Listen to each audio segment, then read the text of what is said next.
Welcome to the classiest place on earth. I'm ClassyKatie, and it's wonderful to see you. How are you doing? I gotta get my fucking headphones. Good morning. Good morning. Good morning. Good morning. Good morning. Looks like I'm constipated. Damn. We did. We tamed the hair, but damn, does it take a lot. I don't know what you have to put in your hair to like make it not stand straight up, but I use like 4 different products to get my hair to not be like this all day. Lots of softening things. Seriously, I can't brush my hair. I literally can't. Unless it's like wet in the shower with conditioner in it, I can't brush my hair. It just rips. My hair's like so, well, it's fried, you know. It's fried, but on top of being fried, it's, thick. She thick. Thicker than a Snicker. It sucks. I know. So weird. I remember I went to a hairdresser years ago when I was a kid, and she asked me what kind of hairbrush I use, and I just use like a paddle brush. I don't know what the fuck they're called. Your normal, everybody has a brush. And she told me to stop brushing my hair permanently because I was breaking off all my hair. Like the bottom of my hair was significantly thinner than like where it comes out because I was like ripping the ends off by brushing it. I didn't know. So I stopped. I don't brush my hair unless it's wet in the shower with conditioner. There's the alert. Kel, it happened. I hear it. Thank you for subbing to the class, keeping classy alive and giving it name swings. I'm sweaty. It's muggy today. Thank you for subbing to the class, keeping the classy alive and giving it name swings. You are a butt wizard of the highest order, and I challenge you to go forth and be consensual, and I appreciate you. I do the 80s big hair look because thickness. Sometimes I do, but I have like a tick. I cannot stand my hair touching my face or being in my eyes. It's like it's a tick. It's got to be a tick or something. It's like when clothes don't fit right. If any of this hair is like grazing my face, I feel like I have bugs on my skin and I want to scream. I can't. So it's either this or back. I cannot. Like I've tried because I think it looks cool. Yeah, for pics and stuff, absolutely. Like I can get the anime bulb pretty well with my hair. But for living like that, oh my God, I cannot. I do not know how people stand bangs. Like, do you just not feel the tickle anymore? Oh my God, I'd fucking scream. Same, bubblish. Oh my God. I have these, I think everybody has them, these stupid little baby hairs, these little guys that never grow. And they'll get staticky and just poke my cheek during the day. Like I'll feel them and I feel like there's a bug on my skin. And I'm like, why? It's a little psychotic. But you know what? It's fine. We're here, we're queer, and we're ready to fuck. I can't stand it. I don't know how people take hair on their face. Like for picture, I can make this shit just like it was, but this is the bane of my existence. I don't know how emo kids did it. Emo was beyond my era. I'm a little bit older than emo, not much, but this, what? How did you, I can feel it. It's tickling my nose and my upper lip and my eye, and I want to scream. Do you just not feel feelings anymore? I want to try. I just can't. Coffee toast anime. My coffee is so full.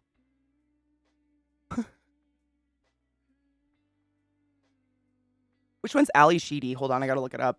The only anime person I know is Sailor Mercury has a blue this. Hold on, what was it again? It was Ali Sheedy?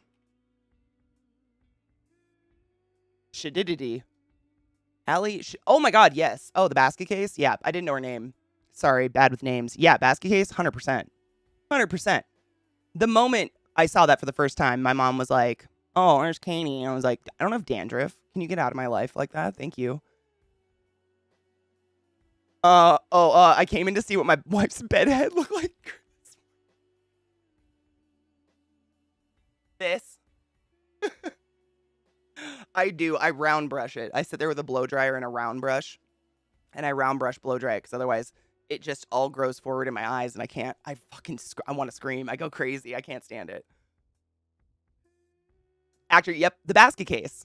The nose tickling is a metaphor. It's a painful reminder you're alive. I don't want to be reminded that way. Can I be reminded a different way? Can I get a sliver or something? At least I can fucking deal with it. Oh, and it's extra hot. Oh, yeah. I mean, I really need a haircut. Just simply this. Just this that's now on my neck because it's grown out so much is like raising my body temperature at least 5 degrees. Just that. And it's not long enough to put in a ponytail, so I can't get it off my neck. I'm sorry I bitch about my hair a lot. It's just, I don't like hair. Like, I love doing makeup. Makeup is fun. But doing hair, no. I want it to be like, I just want to wake up and go. And it's just not possible when your hair is like a horse's mane. Good morning, Shad. How are you, love? I usually shave my head down to a 2. I don't know how people deal with hair being longer than that. It sucks. It all fucking sucks. The only reason I keep it is I think I look nicer with hair. I have a chubby face. That's it. It's vanity. Pure and simple. It sucks. Hair is stupid. Oh, Delphinus, thank you for the 420. Should we cheers? I cleaned my bong, like, as best I could. It obviously still has those goddamn little spots I can't get off, but let's load a bowl. I have no clue what I ground up, though. I'll grind up some new. I don't have very much. I did get some new weed. But one of the strains I got makes me hella tired. I'm going to tell you which one it is and not smoke it. Hold on.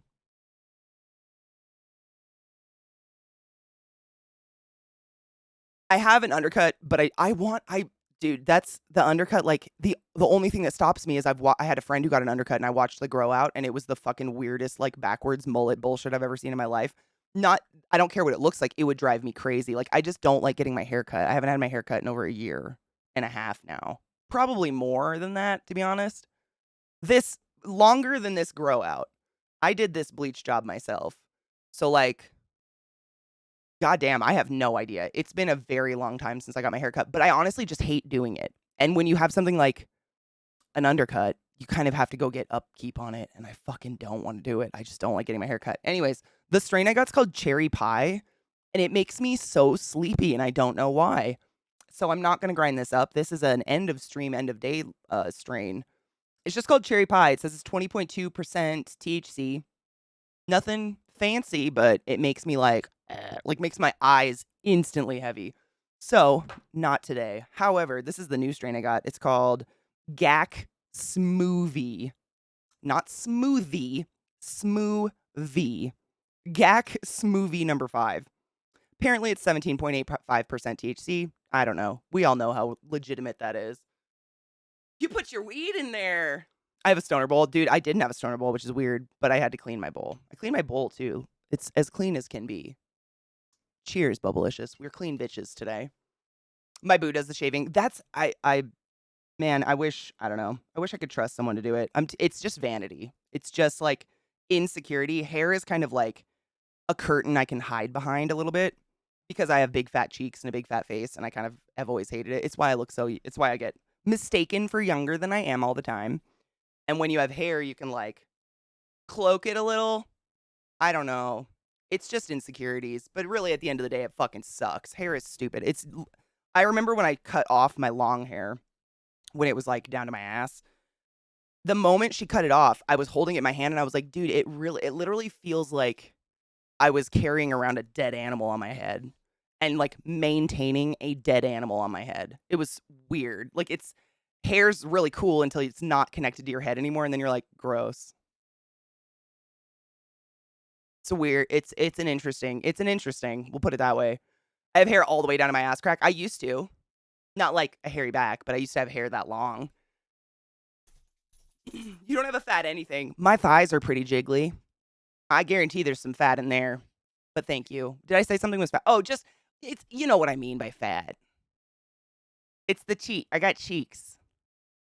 This pudginess makes youth, I guess. I get carded for everything. I don't think I'll ever, I don't know when I'll stop getting carded. I get carded no matter what. And I'm 6 feet tall. I don't know. What 18-year-old with blue hair is trying to pull off being 21? I don't know, but sure. I think I lost the attachment over a decade ago. I was bald in my 20s. I don't know if I'm attached to my hair. I just want to, it's so weird to say out loud when I say it. It sounds stupid, but it's real.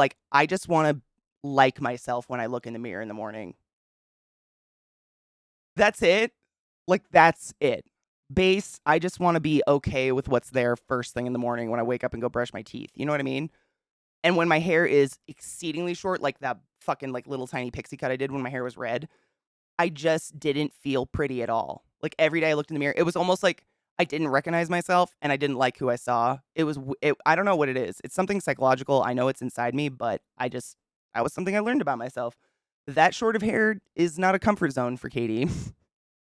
This weed smells really strong. I got cheeks for weeks. Me too, Jesse Robbins, on all ends. My wife felt the same way. She went from waist level hair to an undercut and barely grazing her shoulders. She's never gone back. I'm never growing my hair out that long again. I never will either. Like I'm at that point where as much as I hate getting my hair cut, I'm starting to look for someone to cut my hair because this is too much. I can't. It's hot.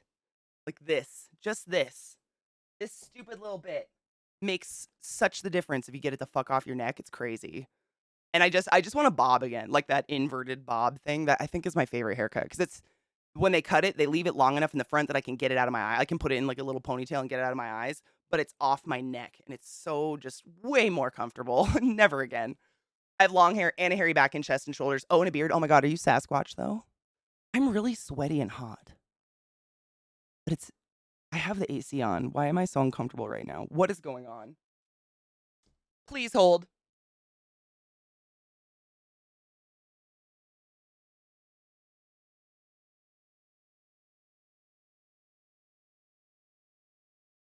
We shall see why I'm so hot. I'm just like sweating. Bring over the air. Why? I haven't even smoked yet. Give me a minute. I don't know why it's so stagnantly warm. Yuck.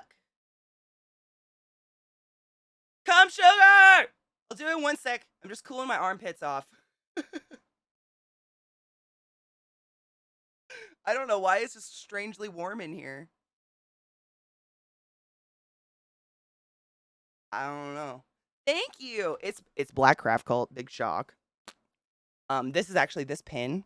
This is Zach's dad's actual handwriting. Like it's literally a copy of something he wrote. And it says, "You are loved beyond mere words." I love that pin. I leave it on here. See, that's what I was just talking about, Green Nate. Like I would, but it's a high maintenance haircut. Getting an undercut, like you can't just let it go for 2 years and get away with it. You're gonna have a backwards mullet, and I'd scream. I would die. You know what I mean? That's just me.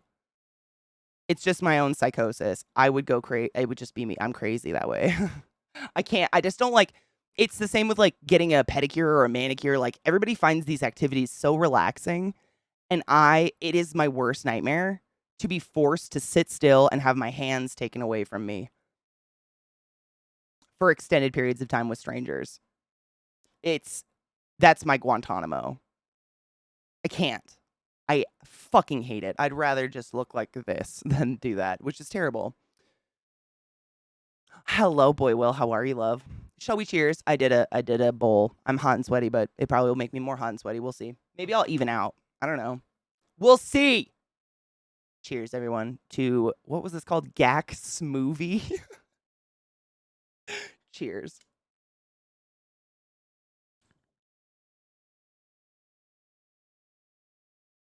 Cheers, Ty.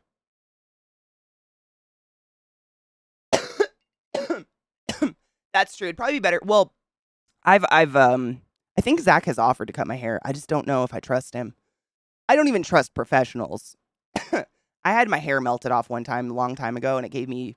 I mean, these are just excuses. I know this. I'm just laying out excuses for never getting my hair cut. But for real, I went to a lady one time. She put bleach on my hair, left it for an hour, and my hair was probably this long. She melted it off to here. Like it literally just went melted off in a clump. I've had some experiences with hairstylists that aren't my favorite. Not that they're all terrible. Oh, there's my trick boy. My little void down there. You can barely see him. He's in there though. Flying around like crazy, it would be necessary to keep the back of your neck cool when it's hot and sweaty. I can't stand. I mean, when your neck is hot, like that's a problem. Like you're too hot when your neck overheats because there's barely any fat on there, and your vessels are so close to the surface. Like it should be able to aerate really well. Oh. What did she say after? Oh, have you used henna hair dye before? Have you been dyeing? She literally put it on me. She claimed that, well, she didn't claim. She just kept trying to insinuate. She's like, well, if you dye your hair at home, box dye can like chemically mix with the dye I use and make your hair melt off. All this shit. I'd never dyed my hair at home yet, like ever.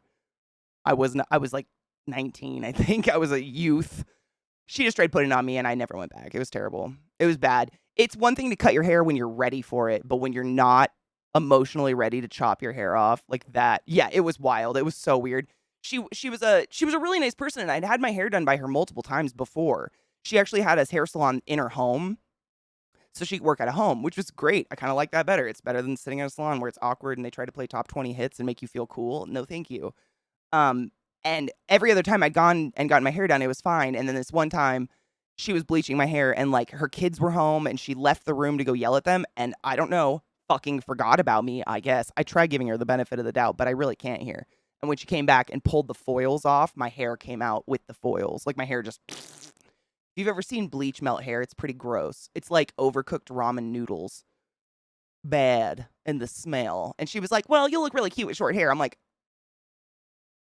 no! What? It was bad. I was just so not emotionally ready for short hair. Now I love short hair, but when you're not ready for it, man, it's like someone cutting off your arm. It just feels weird. At this altitude, I do get sunburns on the top of my scalp, and that's torture. I never go out with my scalp exposed.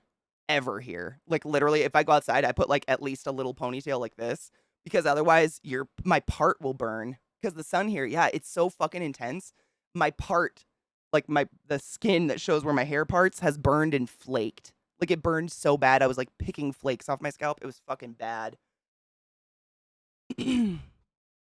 When I'm hot and sweaty, I get all aggravated and irritated and want to start... Me too. I'm a very irritable person when I'm hot. Like, I just can't sit still. Like, I can't sit still anyways. But when I'm hot, I really can't sit still. Like, I can't just, like, sit in it. You know what I mean? So I just, like, get angry and frustrated and don't want to do anything. Yeah, I feel that. I don't like being too hot. And it feels terrible. Exactly. My hair, oh my God, cum sugar. It literally felt like insulation. Like it squeaked. You know, like if you've ever fried your hair and you take your hair and do this with it and it goes like between your fingers, that's what my hair would do. It was grotesque. It was so bad. Even the ends, like she cut off as much as she could and still leave hair, you know? But the ends were just, oh, so bad. So bad. Hi, Stretch. How are you? I'm good. Hello, Lizzie. How are you doing? Are you taking care of you and taking things slow? I'm glad you love work, but unfortunately, your schooling requires your brain, and your brain is like in a moment. So please take care of you. I think about you every moment of every day, and I'm worried about you, and I love you. And I need you to know that. You should see me when I'm not trying to cross the street, but the light won't change, and there's no shade. I get so irrationally angry. Oh, my God. The other day, Mo, not even kidding you, I was taking Trick to get groomed. And I stopped at a stop, and this was like 9:30 in the morning. It wasn't traffic time or anything like that. I stopped at a stoplight, and the stoplight just broke, I guess. It was like I was at the turning light. It just never turned green for like 30 minutes. I just sat at this stoplight. A couple people in front of me just started blowing the red light. But it was like a 6-lane intersection. If not 8, it might have been an 8-lane, you know, where they have like 2 turning lanes and 2 go straight lanes. It was huge. Like, there's no fucking way I'm blowing a red light in there. I could have gotten hit by so many different cars. It finally turned green. But the sheer amount of irrational anger inside me and, like, just being in my car where I can't do anything about it, oh, my God. I was just sitting there like, what the fuck do we do now? Ah! Fury. Black Beast. Thank you so much for subbing to the class, keeping the classy alive, and giving an anus swings. I appreciate you. And hail Satan, please. Also, did you take your joy today? Never forget to take your joy, and I guarantee your day will go as smooth as that noise velvet. sounded like a shitty slasher film moment. Wait, which noise? My little screech scream? That? I can't actually scream. Like, you know, like in movies and shit, you hear like the blood-curdling scream. I'm literally incapable of a scream. It's very weird. It just comes out like air. I can't register that high. I can't scream. I'll just die. It's strange. Oh, the hair noise? Oh, yes. I mean, that's what it feels like. The feeling, it's almost like styrofoam. Like, have you ever, like, pulled out a big thing out of a box and there's a bunch of styrofoam packing it together and that, like, squeaky shit noise that happens? That's what your hair feels like when you really, really, really fry it. It's bad. My hair feels great right now. My hair does not feel like that, but Jesus fucking dick. I would have blown that red light or turned right and made a turn to where I needed to go. There was no room. There was so many cars, like, you couldn't. I wanted to, like, I was in the turning lane, like, in the farthest left one, and I was like, I just want to fucking pull a U-turn and get the fuck out of this intersection right now, and I couldn't. There were so many cars. It wasn't traffic, but it was, like, heavy enough. I was stuck. I was very stuck. It sucked. I guess I live here now, literally at the stoplight. It was noble. It was weird, and it's like, what do you do? Like, I know that there's people in the city who run stoplights and shit like that and maintain them, but how do they get, like, a notified one's just not working? Cheers, Stretch. I loaded a new bowl of my new weed. It's called Gak Smoothie. The names.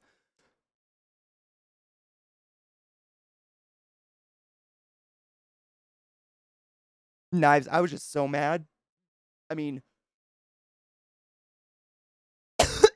I've been going to therapy for a fair amount of years at this point, so I've developed, like, coping mechanisms and habits to detour or, like, not detour, but, like, cut myself off before I start getting too angry. And I was almost at that point in my car. Like, I was just, what the fuck do I do right now? So goddamn mad. I'm okay. I'm in pain a lot, but generally fine if I don't move. Ugh. Approaching the scary thought that brain surgery is likely in my near future, and I might actually have to take a year off university. But I have leftover Pizza Hut. Thank you, past self, and I can cheers for the first time in a week. Cheers. Seriously. That being said, like, our community is so goddamn, like, brain surgery is old news. We know how to do that at this point. Like, we can do this, Lizzie. I will come take care of your ass if I need to. Fuck that shit. We got this, boo. Drugs are bad, okay? Drugs are bad. I agree. That's why I only smoke weed. Weed names are always so weird. They're insane great. And they literally just keep getting weirder. And I don't, like, I've asked the cultivars of our channel. Like, we have a lot of people on channel who work in the industry. And they say the names come from, like, they're always, like, the parent strains. And then, like, I asked the question because I have a lot that say, like, Gak Smoothie number 5. And I was like, why the number 5? Like, is this Mambo number 5? There's lots. The other strain I had was called, what was it? I have it right here. This one's another one with a number on it. Gummies number 12. Like, why? And I asked, and Sinimo has told me that, correct me if I'm wrong, guys, if you guys remember better than me, but what I remember is he said basically what they do is they crossbreed the parent strains and then plant a shit ton of the plants, and they gather the seeds, grow them again, gather the seeds, grow them again, and I think it's the amount of grows out until you get, like, what you want out of the plant. So that was, like, the 12th try at Gummies number 12. I think that's what Sinimo has taught me. That's what the numbers are for. But it's bizarre. I don't know. Hello, Sean. How are you? Drugs are bad. I agree. That being said, if they're prescribed by a doctor, take your drugs. I have a cross with Northern Lights number 1. Okay, why? Okay, that one really, the why. If it's number 1, did we need the number? For real, is it just me? I don't know. If I ever create a strain of weed, I'm naming it Ghidorah Nutsack. Shut up. I'm naming it Night Sweats. That would be my strain. Classy's Night Sweats.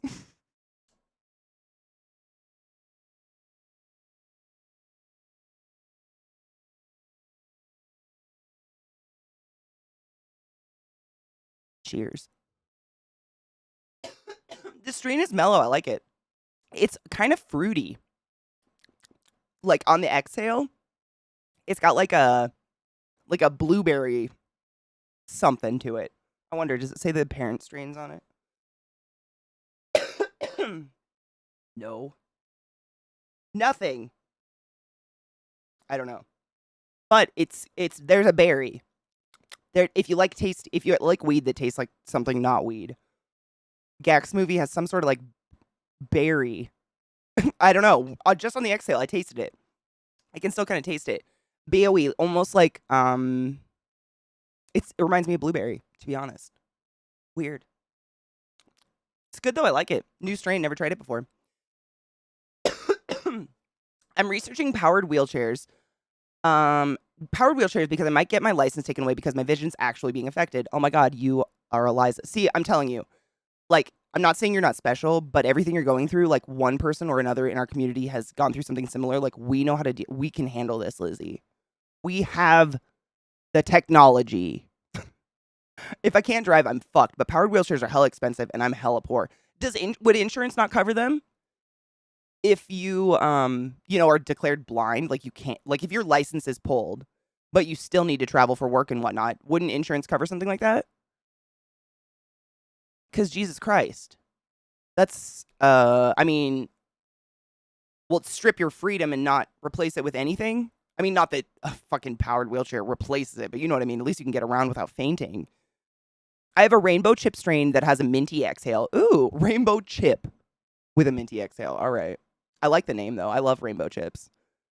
Confetti cake's my favorite. Mushrooms are fantastic, but that's medicine, not a drug. I agree. I did shrooms when I was younger, like very casually, like in high school and shit like that. But the more I read about shrooms and the more I like listen to podcasts of like how they've used them for PTSD and other such brain disorders, for lack of a better word, it's amazing. Like I can't help but think it's not being used. If they could just, are shrooms considered a Schedule 1 like weed and heroin? I don't know. Are they? It's really hard to get mobility assistance here anymore because of the Tories hating disabled people. So even though Boris is stepped down, Tories still got big balls on everything. Oh, dude. That's a pretty dope electric scooter. I mean, it's $800, but damn, that's pretty fucking dope. I definitely don't feel alone here. Lots of comforting experience, very safe place. Lizzie, you know more than most how hard I strive for that. Shrooms are decriminalized here, and they're voting on legalizing it in the fall here in our state. But like federally, are they? Like, in the government, are they a Schedule 1? Shrooms are considered a Schedule 1. So shrooms are on the same level, according to our American government, as heroin and meth. Good.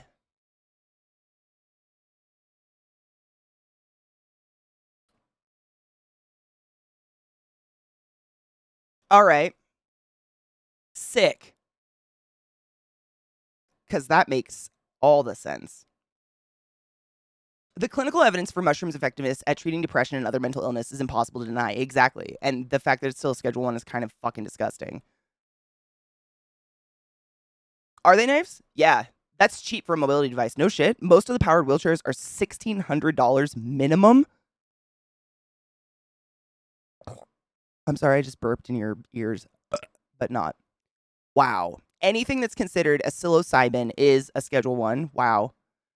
It's so weird because like I can literally go to the head shop down the street and buy shroom seeds that are packaged and labeled by brands, and like they can sell the seeds for you to grow shrooms in your closet right now at any store. It's crazy. They're everywhere. And it's a Schedule 1 with the government. Like, how do they get around that? Is weird. The fuck? Same with the Tories in Canada, really. So they're like absolutely not for. So are they like kind of like a Republican-ish? There isn't big pharma lobby for shrooms, so they're illegal. I think that's the problem with weed. Like I said that years ago, and if I'm right, I hate it. But my like personal theory was it will never be federally legalized until Monsanto can own it. Like own weed or whatever, which is fucking depressing. Currently, they're pumping literal shit onto our beaches, and our incoming PM is telling us to stop complaining about having no money when most of the country won't be able to pay energy bills in October. So Boris is just a symptom of a corrupt institution. He fought hard to keep a job, and now he's on holiday in Europe and doing absolutely nothing while the UK is literally swimming in shit. He's on vacation? Well, spores. I guess they're spores, right? If it's a mushroom. No, you're right. They sell them like, I don't even know if it said seeds on it, but it was definitely a little package of what you need to grow shrooms. Yeah, Maribud, you're totally right. Shrooms in general, I think, are legal to grow and such, but they aren't legal to ingest. That is the strangest fucking thing that you can make ingesting a plant illegal. I can't wrap my head around that.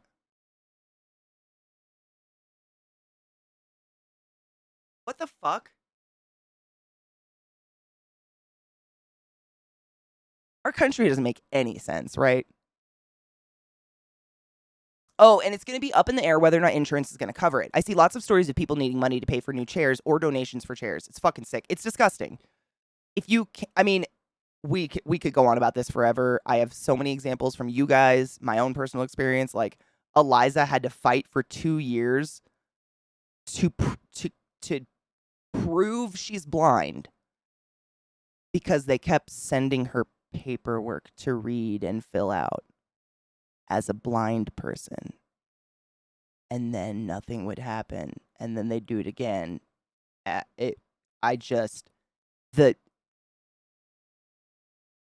It's all terrible, but Eliza being literally blind, clinically blind, and being sent, it's like one of the best, just examples of the pure stupidity of our government, of our American healthcare system. Like, oh, you're blind and you would like assistance? Please fill out this paperwork with all the tiny writing. Or drive 2 hours to this courthouse or this whatever building to prove it to us. She literally had already had her license pulled because she's blind. Like, it was just, I mean, I can't even verbalize the dumb that it all was and how dumb it felt to listen to watching Eliza have to go through this. Like, she's blind. Like, what the fuck? Is it supposed to be a trick? Right? The Bubblicious, that was my face for 2 years. What? Or, yeah, exactly. They would say, you have to go to this doctor. This is the only doctor that we will trust to tell us you have this blindness disease. But that doctor's never heard of the disease before in their life. I'm not kidding. That's real. That's a real situation. That's real. That happened. That's real. Go to this specialist. They're the only person that we will trust. Never heard of the disease in their life. She has a degenerative ocular disease where her eyesight gets worse and worse throughout her life, and it can't be corrected completely with LASIK. I can't remember the exact modality of it, but it's just there are no words for the dumb, the level of dumb, or the level of just. I don't have a word for it. The audacity. I don't know. Yeah, send us a picture. Oh my God, Zucarion, that was me and my phone. Oh my God, when I very, very first did my insurance claim, not even shitting you, I'm on the phone with the chick and she goes, can you send us a picture of the damage of your phone? And I just sat there in pure silence and I was like, wait, you want me to take a picture of my phone with my phone? While I'm on the phone with you? Is that possible, ma'am? No. Is this a real question or am I being pranked? What the fuck? Something I've learned over the years is that the government always assumes you have family and friends helping and taking care of you, which is a fucking ignorant assumption. Ignorant as fuck. Thank fuck Eliza did have some people to help her, but it was still, honestly, Eliza has a leg up because her mom works in the government and works with, she knows kind of how to sass, how to fight that shit. And I think Eliza's mom definitely knew that you could fight it. Whereas, I wouldn't know you could fight it. Eliza might have known just because that's her mom. But If the government came at me and was like, prove you're blind, I would have literally sat there and been like, will someone help me prove I'm blind? Can someone take a picture from inside my skull? You know what I mean? I don't know. My last 4 days in hospital, I've been listened to and validated, not discriminated, trusted. That's amazing. It's just incredible, not the usual Kiari madness. Is it a different hospital you went to? Or was it just you got lucky? Bless the cat service rep's heart. Seriously, sometimes you don't get bright ones. Never. Is Boris Ted Cruz in a wig?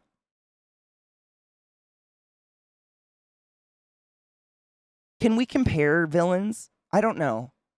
I don't know if you can like say one villain is worse than another villain. They're all like horrific humans, or humans going pretty far. They're horrific creatures that exist and do things differently horrific. But like, I don't know if I could say, I don't know. Are they all the same person? You wonder? I've never seen them all in the same room. I will say that. So.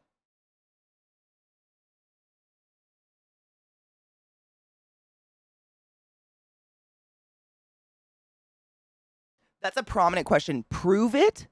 Prove it. I mean, I understand, like, they have to have proof you actually have an injury or disability because there are people who would just lie. But the way they go about it seems very ridiculous. Ridiculous, if you will. I went to the hospital my mom works at instead of the one I usually go to, of course. Well, would your mom work at a shitty hospital? And now I'm going to move all my shit there indefinitely because they were way better. Oh, that makes me so happy. So she was like staying with me in the hospital and then going to nap in a clinic room and then going to work. The fucking superstar. I love that so much, though. That's such a nurse thing to do. Like comparing like Skeletor and Megatron, like you can't. Like they're both evil, creepy fuck, but like is one worse than the other? Meh, they're bad. You can't really. Exactly, same evil, different methods. Exactly, it's like same shit, different day. I don't know if I could say one's more evil than the other, but I've never seen them in the same room. So saying that they're the same person is not ruled out. Sorry, in response to the can a family member care for you? Oh, absolutely no. Same. I mean, it's what? So here's the thing, like, even if you have family members, why is it your family members' responsibility to give up their lives and take care of you? Not that that's a terrible thing. Like, a lot of people would do that because that's just the way they feel is right. But if your government pulls your license or otherwise takes a form of freedom and doesn't replace it with something, that's pretty fucked up. They can't rely on that. It seems fucked. You know what I mean? Happy Sunday, Kendo. Thank you for the biddies. How are you? Thank you, Gimp. I do need to sit up straighter. I have terrible posture today. Because we're America rugged individualism. Don't get that government out of my house and my vagina. Except put it right up in there. Right up in there. My other friend who does bank shifts came to see me after a shift too, which was lovely. Aww. See, that's so nice though. It's so nice. I would, you know, selfishly, I don't know if that's the word. I always spent extra time with my patients that literally had no one visit them. I was just, I can't stand it. I cannot stand when people just are stuck in a room 24 hours with no one to talk to. No one acknowledges them as a human. Like, I would sit down and read a book and just chill. If I had a break and hang out with people, I just think that's this. You heal faster when you have high morale and you have like humans around you who treat you like a human and not just their project for the day. I don't know. That shit pisses me off. I'd be shocked if the money saved filtering out scammers even begins to approach the cost of all the extra administration and paperwork for stupid shit like proving blindness. Yeah. How could you feel? I mean, without having like a staff of humans that could literally go to the people's houses who need help and be like, oh, hey, you are blind. I see this. Or you can't walk and definitely need this. Without bar that, like, I don't know how you could do it without just being fucking horrifically insulting to people who actually have real disabilities and need help because they're disabled. No shit. Like, for fuck's sake. Exactly. You shouldn't be an obligated carer. It also takes away independence from the disabled person. If the government just goes, their family can take care of them. Exactly. Having family to wipe your ass does not equal freedom. Just because your back is broken or your legs don't work or so on and so forth does not mean you're no longer living. You know what I mean? That's how they treat it. It's like, oh, you can't work manual labor anymore. You're not a part of society. Throw you away. That's it. Like you're just not a human. They don't consider like your quality of life anymore, and it's disgusting. I don't know why. Money, probably. I mean, it's always money, right? The fuck. I had 3 different doctors tell them I was blind, and they still were like, go to our doc though. Again, the specialist who had never heard of the disease before. I'm getting mad about it again, Eliza, and it's been a while. It's just the dumb. I'm just like my hackles rise. It's the stupidest shit. And then when Eliza finally was able to get them to acknowledge she's fucking blind, then she had to fight for another like 6 months, year just to get the back pay for all the years of like, hey, I'm blind and can't read the paperwork you keep sending because I'm blind.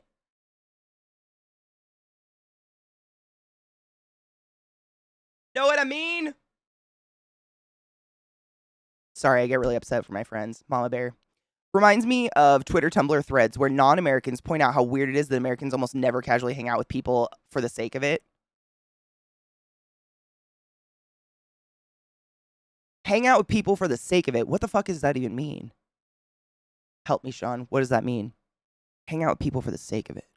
Like go out in public just to be around humans, but not speak to them? Like that?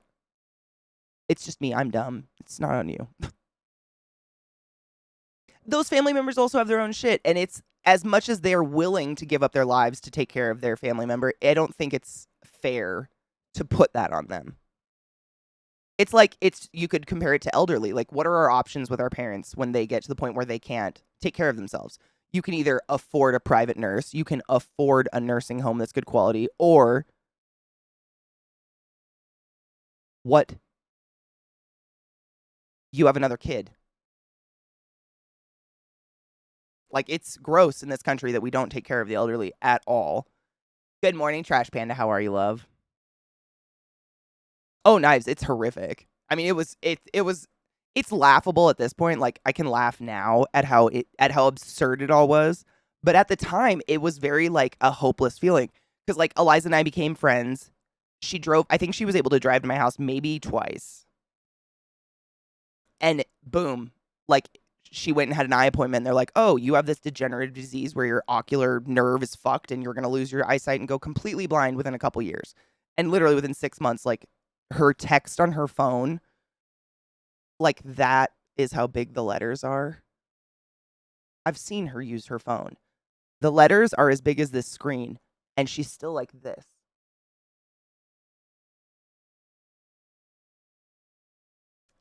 It was so fucking fast and crazy. It was infuriating. And just like the dismissiveness when she tried to get help for it was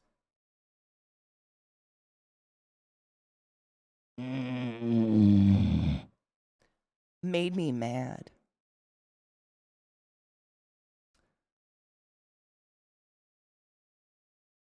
I know how it is. Every 6 months I have to prove I still have currently incurable. Wait. Cum sugars. Stop. I know how that is. Every 6 months I have to prove I still have a curably incurable, or curably, I'm so sorry, a currently incurable autoimmune disease. Every 6 months you have to prove that you have a incurable autoimmune disease.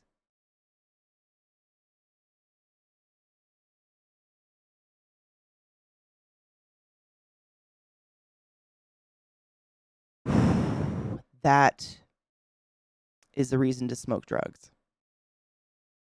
She's incompetence. Thank you, Nibs. Incompetence was the word. Thank you. But with people you enjoy, I don't think I know enough people in person personally to hang out with. Like I know like Rod and Scott. Is it because we don't know anyone anymore? I might not work for this experiment because I'm a shut-in.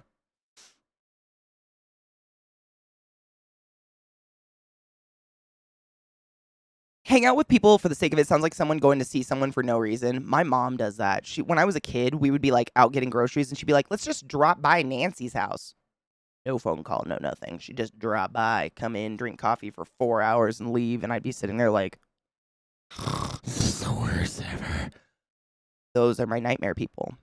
I think for the sake of it means not for business meetings or school parent teachings meetings, etc. Just being with people because you want to be with people.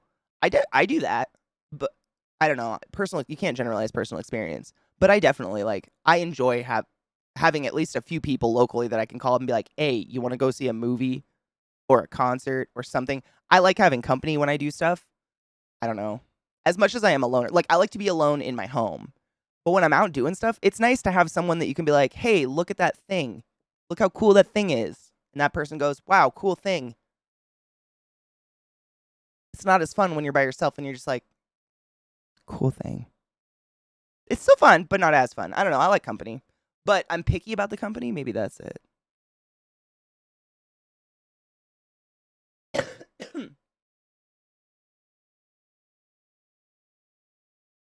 In order to keep my FMLA, I have to present paperwork from the doctor. This is cum sugar again. I have to present paperwork from my doctor every 6 months for the incurable autoimmune disease.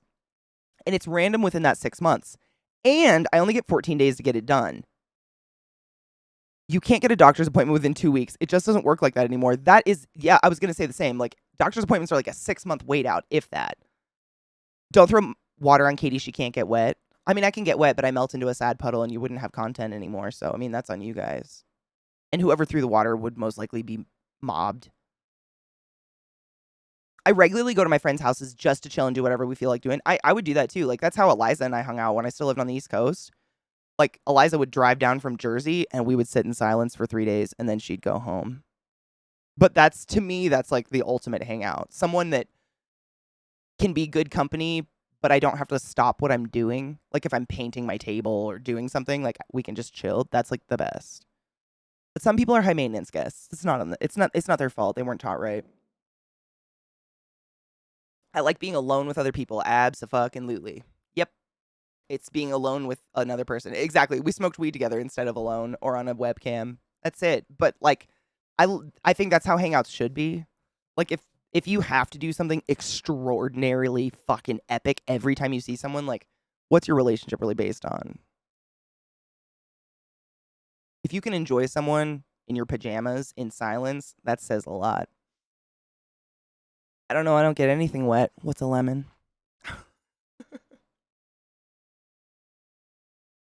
Look at that cool thing. Points at the flying creamy Cthulhu in the sky. No one looks. And you're like, God damn it. If only I had someone here to see that creamy Cthulhu in the sky. Why is it creamy, though? Ew! Why is it creamy, though? I don't like that. Kind of hate that.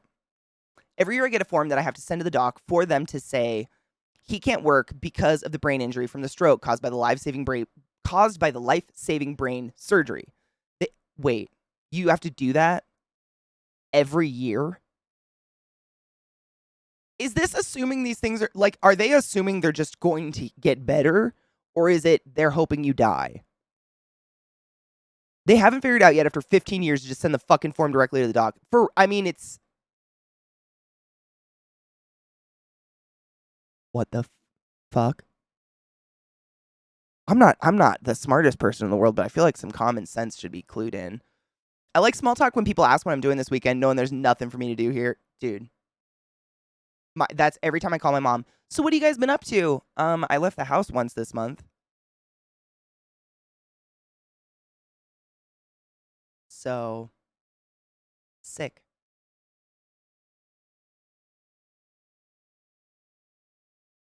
But I have a lot of things in my house to occupy my time. That's using someone for a thrill. Exactly. That's not a healthy relationship. Whereas if you can enjoy someone in complete silence, you're hard pressed to find a situation you're not going to enjoy that person in. You know what I mean? They're pretty much not going to be intrusive on your mind space or whatever. I saw a flock of hawks circling around an area on my walk today. A flock of them? Oh my God. I wonder what was on the ground. Maybe a dead deer or something. I've never seen more than one hawk at a time. That's wild. I enjoy a few people in silence. They also are imaginary. I mean, I talk to my dogs all the time. Arguably, that's imaginary friends because they do not respond. They assume God fixed it. I know. Did you pray, though? Check box if hopes and prayers were applied. They hope you're going to fuck up the process and they won't have to pay anymore. That's what I'm assuming. You fuck up the process, you die, something. I don't know. That's all I mean, what else? It seems like extra work for them. If you have an incurable X, i.e., a brain aneurysm from a life-saving brain surgery, or an incurable autoimmune disease, or blindness, I feel like they are creating more busy work for themselves by doing this shit. They're kind of kicking themselves in the knees. You know what I mean? If I didn't have a day job, I would never leave my four walls, right? It's like Tom Segura said, the moment you're out the front door, you're just looking at your watch, waiting for the moment you can be back home again. It's facts. I've created a lovely environment where I have everything I ever need to enjoy. I leave once in a while, but I like that I don't have to. Same old shit last time you called, and the year after that, and the year after that, and the year after that. Maybe they think we're all go faith healing, or maybe you'll like sting yourself with bumblebees. I get bored incredibly easily. I used to. I think I've adapted my life, just like my environment, to prevent that because I can't stand being bored. I can't stand, like, I'll just pace or like pick my fingernail to death or something. And so I like start 20 projects at a time and I always have them out. So the moment I'm like, I'm slightly unentertained by the current thing, I could just like look to my right and there's something I could do. Look to my left, there's something I could do. Prevents me literally from ever being bored. But that's my own psychosis. That's not a solution for everybody. It's make work. Exactly. Double work is what we used to call it in the hospital. It's double work. It's pointless. My work from home job means I only have to go out for groceries. I only do that because I don't go out. If I don't go out, I'm pretty sure I would never be able to deal with humanity directly again. Seriously, I do the same. Like, I go out to buy weed and groceries and bugs and stuff for the animals.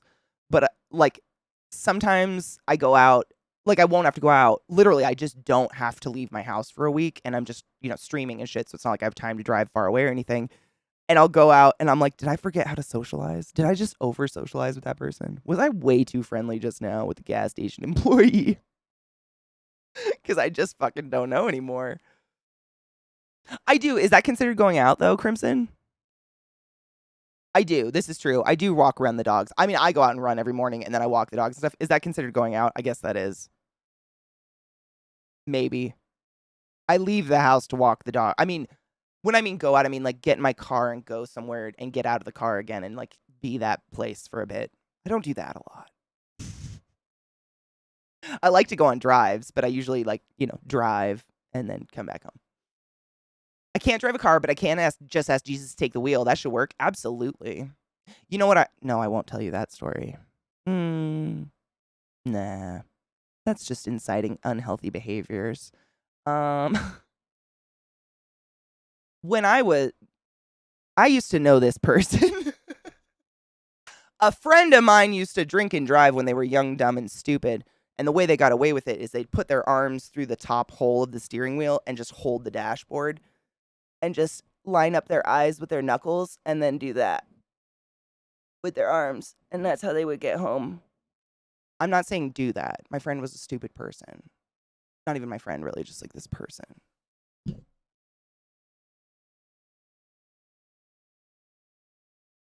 I'm lucky to be alive.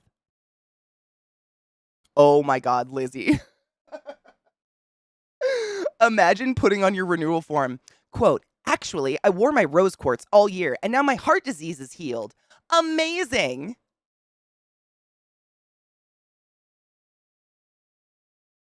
I mean, if someone for some reason doesn't need help anymore, like they win the lottery, I hope they write that in because that's fucking hilarious. Having a full-time job because being at home all day is too sad. Am I sad? That's true. It is leaving the house. No, you're right.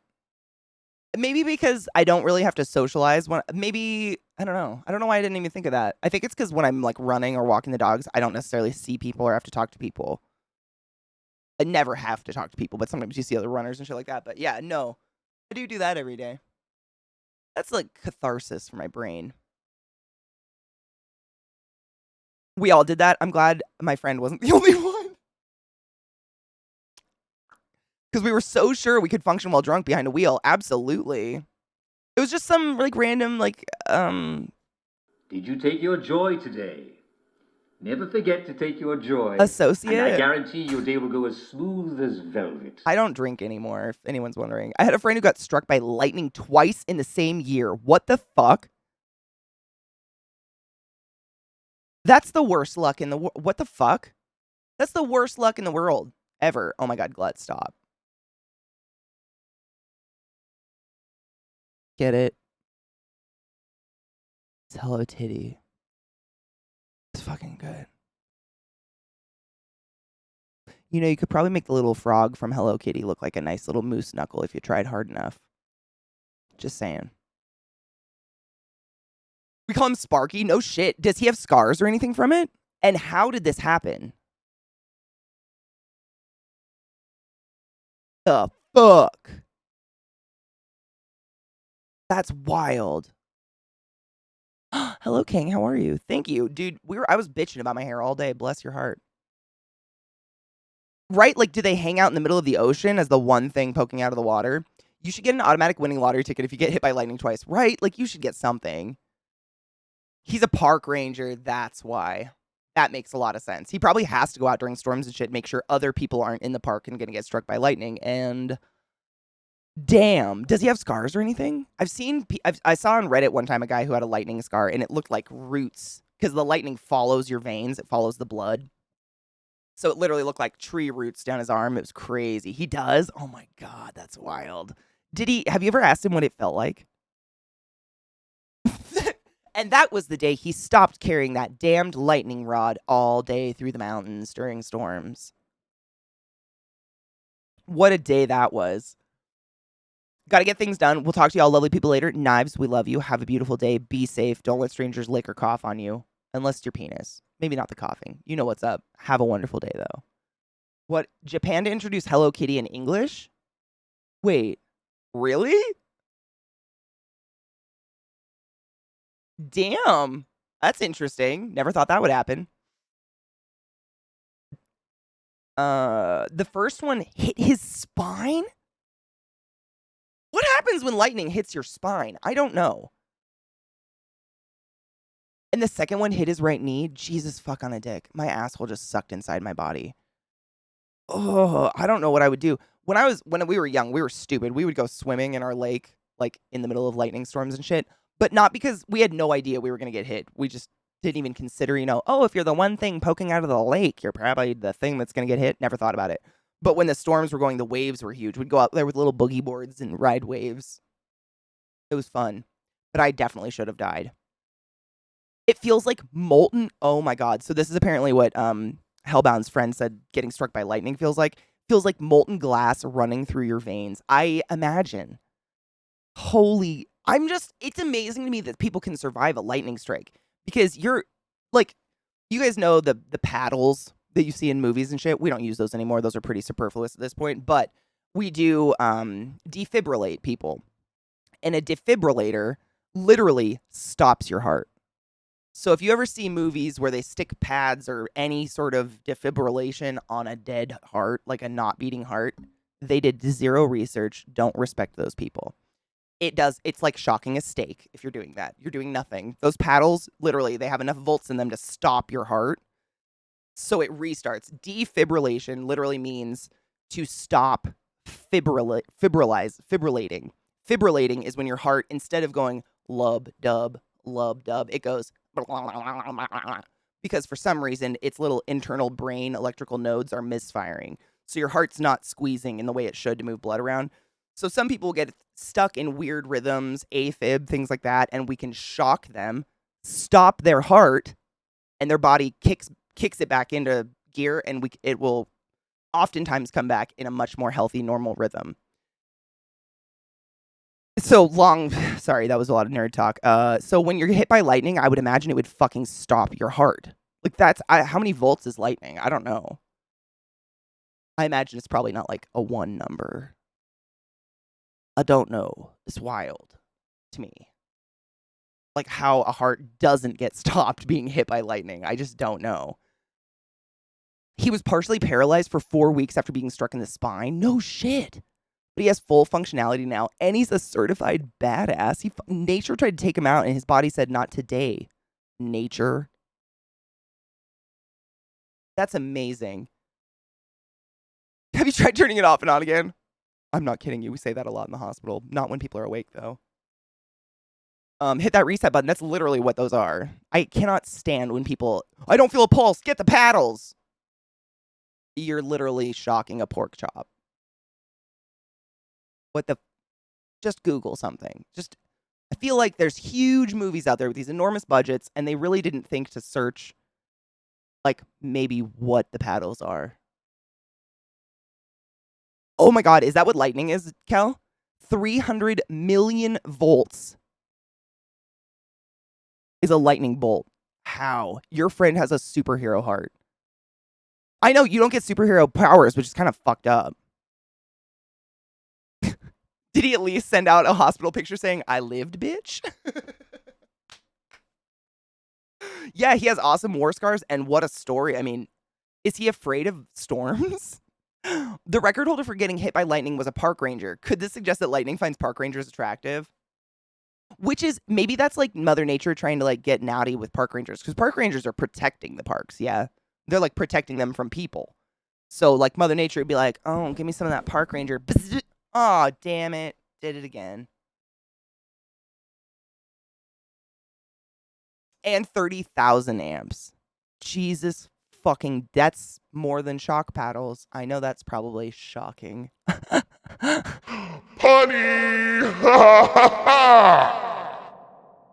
I'm gonna smoke more drugs.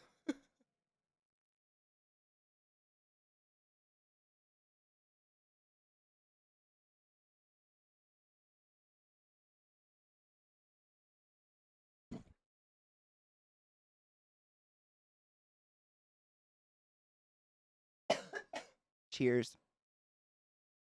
It's also a ton of heat, but remember it's a fraction of a second that this occurs.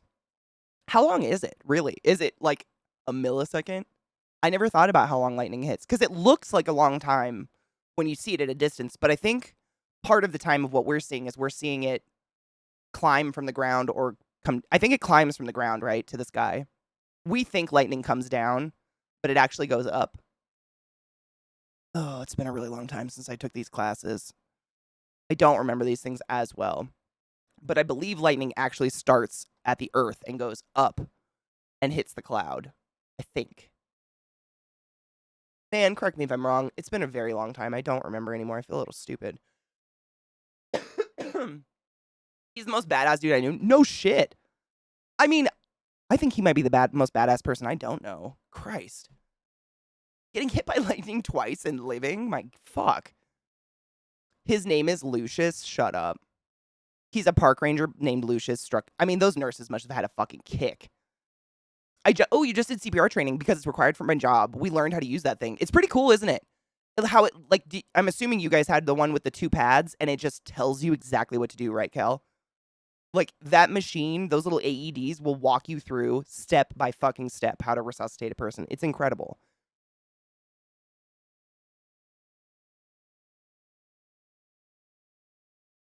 We see the return path, right? Thank you, Kendo.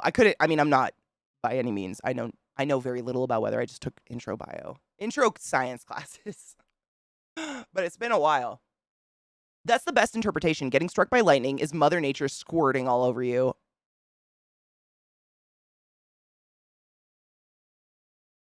Mother Nature's a squirter, though? Damn.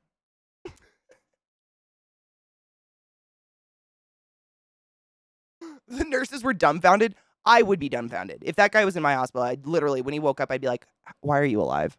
Like, I'm glad you are, but are you a witch? Because this is weird. It literally walks you through. It's amazing. It tells you whether or not to administer the shock. That's the best part. And the reason they did that is literally because of this stupid media misinformation filter we've all been fed. Every goddamn movie in the fucking world, someone's dead, shock them. I have never in my life seen a piece of media where someone goes, there's no pulse. Don't shock them. Do compressions. Ever. So they created this device called an AED, and every big building that has like over 50 employees, I think, in the United States of America has to have one by law in the building, and you must know where it is. If you don't know where it is, ask your boss. If they don't know where it is, tell someone, because that's worrying. But you don't need to be a medical professional to use one at all. They walk you the thing. Like, literally, You hit the on button and open it up, and it walks you through what pads to put on the person, where to put them on the person. And the reason instead of having paddles, we just have these giant sticky pads. They're literally like bigger than my hand. One goes here and one goes here, and they create a circle of electricity between them, shocking your heart in your chest. They are sensing the heartbeat the whole time. So if there's no heartbeat, you can't shock them. It won't let you override it. It will say no heartbeat, advanced compressions or something like that. I don't know what it says anymore. Continue compressions. It will literally say that to you. And then in 2 minutes, it will say pause for pulse check. Pause compressions, check a pulse. No pulse, continue compressions. When there is no pulse, it means the heart isn't beating, and it means you must compress. Shocking does nothing. And we had to override people because movies ruined everyone and made everybody stupid. Shocking pork chops, my dudes. That's what you're doing. And I don't think you're stupid. I think we've all been misled. I didn't know this either when I went into medical school. Like, I was like, what? You don't put shocks into dead meat? Oh, like, nobody knows. But they've made these machines now that you can't force it. So even if you're like, no, I saw Terminator and you can shock the dead, it won't let you. This nice lady's voice will go, continue compressions. And the coolest part about them, Kel, I hope yours did this too. The pad that's here, you put it right on the sternum, right where you are doing compressions. Literally, your palm will usually be right on top of it. It's measuring how good your compressions are. So if you're doing them like in a movie, like, and you're just like not touching the person, the lady will start bad-mouthing you. Please, like, harder compressions, faster compressions, deeper compressions, faster, deeper, fast. She'll just keep doing that over and over and start alarming at you if you're doing shitty compressions, and it means you need to get someone else to work on the chest because you're doing shitty. Shitty compressions meaning you're not going deep enough to hit the heart and cause, a squish and a refill. In order to do that, you have to compress. When you push onto someone's chest, you have to compress at least 2 to 4 inches beyond the sternum.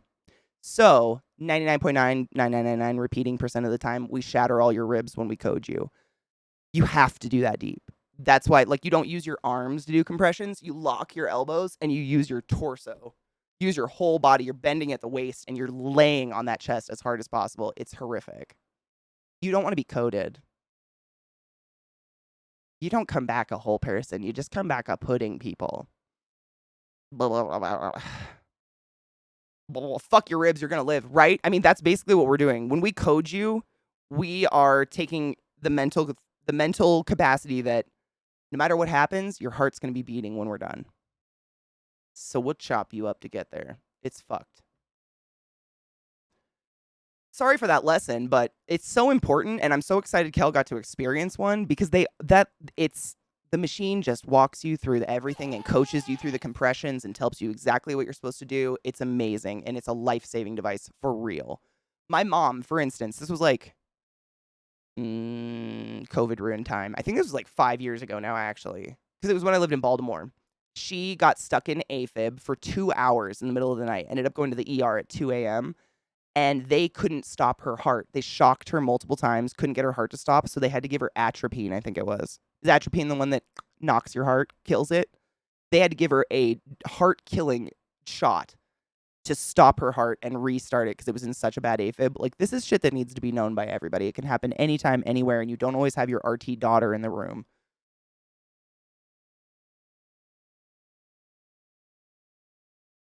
Sorry, I'm trying to catch up on chat. My first aid instructor told us that day, if you aren't in danger of breaking their ribs, you aren't pressing hard enough. Ribs heal, their hearts need to beat. That is the real good advice. It is. It's gross. The way I was taught, and it's like when you're learning this shit, they're a little hardcore about it. We don't talk this way in front of patients and shit. But they would say, if you're the first person on the chest, like you're the person who calls the code or whatever, and you lay on the chest and start doing compressions because you don't feel a pulse, and you don't feel ribs breaking, get someone to take your place. It means you're not good enough. And that's not a shame. There are people who are really small, very light, petite people who literally just don't have the mass to lay into a chest. You should feel popping. The first couple times you just whack into that sternum, you're going to feel like... And if you don't, you got to call someone else. Because if you don't, for your own pride, you're killing someone. Hi, Chucky. How are you, love? Should we cheers? I think I need a load of bowl. Hold on, I want to get this link up of cool lightning. I want to watch it with you guys. Slow-mo of lightning. I'm excited. I love videos like this. How to safely hold a person for Heimlich, because the video was stupid and wrong. Oh, 100%. Heimlich, how to did you learn about the jaw thrust? Like how to hold someone's jaw forward and put the breather on? That's a really important one too. I've watched anime and I assume that it's possible to just grab someone's heart and start it like that. Actually, it is. I've done cardiac massage one time, my first week at Hopkins, and it was one of the scariest moments of my entire life. I had to be shocked by one of those devices once. No shit, what did it feel like? I've broken many ribs before. I've had a family try to sue my facility because my coworker broke a resident's ribs during a code. Nuh-uh. They tried to sue because of the ribs. If only they knew all the other things we were pumping into him at the same time, right, Jesse? When I got to him when he got stuck the first time, I could literally hear his skin popping and bubbling. So it was like an actual outside burn too.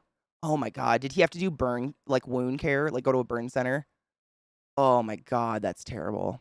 He spent a lot of time on the agonal gas because it looks like breathing, but it's not really breathing, very much so. That choke breathing.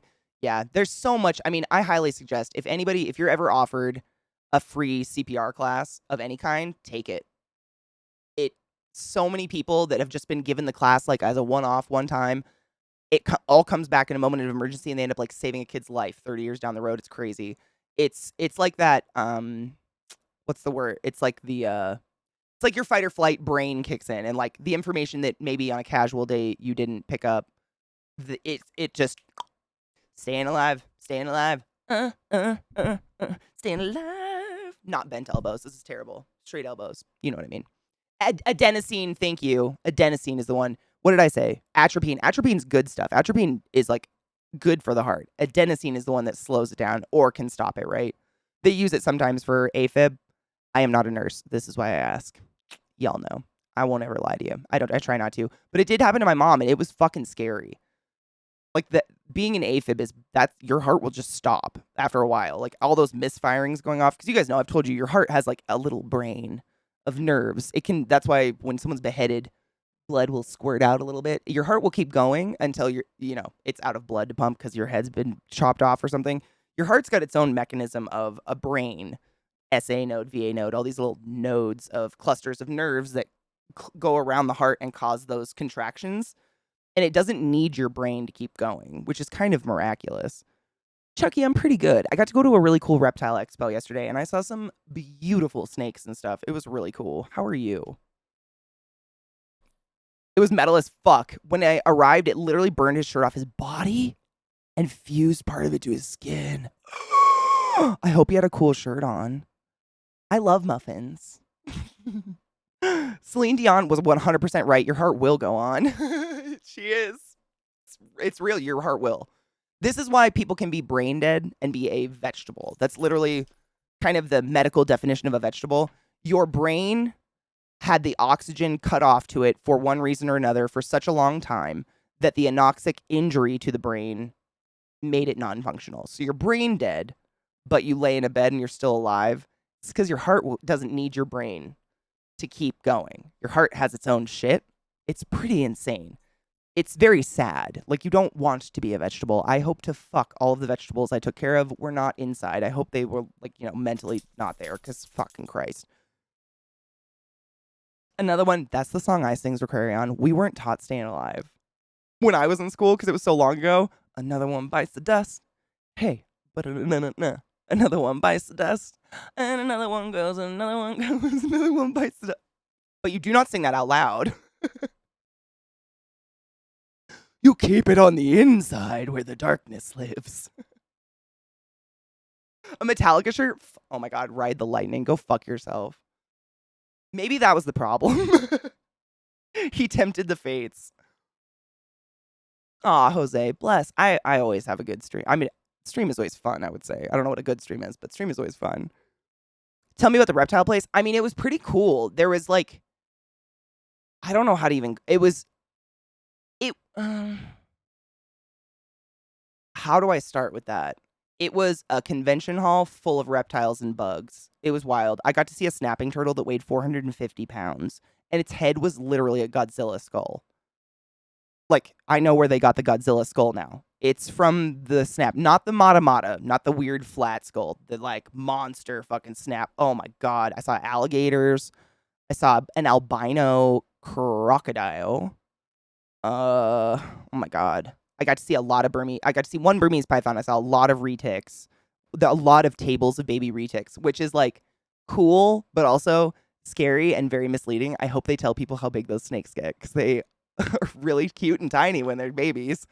What else? Everybody, crested geckos. Jesus Christ, I forgot how cute and little they are when they're born. Like all of my cresties I got when they were babies or I hatched them myself. They're literally like that big. Mine are like this big, and I've had them for so long, I just completely spaced on how big they are when they're babies, and people are selling them, like, in deli cups, and you'd look in the deli cup, and it'd have, like, a little paper towel, and there'd be this little curled up gecko, like, damn big in the corner, they were so fucking cute. I mean, that's the thing, like, most reptiles are so goddamn cute when they're little, but the vast majority of reptiles get abnormally large eventually, and they just need so much space and so much room. If snakes stayed this big, I'd have 50. They're fun. They're easy to take care of, super low maintenance, don't really want or need affection, but they all get so big. You need a lot of room and a lot of big enclosures for them. But that was really cool. I'm trying to think what else. There was spiders and stuff, but like nothing. I feel it feels very like snobbish to say it, so I'm just gonna do it. They didn't have anything I don't already have.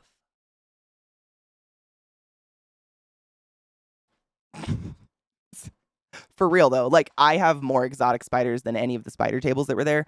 So it was still cool to see them, and I love like just nerding the fuck out with spider and reptile people. You know, like other people that know way too much about reptiles and spiders and have no business knowing that much about them.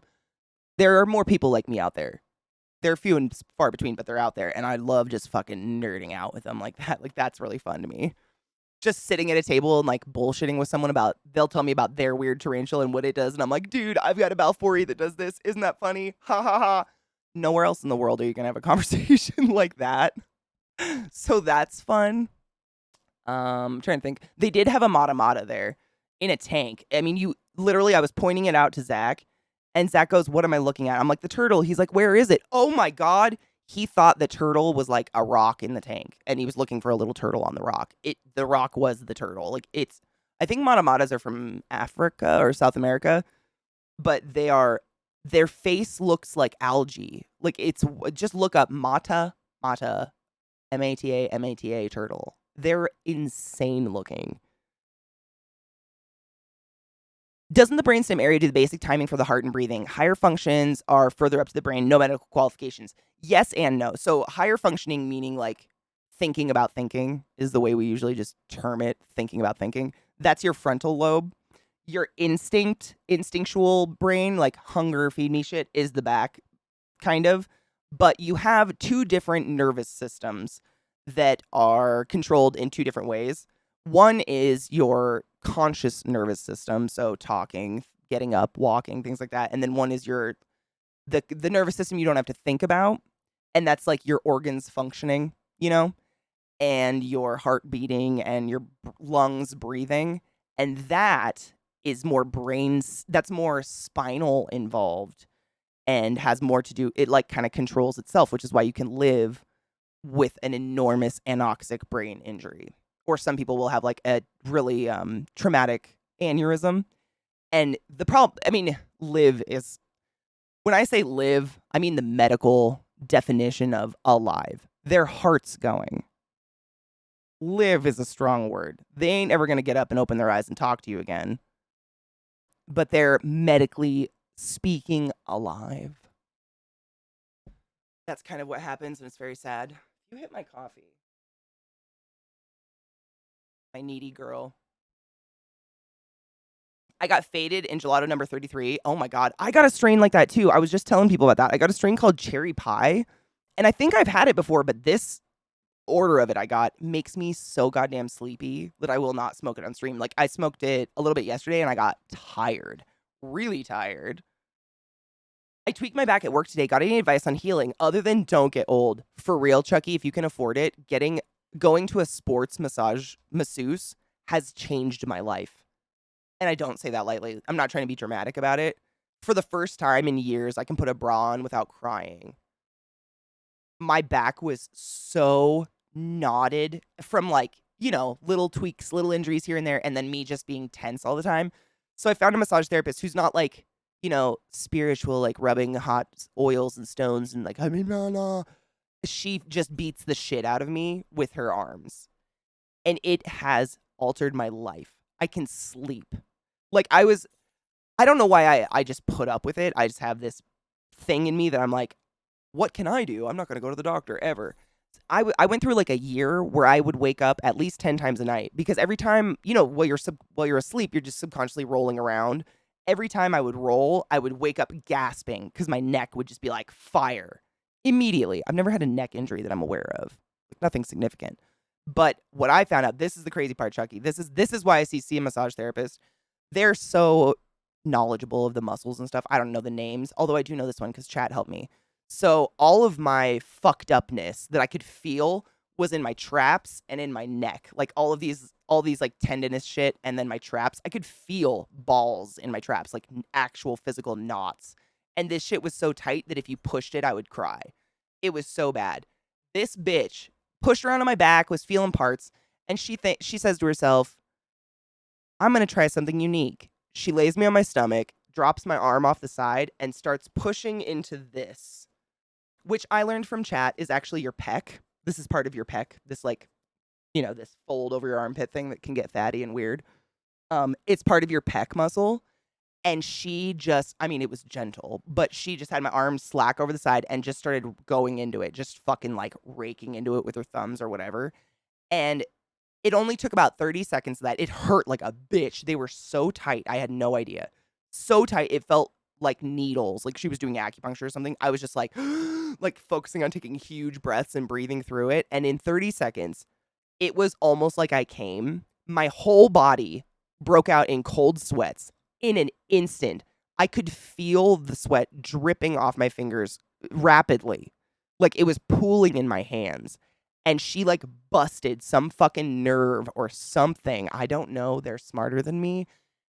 It caused that reaction, that like nerve reaction. It was such an intense release that my whole body just went like, fucking cock ass. Why? It was incredible. And now I can like put a bra on without crying and I sleep throughout the night. I mean, I wake up thirsty or something, but I'm not gasping every time I roll. I'm swearing by them. But it took me a while to find a massage therapist that was like a sport. I've learned the verbiage for it is sports therapy massage. Sports therapy massage, sports massage therapy, whatever.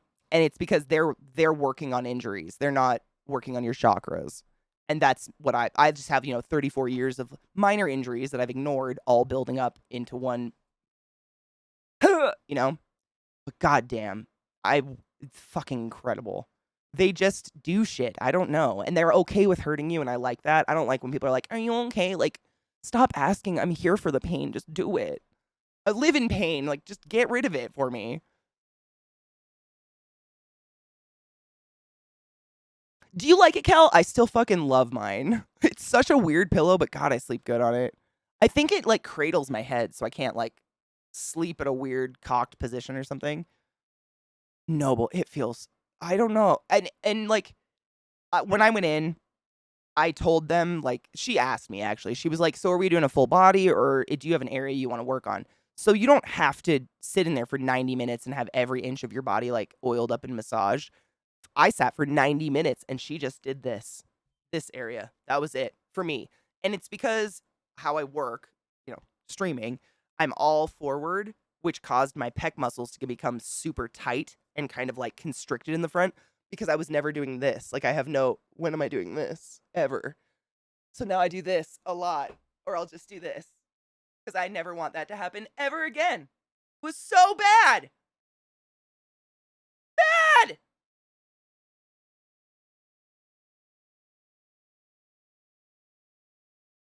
Hello, Goddess Reigns. How are you, my love? A massagey gun? Can you do it like on your back?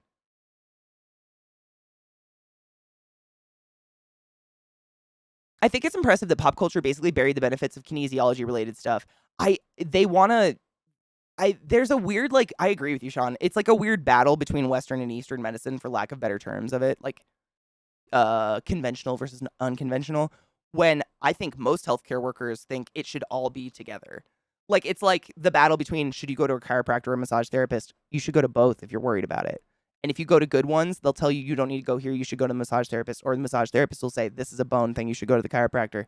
If they're decent, if they just want your money, of course they're gonna get you to come every week. No shit. You know what I mean? I think it's a combination. I don't think there's one. I don't think drugs are the answer, and I don't think massage therapy is the only answer. However, it has ultimately really changed my life. Right, Kendo? And that's the other thing. Like, when you get that deep tissue massage, I felt sick the next day because of all the, like, nasty that comes out of your muscles that's just built up in there. I don't know what it is. The massage place I go to now is big on body positivity and LGBTQIA rights and such. That's awesome. Where do you go? But is it in Denver? Or is it more local to you? What pillow? Oh my God, cum sugar. It's the weirdest pillow. What was it called? Let me just Google it. I can actually just pull it up on my Amazon. So I got it. Oh God, it's been a couple months now, I think, actually. Yeah, I think it's been a couple months. But anyways, I got this pillow because, again, I was fucking desperate. Like, I think Zach actually got me my first massage appointment because I was too much of a pussy shit to do it. And like, up until the appointment, I was so desperate. I couldn't sleep, which made me so fucking tired and just fatigued all day. And on top of that, like, I call it scream crying. It's not really I scream cry, but I would forget and go to turn left, and that, not to bring back old burns, but that lightning strike would go up my neck and up my back of just instantaneous burning horrible pain that I would like yell like fuck out of anger and then just start crying because it wouldn't go away. Like, there was no position, like standing, sitting, laying down, curled up in a fetal position, pretzeled, nothing was comfortable once that happened. And I don't know what it is. I'm not smart enough to know those things. However, my massage therapist did tell me that sleeping on your side is like the worst thing you can ever do for your back, which I kind of believe. But I do sometimes because I'm cold and I curl up like a fetus.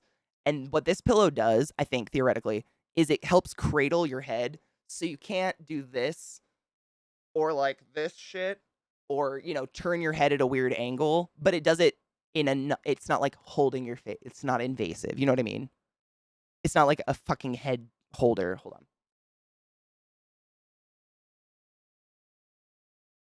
On the moment, it's the first hit. It's gotta work for more than just me because it's the first hit. Like, and it's got great ratings. It's actually on sale right now, but it's still pretty expensive. It's a $50 pillow. It's not a cheap pillow, but if you were in the desperation I was, you'd probably pay anything. Oh, did you find it before me? This link is huge. I apologize in advance. I've never had a seizure before that I'm aware of. I used to train heavy on climbing hill on a bike for racing, was advised to get a deep tissue from this sports massage therapist, did my quads. I was near tears the next day. I felt like I had new legs. I literally almost cried after my first massage because, like, I have boobs, so I wear a bra usually out in public, so my nipples aren't like, hey-oh. And when you get a massage, they have you strip down to panties usually, and you just have like a blanket on your ass or whatever. And so after my first massage, I was like, oh God, I have to get my bra back on. Like, what if I cry in here? She's gonna hear me. And it was a sports bra, so I had to like stretch something over my head. And I remember like tensing for it and putting it on and just being like,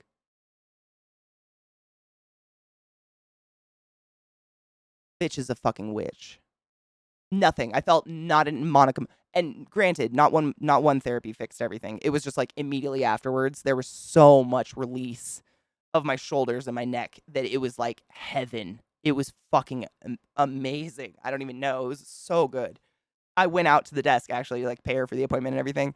And I asked her, I'm like, are you a witch? Because I just put a bra on for the first time without crying in like 5 years. So, and she just smiled at me. Like, I'm sure she hears that shit all day. I guarantee it. She just smiled like the witch she is.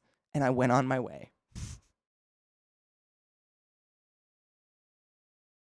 Amazing. I'm just blown away. I love them. But when I had a seizure on the bus when I was in 3rd grade, all I remember was waking up in an ambulance, and then guess I had one on the way to the hospital. Oh, Dallas, that's terrifying. I'm glad you're okay now, but that's scary shit. Boobs, my virgin eyes. Mine too. Ooh. Oh my God, banana. I remember. I actually wrote it down. That was the last time we talked about my massages. I haven't had one in a bit, but I have like exercises and stuff I've been doing. And this is super weird. I don't know if this would work for anybody else, but I got one of those like pull-up bars that tension like sits in a doorway, you know? It like hooks on the door frame or whatever. And not because I'm like into doing pull-ups. I can do exactly one. Very proud of myself. But I hold the bars that go straight out. I don't like hold the bar like this. I hold them like this. And I hang on it in the morning and once at night every day. I literally just like the only thing holding me is my grip of my hands, just slack. And it pulls and pops and stretches everything and feels so fucking good. I don't know why it feels so nice or what it's doing. I don't know if it would help anybody else. But, like, I would be a very sad person without that stupid pull-up bar to hang on every morning because it's just, like, I literally just my full I pull my legs up off the ground and do my full body weight, and I can hear it all be like, "Snap, snap," as it just, like, pops out from my night of holding myself like this, I think. It's weird. I started wearing nipple pasties instead of a bra because I want the push-up, and I don't need the underwire support, although I've heard bunny takes? Wait, what's that? Dude, I literally, like I live in bralettes and sports bras at this point. I think I have, like, 3 I have underwear on today because it's laundry day. It's laundry day. That's the only reason. It's very annoying, and I can feel it. They're pretty, but they don't feel nice. The owner's a great person. He hangs up pro rights memes all over the place. I love that so much. The place I go to is actually opening up a yoga studio, like a, a fitness yoga studio, not like a chakra. Not that there's anything wrong with needing your chakras aligned. I just can't take anything like that serious. You guys know me. I do DDP yoga. But I'm excited to do their yoga class because it's like the sweaty ones where you work yourself stupid. I love when shirts do this. Oh my God. It's the best thing ever, isn't it? I don't think they do it anymore. I don't think it's a huge trend these days, but damn, should it come back? I start my morning by putting myself on the rack, and now I'm 9'7". It works. You gotta stretch yourself. Gotta make sure your dick's tucked in, though. Otherwise, you can end up with problems. How are you, Anubis? Sonic, I'm good.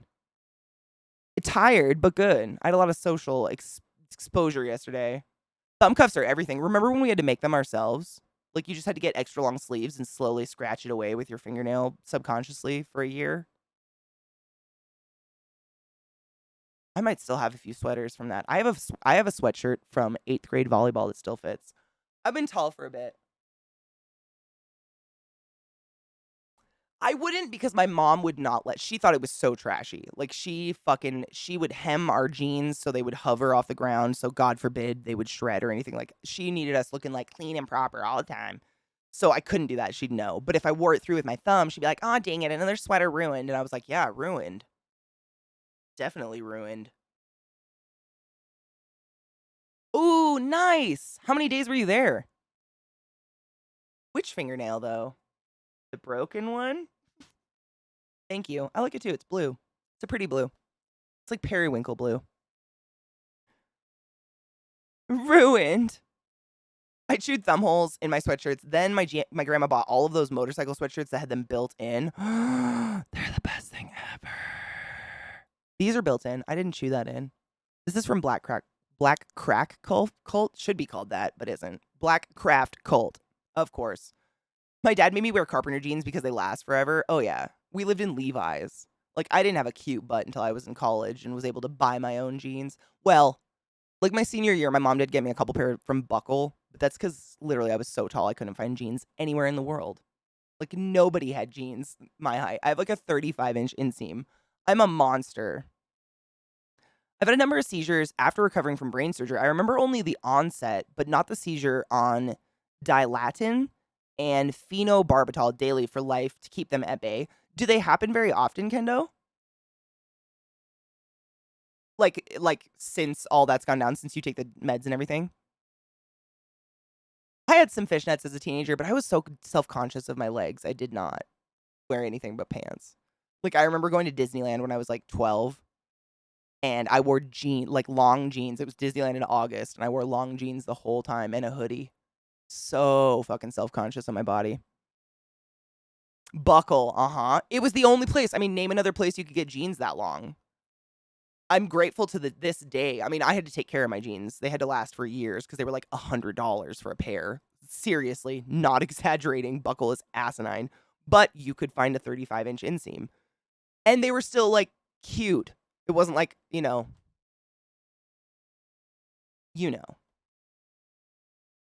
A couple, though it was nice talking to friends in person, not a single bit of internet drama, meme, bit of political bullshit, pretending to be entertainment, activist, or reactionary hot take insight. That's kind of how I felt when I got to visit you guys in London. Like, I was still, like, you know, scrolling Twitter and saying hi to the fam, but it is nice to kind of, like, even though, like, the whole Boris shit was really exploding when I was there, it still felt like brain peace a little bit. Yeah. Not had one for 15 years? Fuck yes, good. That means they're working. I was just curious. Like, that's good. I tried to be goth, but I was like, because we weren't rich. My parents weren't super wealthy. I had a lot of siblings, which probably damaged it. And, you know, I lived in bumfuck nowhere where the nearest mall was 2-hour drive away. We were more like the goths that had normal clothes that we would just like rip up and then put back together with safety pins. Or, like, we would sit around and draw on our jeans with Sharpies and shit. We were, like, the handicrafted goth era, I guess. What year did Hot Topic become a thing? I don't even know.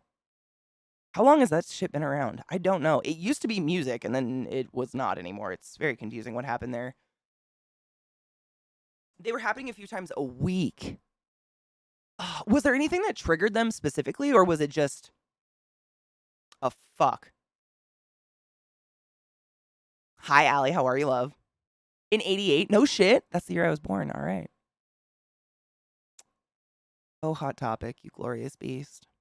Hot Topic still has some winners every once in a while, to be honest. Like, if I am forced to go to a mall, I will stop by a Hot Topic. I still don't know where the fuck to find a Nine Inch Nails shirt outside of Hot Topic. They don't exist. That's all of my Nine Inch Nails shirts that I own to this day are either from concerts or Hot Topic. Actually, most of my band shirts, they're either from Hot Topic or the concert I went to. Because where else do you buy them? Like, I guess maybe I just didn't live in an area that had a lot of, like, I know there's, like, record stores and shit that will sell big record stores in big cities. I didn't live near a big city. Spencer's, exactly. Hot Topic and Spencer's. That was the only place you could find anything like that at all. Hi, Cozy Coro. How are you, love? Oh, I need a load of bowl. Thank you for reminding me. We actually should take a break. We haven't taken a break yet today. We've been live for a bit. We've been hanging. I kind of forgot, but I do need a load of bowl. Post cheers, lover. I'm still have fucking titty kitty up on my computer.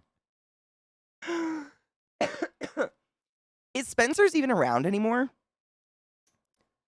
That's where I used to get all my jewelry. Like, all my nose rings and all my extra ear jewelry and shit. All of them came from Spencer's. Because they had all the shit that Hot Topic had, but usually a little bit cheaper. On the job hunt again? Boo. I'm pretty good. I'm tired, but I'm good.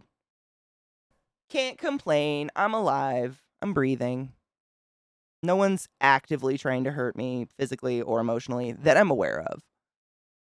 Jinko jeans, I had one pair. I'm not even kidding you, Chucky. My mom hemmed them above my ankle. One pair, I was so excited to finally have clothes that weren't from a thrift store that were like in style. My mom fucking hemmed them above my ankle, so they literally like hovered up on it did more harm than good, let's put it that way. My nickname in school was Beached Whale. Not a popular one, was she? Mom, honestly though, my mom kind of grew up not rich either, and she just, to this day, like, the value people put on looks and aesthetic, she still doesn't understand, and I kind of like that. Because I'm glad I didn't grow up thinking looks were everything. Ugh. Those go. Those are hot for a hot minute. At dirty birthday cards with the half-naked men, same boobs. Boobs. All the boobs. All the boobs. You still have one in the mall? That's awesome. The trend of teenagers razoring perfectly good jeans has thankfully passed. Just ruin a perfectly good set of jeans. I know, it's the worst. They actually, I mean, I think online shopping has really opened up options, to be honest. Any advice on how to find a soulmate? I'm lesbian if that helps with the advice. I don't really believe in soulmates. Not 100% on souls. But every time I've gotten into a healthy relationship, it's always been like on accident. I've not been looking. Maybe that's the secret. I don't know. That's a hard one. And a Hot Topic? Wow. What does Hot Topic sell now? Is it any music related shit or is it just like Rick and Morty and whatever other children's show is big with teenagers these days? My Little Ponies, I think, was in there at one point. I want to get more jewelry for my conch piercing, but I'm too chicken to change it. Why? It's not like it can go anywhere. Your ear has a drum in it. So like if the little ball falls in your ear, you just turn your ear out. It'll just roll out.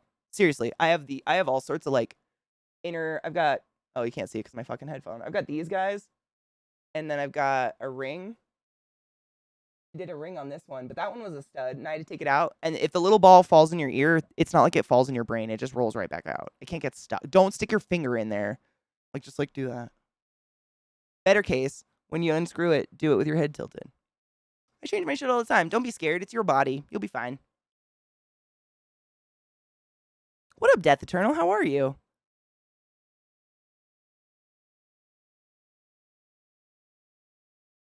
The concept of a soulmate's depressing because it implies there's only one person, 100%. And considering how many people are on the earth and how many of them do not speak English, like what if my soulmate can't talk to me? What a cheap trick, God. I think there's a lot of mates out there, right? Zacrian, I agree. I think there's a lot of people out there that you can find a healthy relationship with.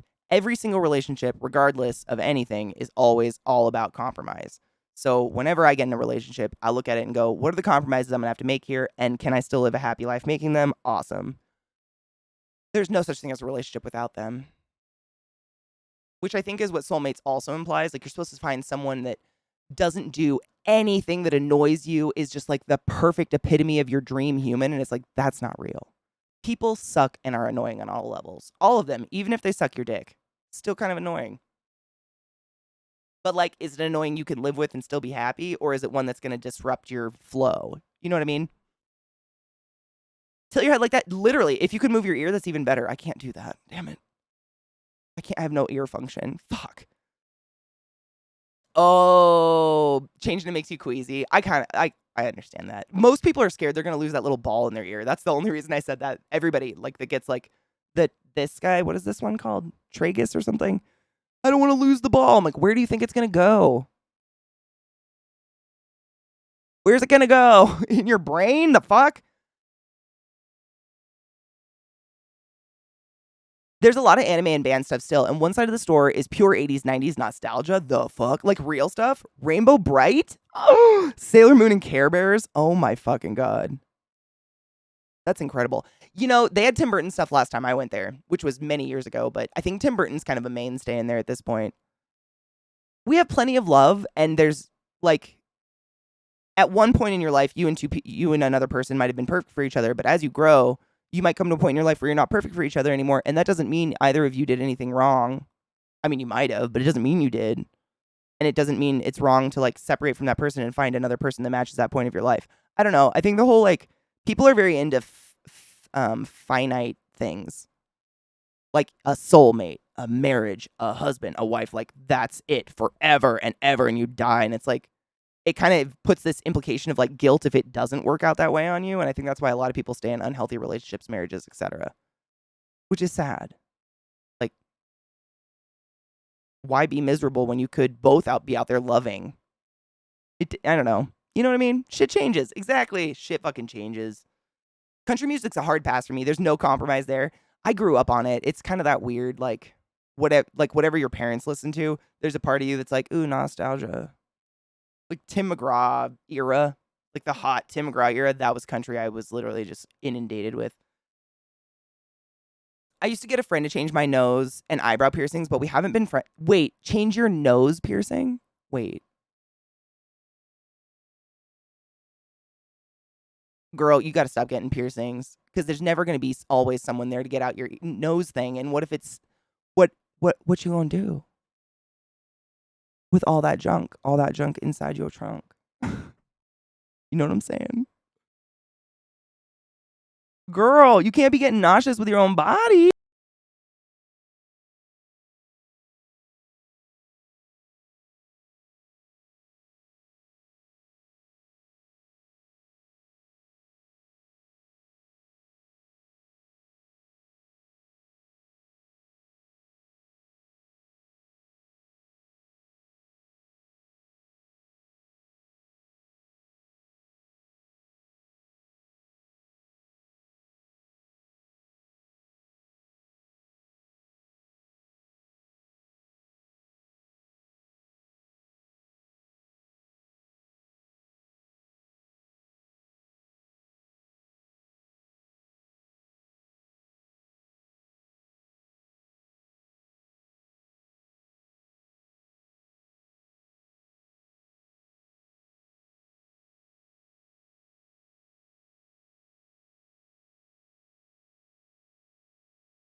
Get out. Get out.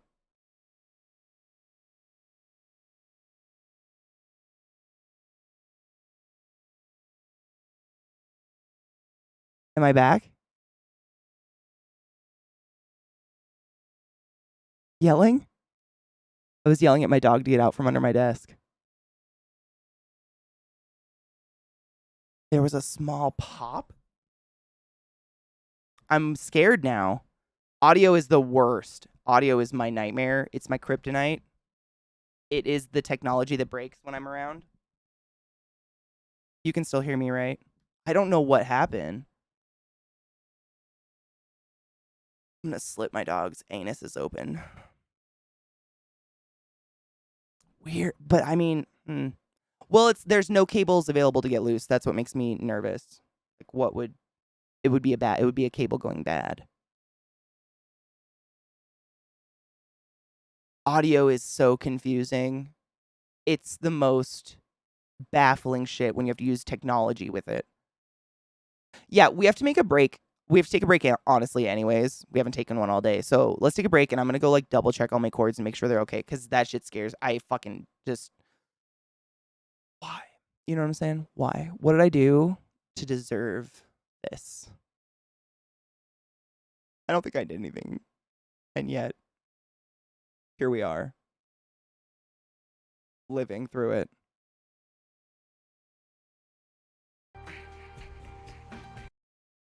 Here we go. Yeah, this. I'll be right back. Pray or something. Thoughts and prayers. Thoughts and prayers. Dick on a fart. Why? It was Go XLR. It wasn't even me. But why?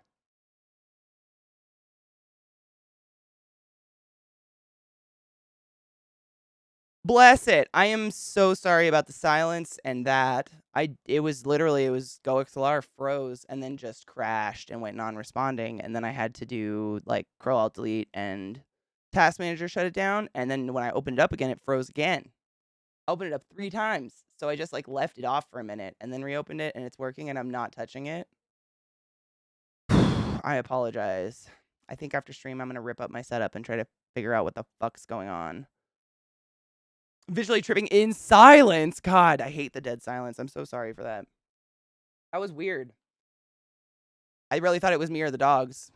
I was like, Trick, if you come near my desk, I'm gonna kill you. With love. I think I said I would do it with love. I don't know. My headphones are twisted. Sorry.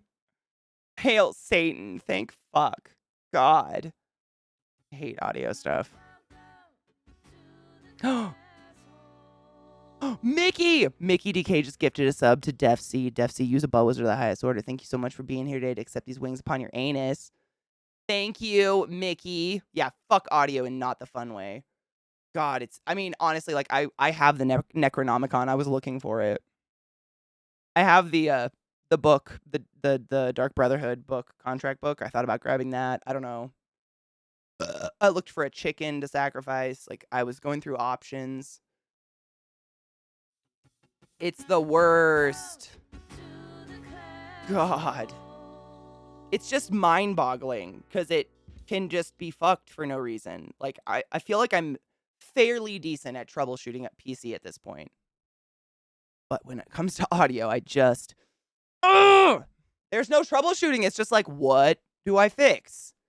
Ugh! Kendo, thank you for gifting 5 subs in the chat, you silly fuck. What the shit? Thank you. Kendo just gifted a sub to Dan Demo, Biz, Will Scott, what up, Will, Daniel Lannister, and Chitten Cloak. Welcome to my channel. Welcome to my stream. You're all about was just the highest order. Make sure to refresh the channel so you don't have to suffer ads when we take a break. And enjoy your emotes. They're pretty dope. Dude, look, the screen. Is this not like a semen fight? Okay. Sorry. It was still on. I had to show. That was like a who can shoot it further fight. That's all I could think of. My bad. Anyways.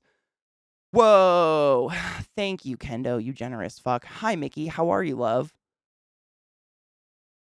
Anton Lavey? Who is that? Anton Lavey? Is that a person? A channel? Is that someone I can go to for audio help? What is that? Oh, God. Oh, my God, Kino. So, sorry.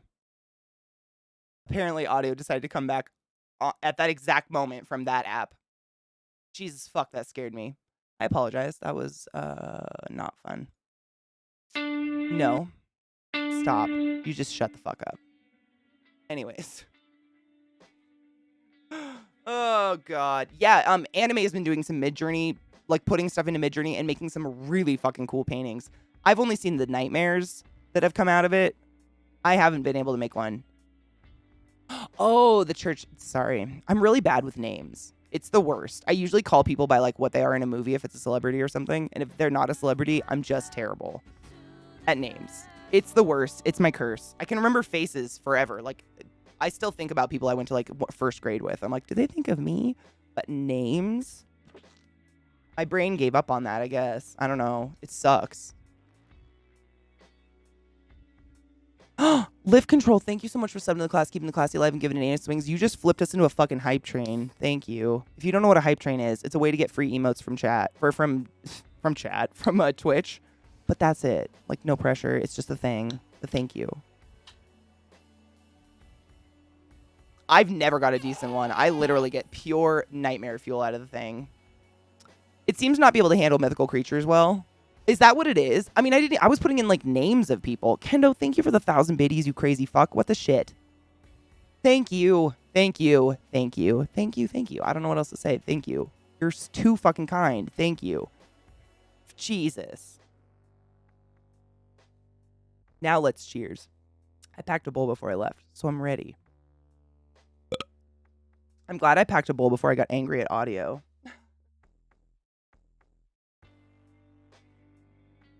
Get in there, you little nug.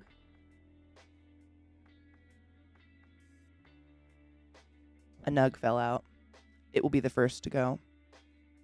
Been very busy. Went bio blitzing this weekend though. What is bio blitzing? Tell me. Oh, blab at me. What is bio blitzing?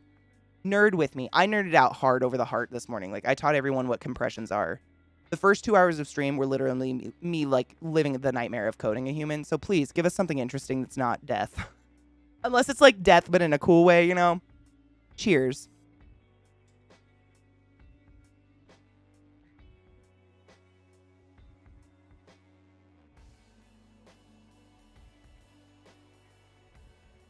No shit, Kino? I feel like Lizard Man would be a popular one to be easy to get. Fucking, John Oliver got, like, roast beef superhero or something. That was fucking crazy. Would you call yourself injury prone? I would call myself reckless and clumsy. Oh my god, that rhino is so cool! Oh, that's so cool! Did you literally just put in zombie rhino? Because that is really cool. It looks like an oil painting. Like, I love that. Jesus, that app comes up with some cool shit. I sound like a demon. I know my voice goes like... It's the demon inside me. She gets a voice only when I smoke. Only then. Other than that, I try to shut her up with like M&Ms and water.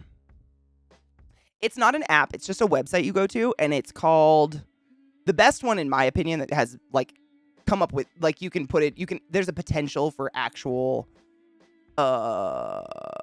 getting cool paintings out of it. Is the one you were just talking. What is it called? I just brain farted on the name of it already. The fuck is it called? It's the one you use. It doesn't say it on here. No. What the fuck is that website? I've just blanked on it. Why? Midjourney. Thank you, anime. Midjourney. I'm just going to write it down. My brain is not a name. It's just not in memory mode lately. Where's my... Hold on. I need a pen.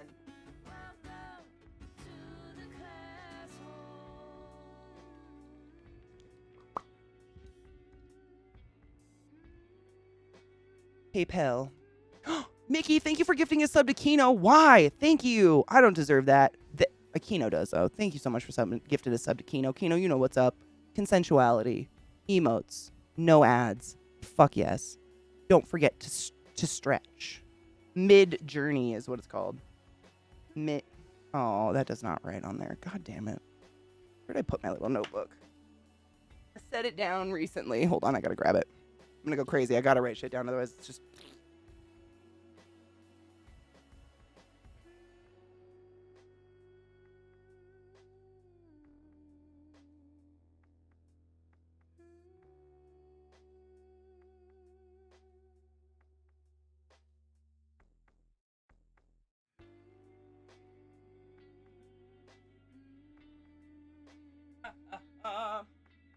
Found it.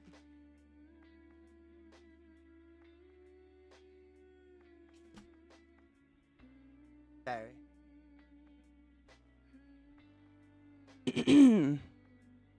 Mid-journey. There it is. Yeah, there's a couple websites where you can do it, but the other ones seem like literal just jokes. Whereas Mid-journey, like, I don't know, man. Some people have pulled some pretty sick paintings out. I mean, paintings. It's literally like the internet painting things from your prompts. I don't know. I don't understand it, but it's cool. You get a trial. Oh, do they cut you off? Oh, you have to subscribe to it. Interesting. Interesting. That's... I'm your idol? Oh, don't do that. I shouldn't be anyone's idol. I'd be a very tall idol. That's the subscriptions. Let me... I want to... Oh, my God. It doesn't... Does it say what they cost? I'm just curious. No. Join the beta. Sign... Oh. Yeah, it doesn't... Because I haven't done it. I don't have, like, a thing. But, I'm just wondering. I mean, it is cool. Like, it's kind of like a game in itself. I don't know. Do you subscribe to it?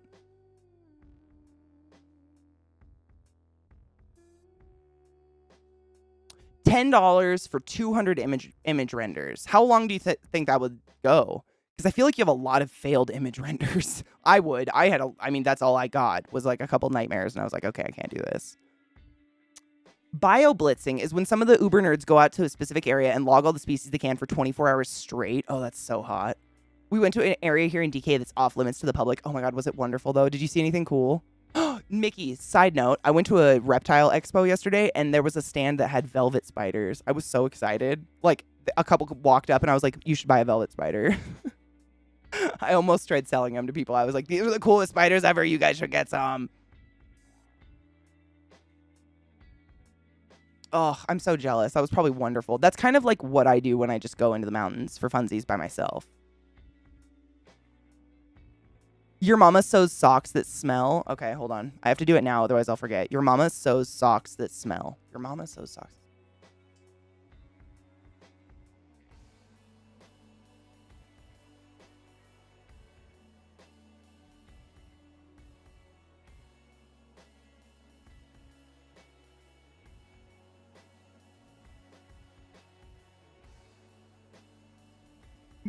Your mama sews socks that smell. Did it do anything fun?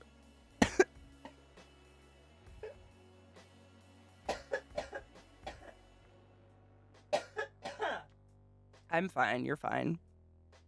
We're fine. Jesus Christ. It's very berry. I don't know. I might look this up. I'm going to look it up. It's called Gak Smoothie. Hold on. I got to figure out why it tastes like berries.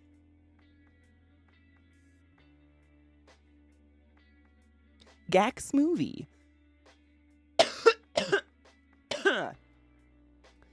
Blah, blah, blah. Shout out to Dying Breed Seeds who bred this cross of Gak, that's the mom strain, and Four Locos is the dad. So out of Gak and Four Locos, they got Gak Smoothie. Okay. Four Locos is a male progeny from genetic stock that includes the famed Hindu Skittles and Eddie Lep OG. Gak, however, is a real mystery genetics-wise, as there is not much information known about its origins, but it's rumored to have been found by Hella Seed Co. and kept by a third-gen family farm, with both parties using it in their recent works. We hunted the phenos for this cultivar in-house, and after a few pheno hunts, that didn't make us completely enthralled. It truly began to turn the corner for us pheno-wise. Wow, there's so much pheno in this. And quickly made itself known as the most exciting new genetics from the crew, blah, blah, blah, blah. Okay. So it's new, and we know nothing. Okay. I'm uninterested now. Sick. It tastes like berries. That's all I got. Ooh, I saw some pretty gnarly fungi. You'd look at them. You'd like them and what they do. Wait, tell me what they do. Wait. Okay, this is going to be a stupid question. Do different fungi benefit forests in different ways?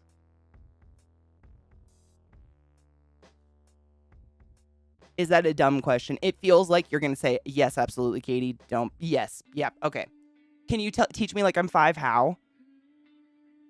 Because I know they're better. Oh my God, that is so cool anime. Dude, Dude. This has got to be the best website for it. I mean, if I was going to do these a lot, yours are the coolest. They just look like actual paintings. The other ones are like nightmare put together collages.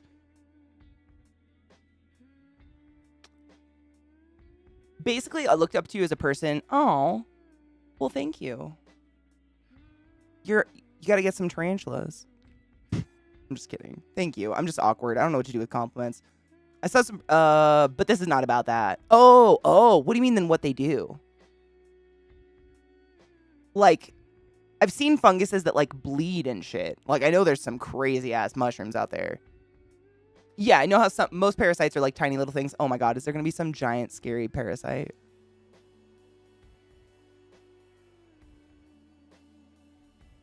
Like the one that attaches to fish tongues and, like, becomes the tongue? I don't want that. Those things, I don't even like looking at the pictures of them. Freak me out. Imagine your tongue being replaced with like a beetle. I don't want that. I don't want to do that. I would like to skip, please. Can I bow out of that? Here have some hard puffballs, genus Scleroderma. Stop it. Scleroderma is a disease. That's actually a disease in the hospital. Scleroderma. Is that the same word? Is it the same thing? Does it, like, make the puffball, like, a rock-hard thing? Because that's what scleroderma, I think what it does is it slowly hardens your soft tissues, including your organs and stuff on the inside. If I remember correctly. It's been a while. Oh, it's totally different. Okay. That's why I was curious. Tell me. What does it do? They have a rare parasite? Oh, that's the puffball genus. Interesting. I wonder if they have anything related. Is scleroderma. If scleroderma is literally a disease, I mean, that's crazy. They've got to be related, right? I'm just curious because that's a legit thing. I've had a lot of patients with scleroderma. Yeah, it's scleroderma, also known as systemic sclerosis, is a group of rare diseases that involves the hardening and tightening of the skin. They have tough skin. Okay, that kind of makes sense, yeah. We have puffballs here, too. I mean, not here. In Washington, I saw a lot of puffballs. We would stomp on them and, like, you know, puff would come out as children. We're stupid. Yeah. That's interesting. That's crazy that there's a whole genus of fungi that's also, like, a skin hardening disorder. It's got to be a Latin root or something, right? Yeah, back to the parasite. Teach us about the giant scary parasite. It's going to give me nightmares. It's a bit creepy and goofy to feel proud of an AI's machine learning. It's definitely art. I think it is. It makes me terrified to know humans have taught dirt, plastic, and electricity to do it. I know. It's pretty wild. It is a little scary. But I think it's art too. I mean, what do I do other than piece things together in my head that I've pulled from references throughout life and put on paper together? Like that's all it's doing. They're just teaching it to work like a brain, which isn't scary at all.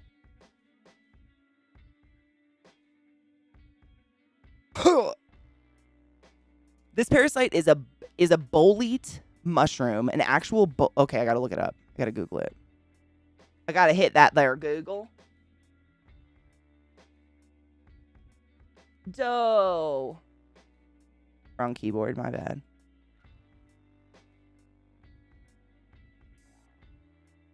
Please. Please. Ooh, wait, it's growing on the puffball? So, like, it's a puffball and then, like, a whole other shroom just, like, popping off of it as a parasitic mushroom. HBO removed Sesame Street, but why?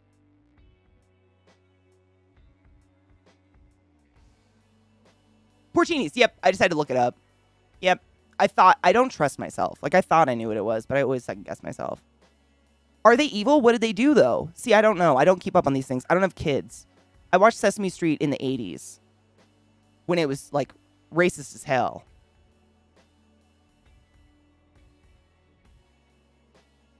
Ooh, bashful. I don't have it open. I'll have to open it on my break. I'm excited.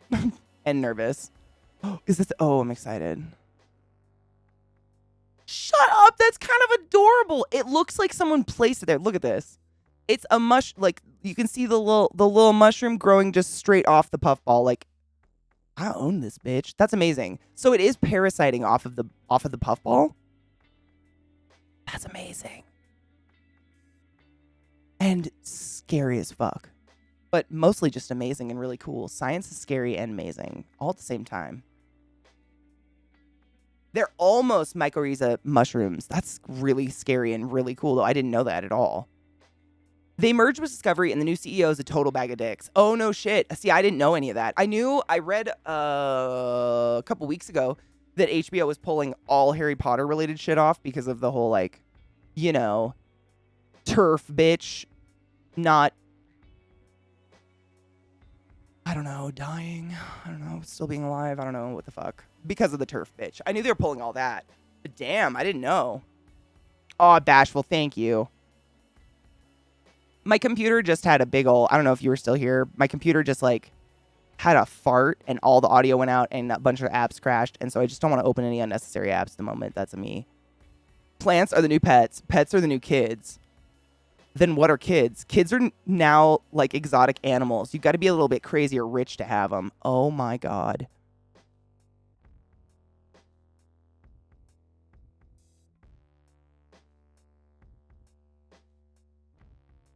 It's so real, it hurts. You know, see where I'm coming from. Does anyone else have physical pain from that?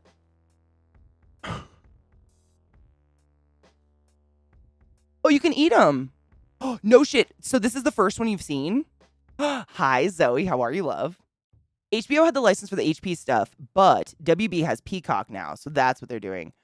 Oh, so they're going to be on Peacock instead. They're also removing 13 or so HBO originals. No shit, originals? That's so bizarre. I never thought they would do something like that. Do you know why? Like, are they removing their Sopranos? Because I quit. I'm done. The Sopranos is my go-to, like, I'm sick music or show and I need it. That needs to stay. Can we not fuck with the precious?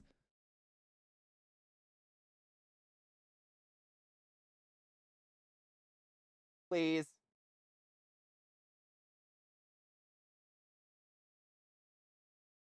First one I've seen in 24 years. That's fucking cool. I didn't want to go to the place where they're known. Is it icky? Money? Probably. But Jesus, the CEO of Discovery is basically like, ha ha ha, we're evil, so take that stuff down.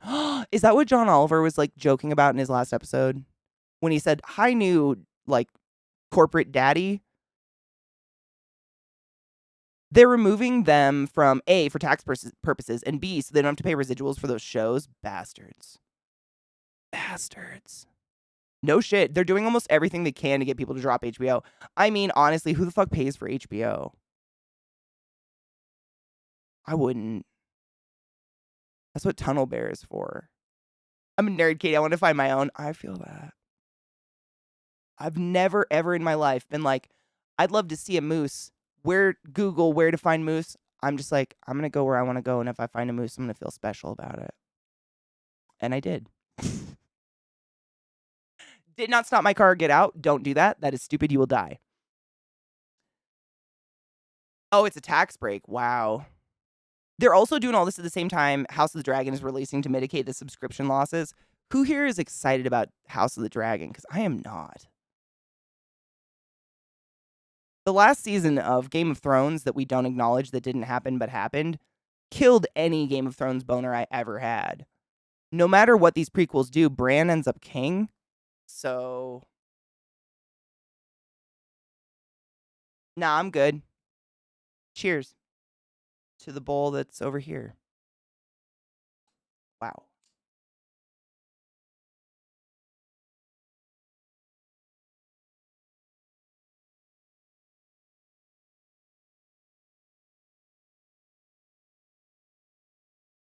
Dallas, I have no idea. I usually don't ever plan face makeup. I do it on the fly.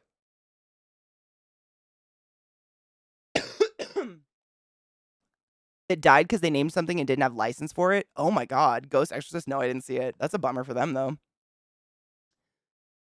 Found another thing I've never seen, Katie. Oh, wait. Have you ever seen this in big format? Show me. Seen what?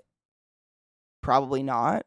HBO Max shows and movies canceled in 2022. Who's safe? Oh god. Do I even want to know who's safe? So the ones canceled. Batgirl, Scoob, Holiday Hunt. What the fuck? Raised by Wolves, Made for Love. Oh, I really like Made for Love. Damn it. Time Traveler's Wife, Close Enough, Gordita Chronicles, Little Ellen. I have no idea what any of the other ones are at all. Shows deemed safe, presumptuously. Succession, House of the Dragon, Last of Us, Euphoria, True Detective, Barry, Curb Your Enthusiasm, The Righteous Gemstones, Westworld, The White Lotus, The Nevers, Industry, Gilded Age. And then there's a whole list that could be canceled. A big list. That is odd. I am sad. Yeah, don't steal these pics from Mickey, my dudes. Oh my god, I've never seen that. What is that? What is that? Oh my god, it's kind of beautiful. Stop it. Look at this. It's like gross, but also it's kind of gorgeous. It looks like a gemstone, like growing out of sap or something. Is it a fungus that feeds on sap? Is the devil coming out? Is this where the headless horseman bursts out of his tree of death? Was there a head at the bottom you're not sharing? That's fucking sick.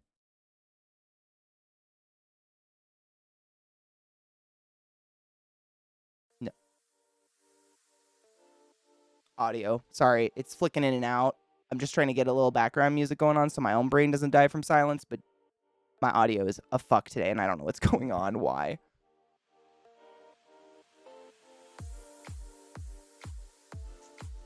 GRRM has stated that that when he finally releases the book, the ending will be different. We'll see. Do you believe it? I don't know if I believe that. I feel like HOTD is going to be... Oh, God. Is going to be a big apology that ends with, see, Daenerys was doomed to be nuts from the start. Sorry, not sorry. Hashtag, ha, ha, ha. They all go crazy. Tee, hee, hee. Look at this little girl that looks just like her. Ha, ha. Yeah, I can't. I'm just done. That season ruined the entire... I stopped reading the books. Like, it killed everything. That was such a fucking boner kill. That is so cool, Mickey. I want a Monster of the Week version of Westworld where Stubbs runs around the park stopping hosts gone haywire. Dude, I would kill for that. I lost interest in Westworld once they left the park. Who the fuck wanted to leave the park? Where's the fun in that? I get to watch people act like androids in real life all the time. It's just called real life. I'm good. Can we get back to the park where people fuck dead robots and shit? Like, that was wild. Oh, it's a parasite. It's alder tress tar crust. And it's a parasite? Oh, that's sad. Is it on the inside? Or is it like crawling up from the ground kind of, or growing? That's where they get caviar. I didn't see High Maintenance or Barry on either of those lists, so I don't know. Are they HBO? Is Barry HBO? I thought that was Prime. I have no idea though. Cheers, Ellie. Let me repack my bowl for you. Cheers and fuck audio issues. Man, it was OBS today. I mean, Not that that's good. It's just always relieving when it's not me. That's kind of a little relief. Main reason it died was because they released it too early and rubbed a lot of people wrong for when they said, don't release it, not ready. And they said people wouldn't care if it's not ready yet. It'll take money. Oh, you mean Game of Thrones? Oh, I'm well aware. It doesn't excuse any of it. Still was absolute shit and ruined a lot of the show for me. I've never been more excited for a show than I was for that one. I just take it really hard. I lived for Sundays hearing the bum bum bum bum bum bum. Like I would get nipple boners. And they just shit on it.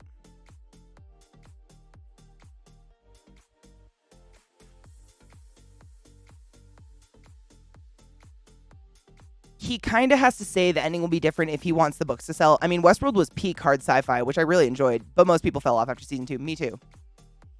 It was peak hard sci-fi, and I loved the concept of it. But what I was interested in was like the morality of what mentally was going on with humans that liked to go into a park where they could, do whatever the fuck they want to a person. And it's no consequences.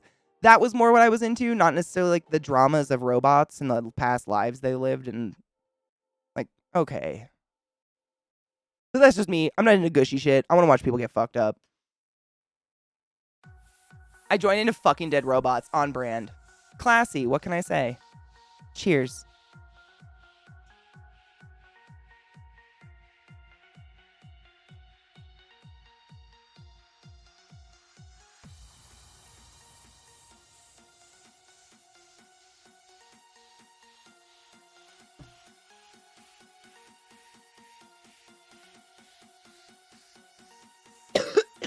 That's so many hours of suffering, Kat. Like,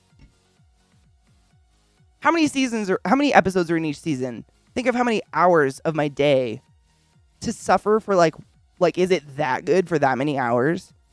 Cause damn. I would, but I'm gonna hate you if that's like 16 hours of my life I want back.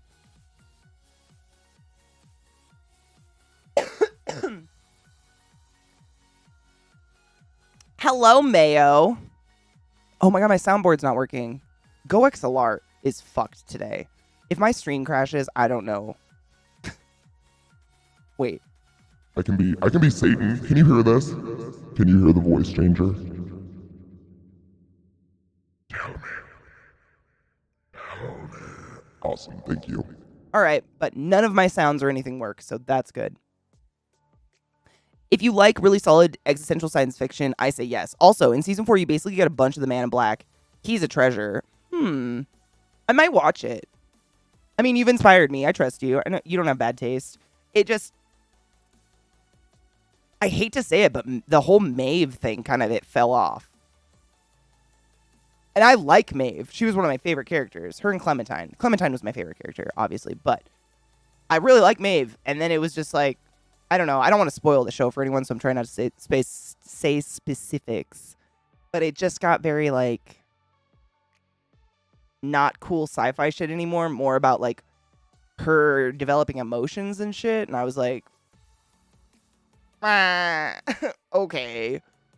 All right. Sure. Someone's got to like it. I don't have to like it for it to be good. Ellie, isn't it kind of heartbreaking? I mean, show writers and shit have no responsibility to my happiness, obviously. But when really, you wonder what happened when it's like 2 seasons are phenomenal and then this twist, and then you're like, do you not understand why we all like the show? I found the same. Did anyone watch Lock and Key, I think it's called? Or Key House on Netflix? I think it was a graphic novel first, but it's basically this family lives in a house where they keep finding these keys throughout the house that will, like, they can turn into an animal if they open a door with the key or something. It's fucking bizarre. Don't worry about it. But the first season was dank, and then the seasons just keep coming out, and they just keep getting worse and worse and worse, and I don't know why this show has stuck around and so many good shows keep getting canceled. Because it stopped being about any of the cool magic shit, and it's just, like, drama of preteens and an alcoholic mother who needs to spend less time with her preteens. I don't know. Maybe I'm just old. Maybe. Ooh, I heard the showrunners had signed on to do a Star Wars deal. I assume the movies or something, hence finishing it early, but they lost that deal. Well deserved. Me too. I heard the same thing. There's actually a really good, God, what is he called? There's a really good YouTube dude who does a YouTube video that's hilarious about the Game of Thrones, like, last season. It's like, oh God, hold on. Let me just, hold on.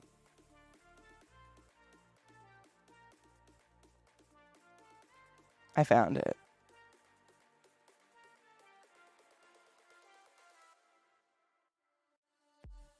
Would you like to watch this? It's very funny. The channel is Screen Rant. Has anybody watched Screen Rant? They're fair. He's funny. He makes some really funny videos. I do enjoy them. Some of them are a little too over the top for me, but this video he makes is like, it's a spoof video on the conversation between HBO and the writers as to like why the last season was the way it was. And he just does it so well. Oh, it's so good. If you haven't seen this, Mayo, it's so fucking good. I decided to climb up my body. She thinks she's a lapdog. Oh, yes. This is...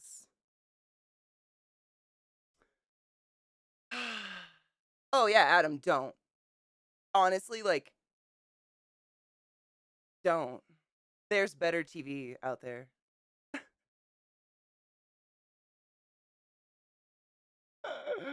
It's like they hired a 12-year-old bad fanfic writer with vague knowledge of the plot to write the last episode. I mean, seriously, but then gave them, like, Adderall. It was terrible. It was really bad. Everything he says is a very valid point. I mean, everything happened. Arya's story was destroyed. Faceless nonsense ruined. Everything that I liked about the show, like the very few and far between moments of the show that were badass, were written out by the last season. And it was just fucking ridiculous. Sean! Thank you for subbing the class. Keeping class 11, giving it swings. What up, homie? Never watched a whole episode. Got about 5 minutes in and my brain couldn't take it anymore.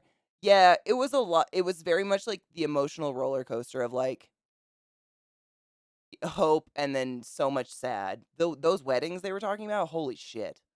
Dude, I remember the red wedding. That fucked me up. I didn't even want to continue watching after watching that. I was like, what? Even? Shit was sick. Why? What's wrong with you?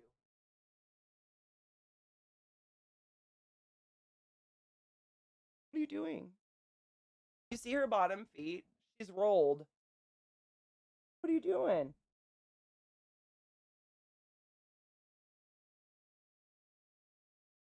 My dog is so weird. Sorry. Merlin also ended badly, but I sobbed through the entire episode. I feel that.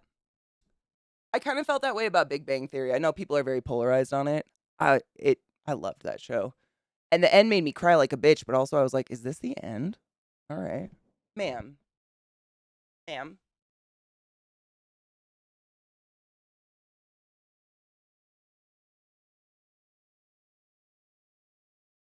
Ma'am, this is a Wendy's.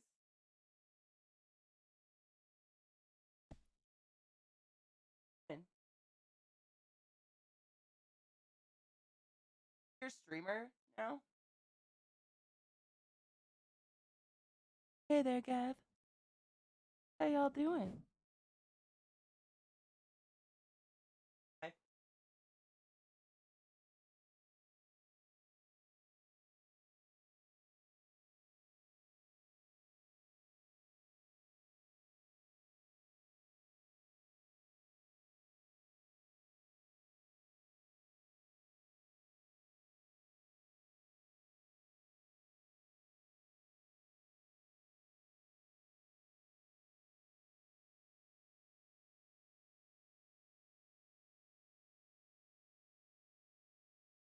Oh, I'm out.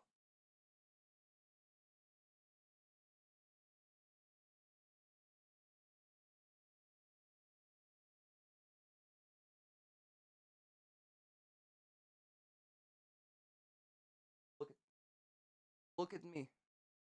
I captain this gentle now. Look at how she hugs. Does anybody have? This is just, I can't. a good girl.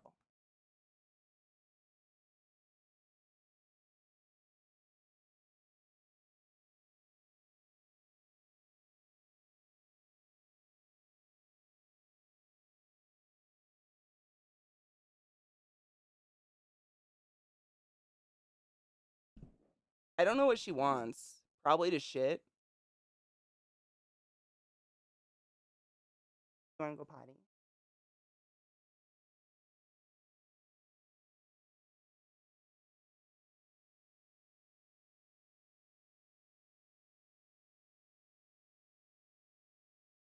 I don't know what you want. She's so goofy looking.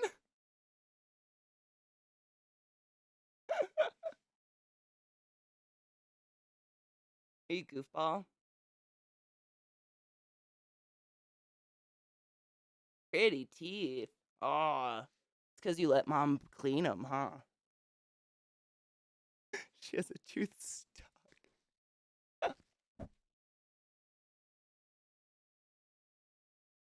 This is my poodle, Lilith. Hello. Isn't she lovely?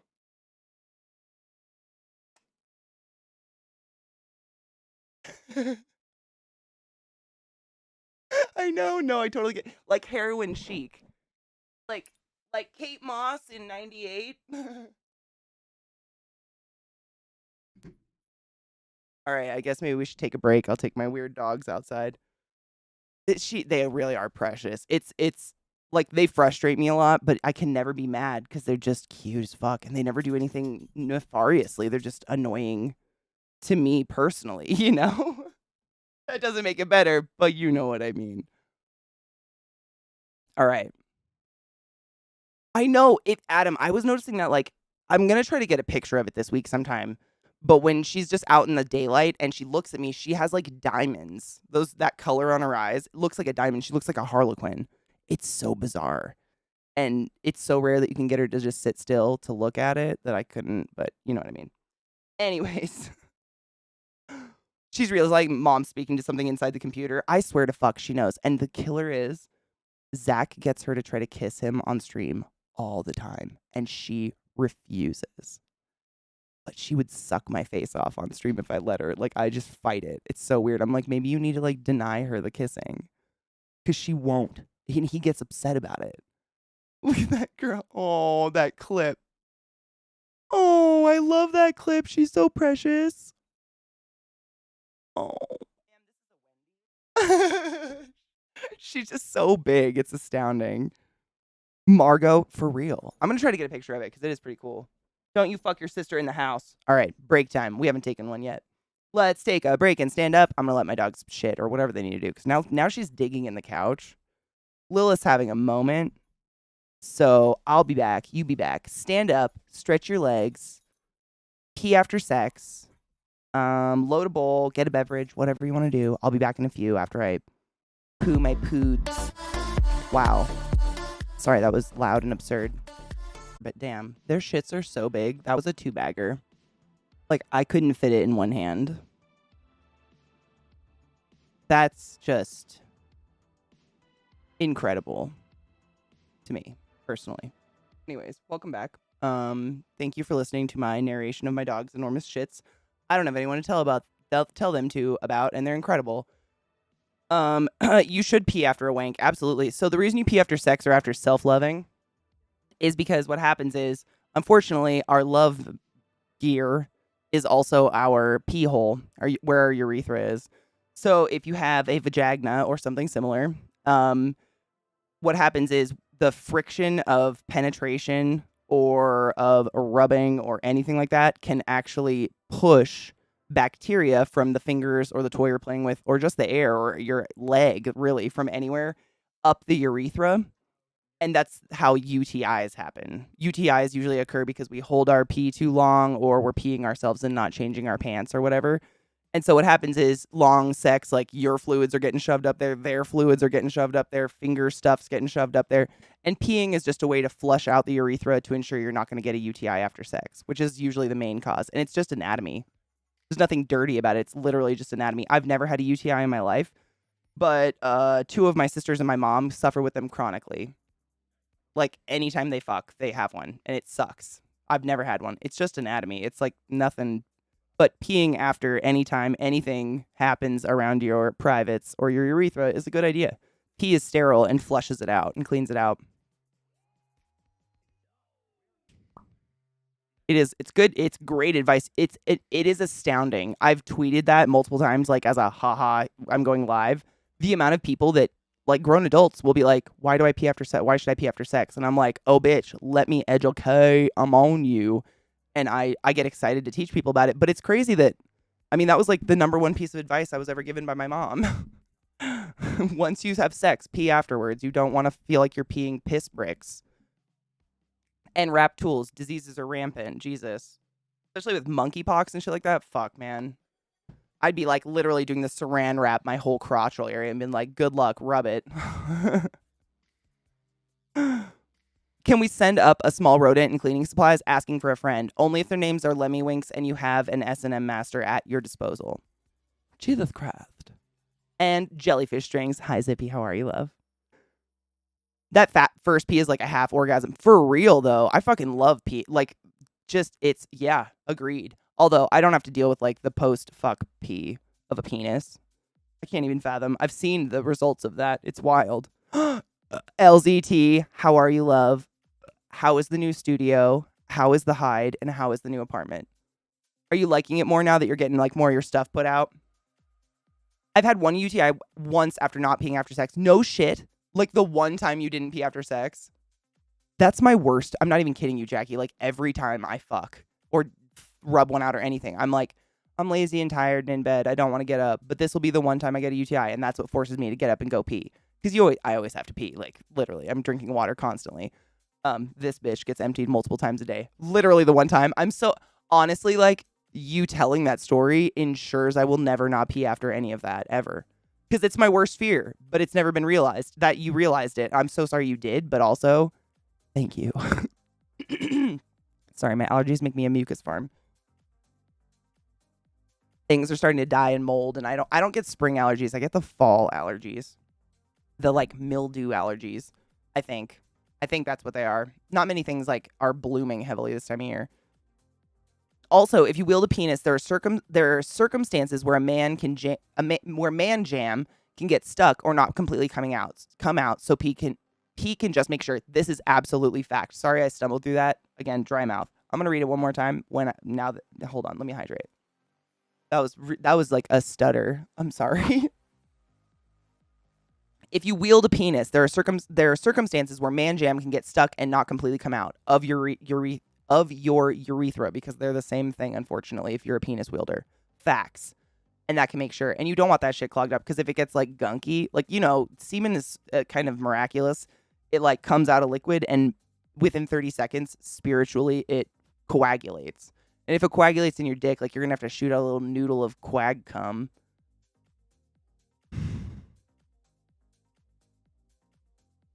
Peeing after sex is especially important if anal play is involved. I don't think I should have to say that, but I don't know. I'm just going to add it in there. Poop is dirty. Anybody's poop. The way you get E. coli poisoning is by getting someone else's poop in your mouth, i.e. they fucked your butt and then, or no, wait.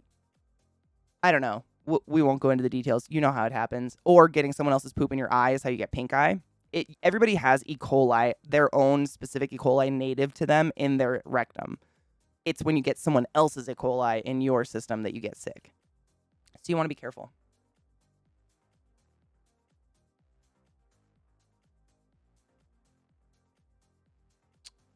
I get a real good shiver after self-love. Who doesn't? Man. The post-nut clarity. I'll go a step further in washing and peeing after love. Absolutely. Honestly, it's not a bad idea. Like, nobody wants a UTI. It literally, this is what I've been told. I've never had one, but I've been told it feels like you need to pee and push a brick on fire out of you all day, but you don't actually have to pee all day. So it never goes away. Like, that feeling of absolutely being about to pee your pants never stops, but you don't necessarily have to pee. And when you do pee, it does feel like hot fire. Nobody wants that. I don't want that. Is that similar? Has anyone here had one? Jackie literally had one. New apartment's good. Back home at the moment to pick up stuff. Oh, nice. When are you like officially out of the old place?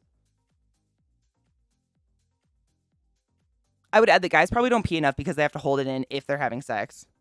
True. I mean, honestly, if I have to pee and someone wants to fuck, I'm like, nah, one moment, and I go pee because I'll definitely be able to pee again. Like I can. There's never a moment I can't pee. I fucking am a walking water boat.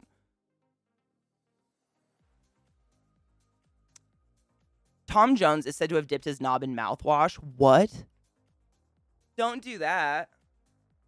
What? Mouthwash is literally floor cleaner that they just remarketed for our mouths. Don't put that on your mucous membranes. What?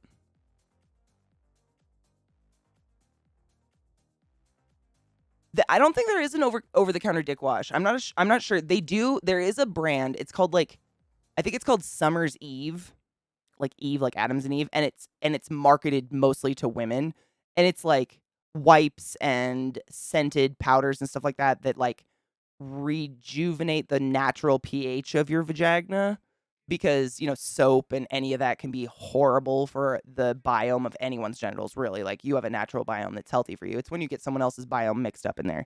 But I don't know if they'd work the same. I really don't know. But honestly, just peeing after is enough. It's just getting it out of your urethra. Like, that's the reason why your penis hole is like that little whispering eye of wonder that you can sing a song if you want to. Not that I have. Definitely have.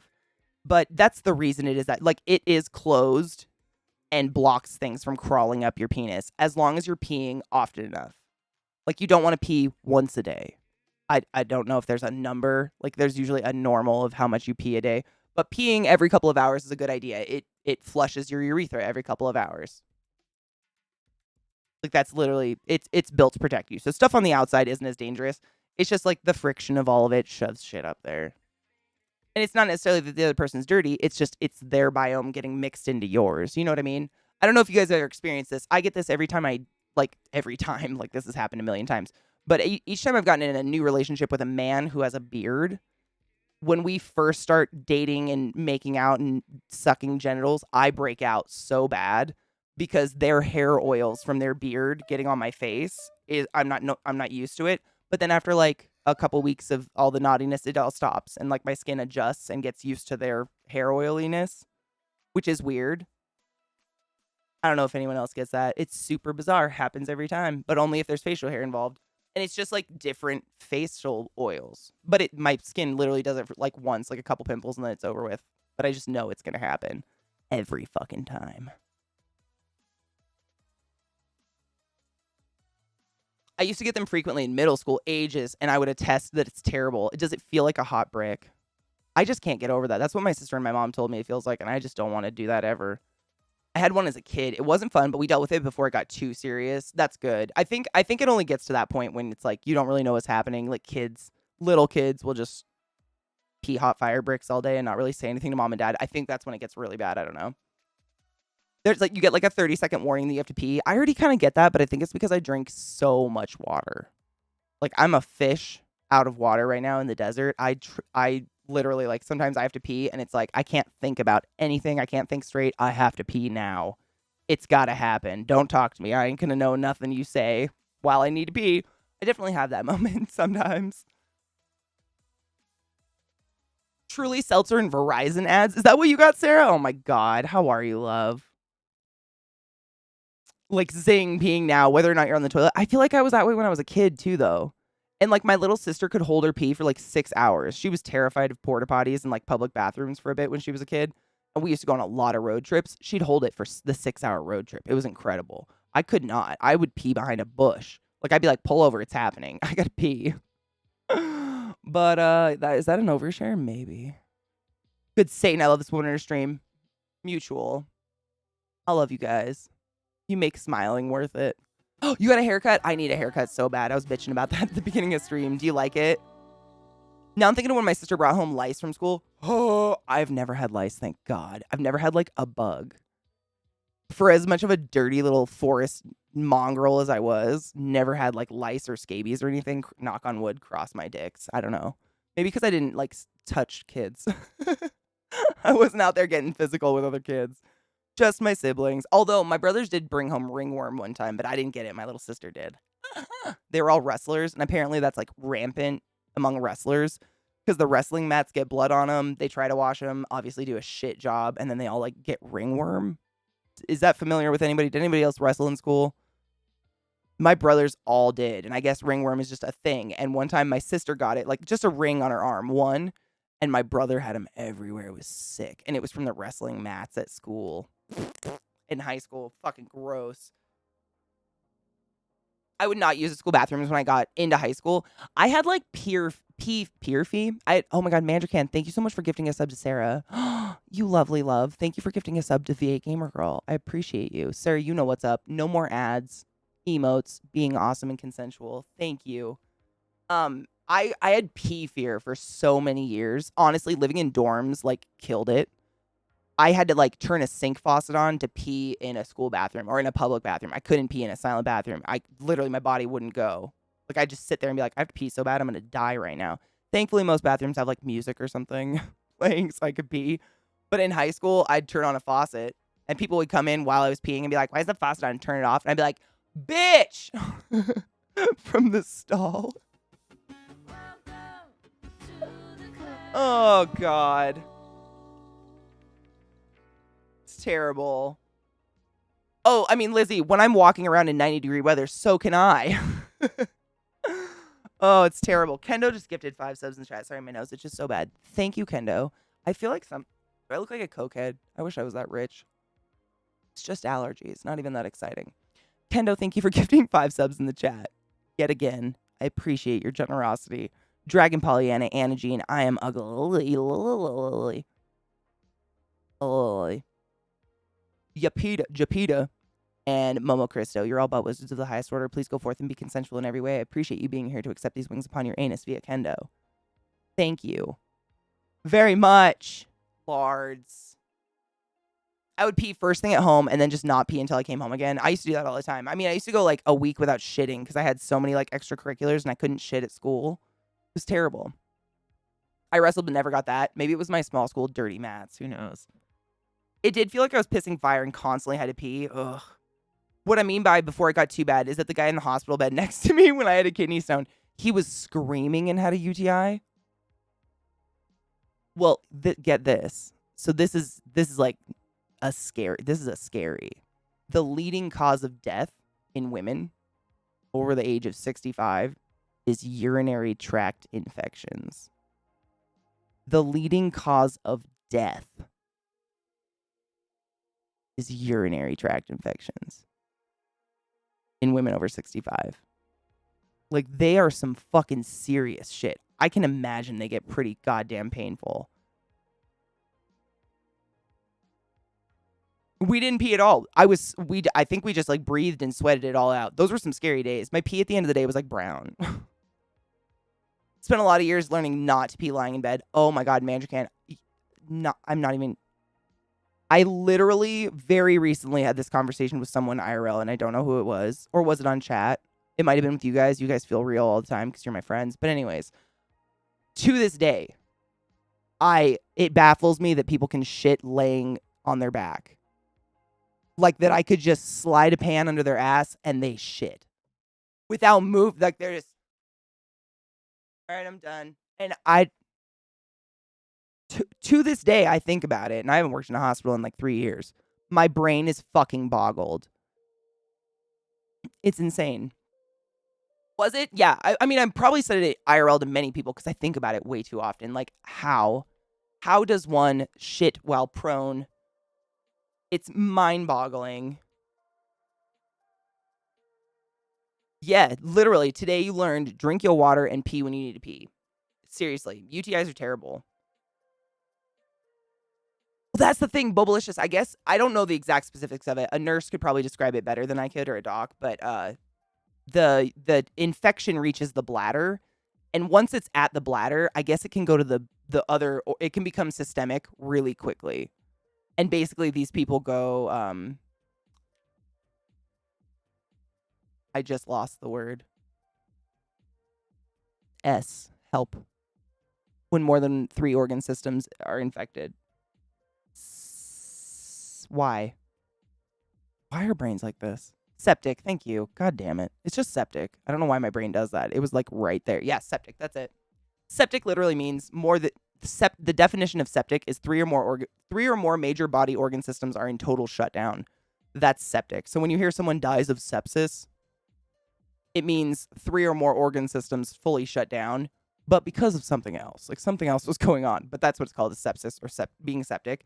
But that's usually what happens with UTIs is you end up going septic, and by the time you get to the hospital, you're so sick that we can't turn you around. And it's crazy how fast it can take you out. UTIs are wild. Is prone on your belly? I was just thinking about that. Maybe shitting prone would be even worse. If it's on your belly. Yeah, okay, just kidding. That would be so much worse. That's like jackass shit. What's on your back?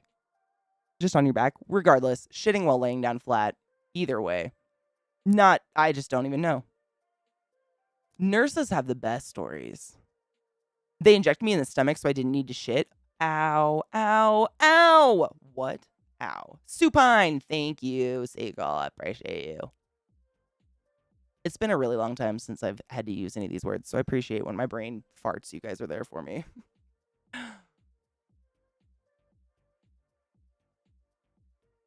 But yeah, I'm sorry, that was such a weird thing. I just think about people shitting on their back a lot. I don't think I could either, Kendo. Honestly, that's why I think most patients in ICUs and shit are on like Senna or some sort of stool softener so that they don't have to shit. They just kind of let go. And it falls out. I don't know. LZT, just like look up some good boobs or something. It'll cleanse your brain. I love you. Sleep well. Be safe. Seriously, take care of your back and shit while you're moving stuff. Be careful. When I was a kid, I thought going septic was like a septic tank and meant your insides turned to shit. It kind of is. Oh my God, Derp, have I ever told you about the patient I had who had a pelvic ectomy? Meaning she was like her everything in her pelvis area under the skin went necrotic. So they just scooped it out. Pelvic ectomy. She walked out of that ICU. She walked out.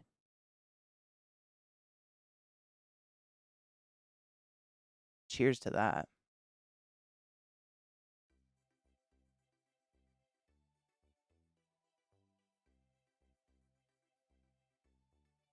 Oh, man, okay, that's fucking dope. That's kind of my family. My mom's an RT, but 2 of my aunts are nurses. And a lot of my cousins are nurses. So most family like get-togethers for the holidays and shit always ended up revolving around my aunt Elaine and my mom just going back and forth with the most gnarly stories from the ER and shit. And everybody just standing around like, what? It made for interesting dinner conversation. I learned that people can slip and fall on Grey Poupon bottles way earlier than I should have learned people can slip and fall on Grey Poupon bottles. So.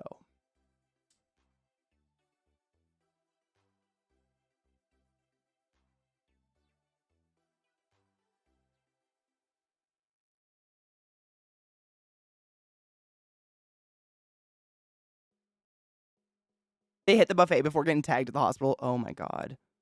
It's incredible that we can eat while working at the hospital. Like thinking about it in retrospect, I don't know how we did it, but we would like my unit would have we would have like a grilled cheese party where 2 people would bring in giant griddles and we would all bring in weird bread and weird cheeses and just sit there and like in our spare 5 minutes, like griddle the weirdest grilled cheese we possibly could and like eat it on our way to a C. diff room. I don't know how we did this, but we did. And it was normal. I don't know.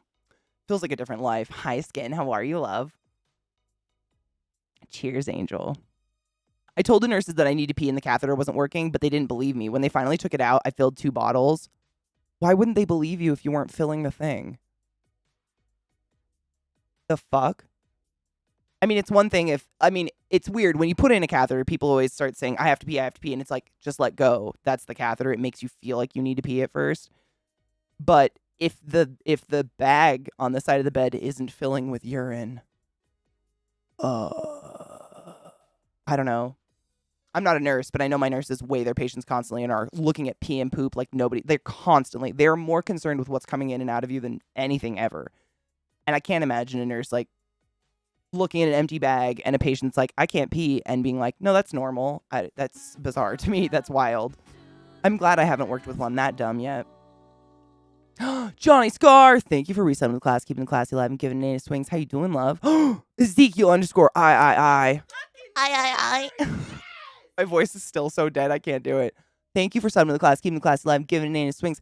How you doing? How y'all doing? Is it that late? Are you guys done already? Oh my gosh. What's up? How are you?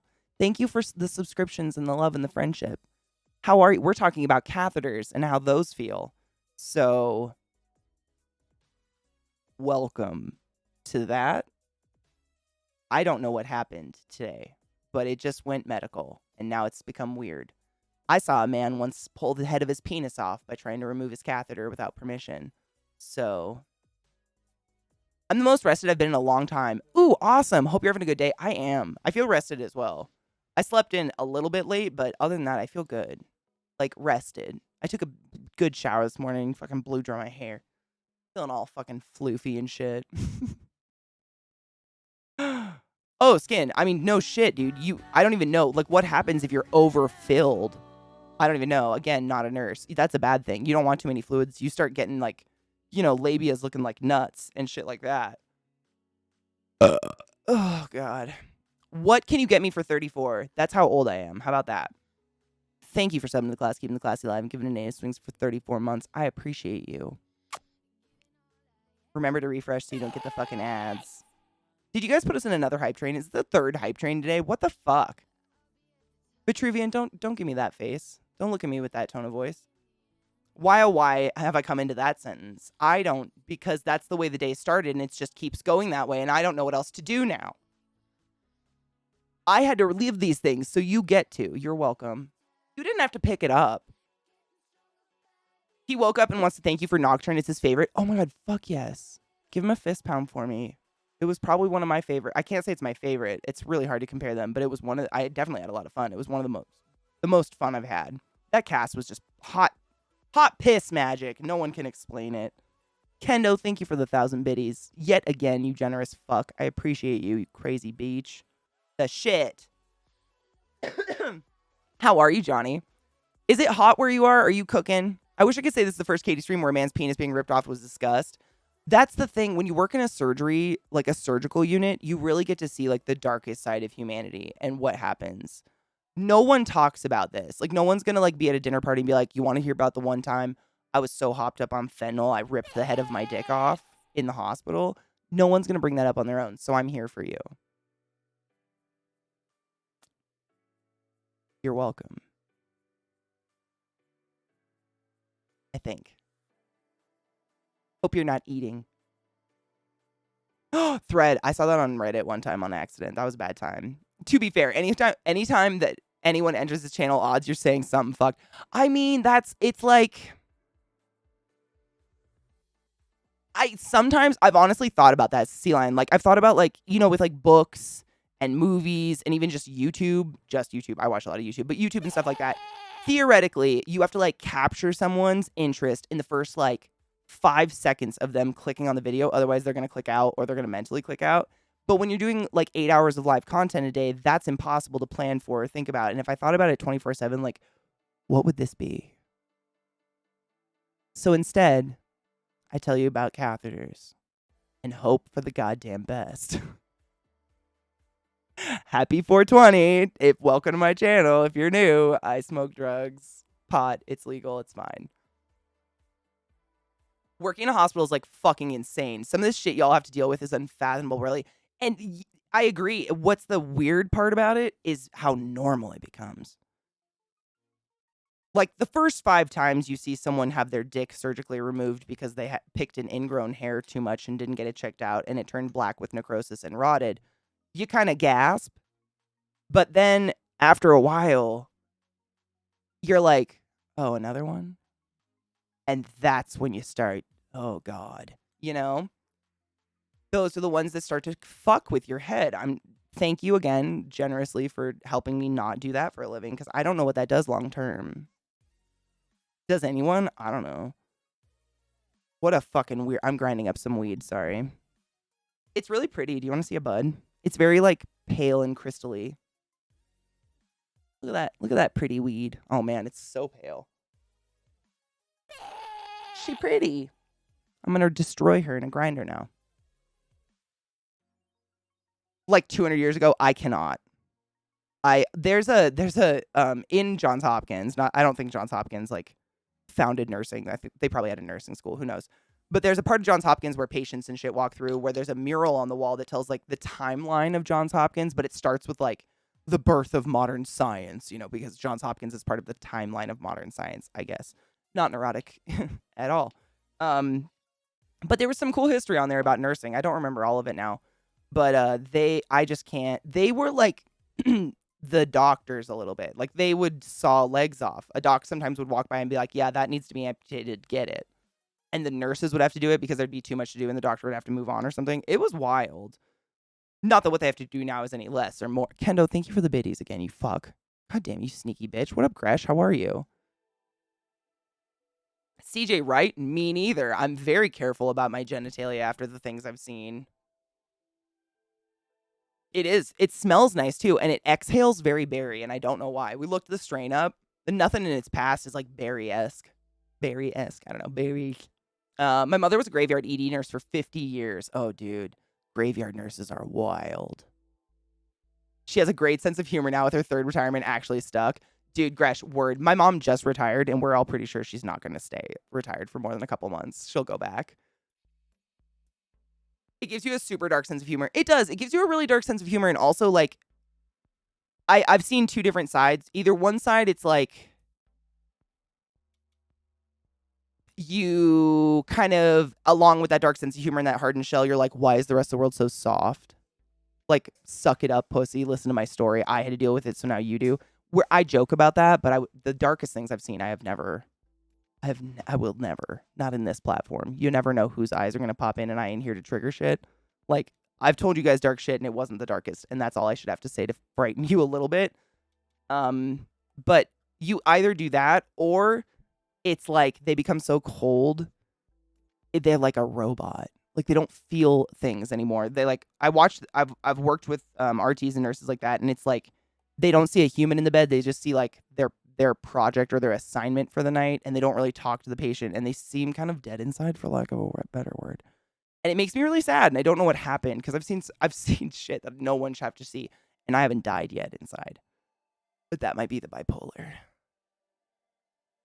Judging from career nurses I've spoken to, yeah. Are you one of those nurses that can't stand when people's sexuals are wait, what?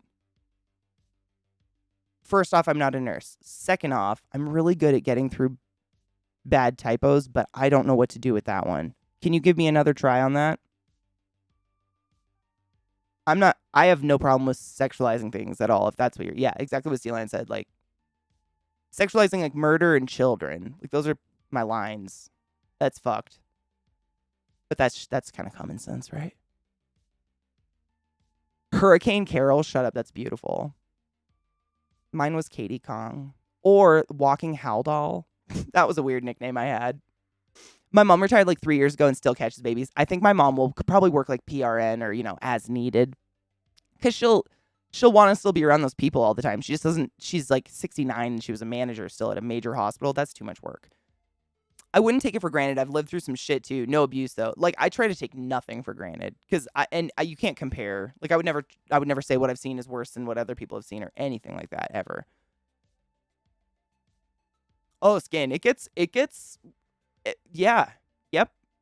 I was talking about this a little bit yesterday. Like, it's really, really hard for me to find horror movies or horror content of any kind that actually scares me when it comes to like gore or anything like that, because they can't fathom what I've seen to create it. They can try, but they never will. I've like smelt it and felt it and dealt it. You know what I'm saying? Like a fart.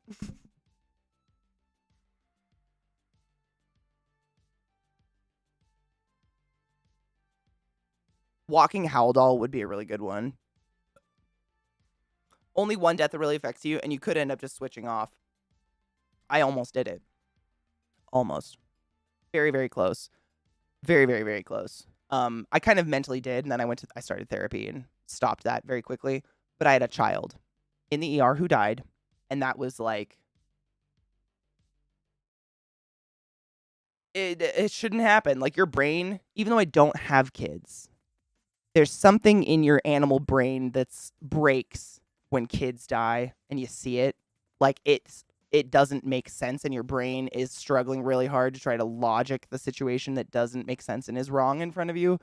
And my brain almost broke. I was almost there. I kind of did break, but probably not from that. But it's and it's like, people in healthcare are fucking angels. They really do give up a portion of their sanity to keep the rest of us alive or otherwise.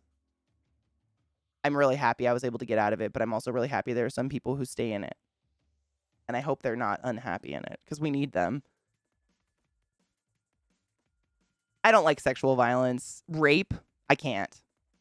Like, I don't like a show, a movie, anything that literally has like a rape in it.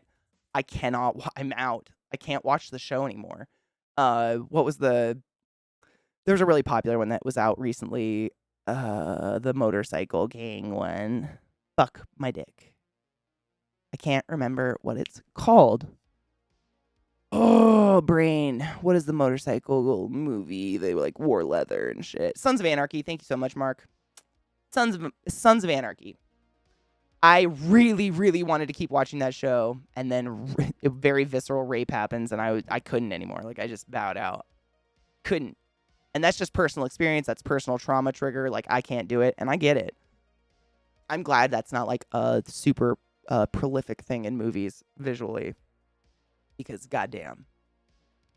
No.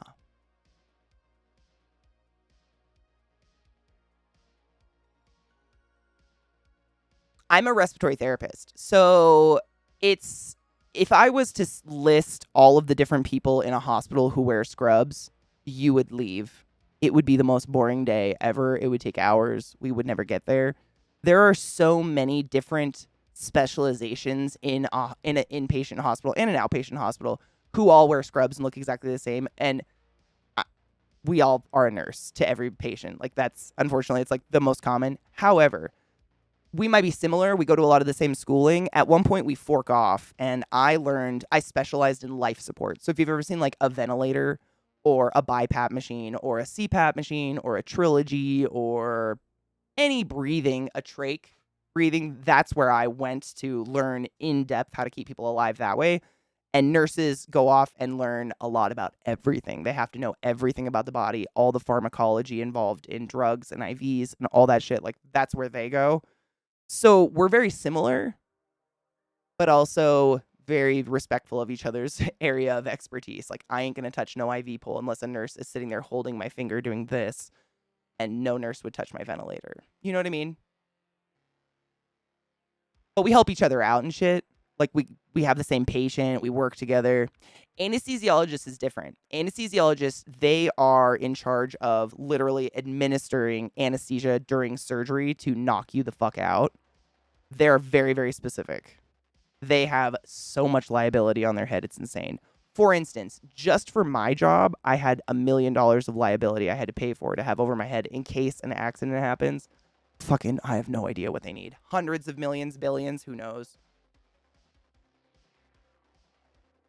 Because my mom wouldn't let me watch Mad Max either. Same. Skin. Same. Yeah. Fist bump, man. We survived. That's the important part. I'm such a good patient when I go to the hospital now that all the nurses love me and are super kind. That's a good. Nurses are beat to death, my dudes. Like, it's crazy. I could bitch all day about my job, but no one is run more ragged than a nurse. And especially these days with like the shortage, they just don't want to pay nurses what they're worth. That's it. It's not a shortage. They're not willing to pay anyone. That's it. There are tons of nurses out there licensed and ready to work for what they're worth. Period.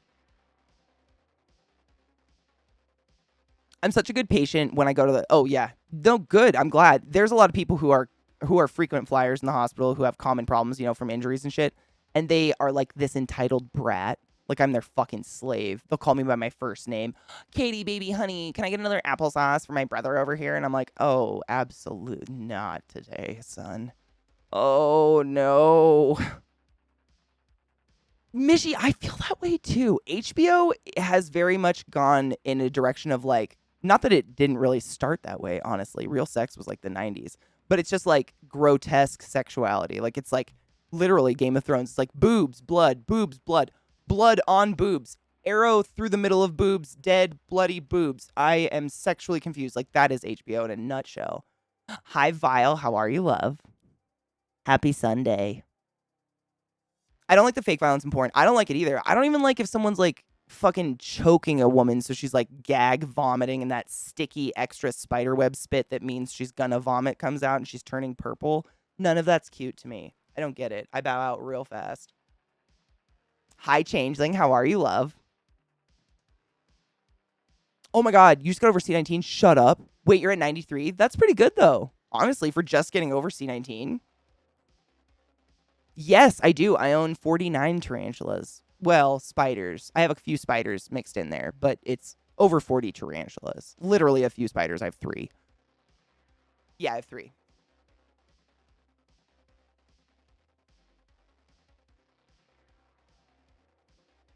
Yep, 47 tarantulas, 3 spiders. Thank you, Vile. Mm-hmm. I do. Ooh. I'm a whiny baby in a hospital. Hey, if you're in pain and sick, like, that's the beauty of who a nurse is. Like, they are some of the most empathetic, sympathetic. Like, they get it when you're actually hurting. It's people that act that self-indulgent, like they act like there's no one else in the hospital that's also hurting. You know what I mean? Every once in a while you get a patient who thinks this is a one-on-one situation with their nurse or me. And like nurses have 12 patients sometimes, and all of them are doing the same thing, thinking they're the most important creature on the floor in the world, so and so on. And then it doesn't help that their family also thinks that and is screaming at you from all of those different doors. I usually have 100 patients at a time. That can happen. Like, it's nauseating. There's so many people in the world, but we all think that we're the only one experiencing life. Hi, Slurm. How are you, love? I had a cancer patient once ask how many days was during the chemo because I was having a bad day. Oh, how your day was? Oh, that's blessed.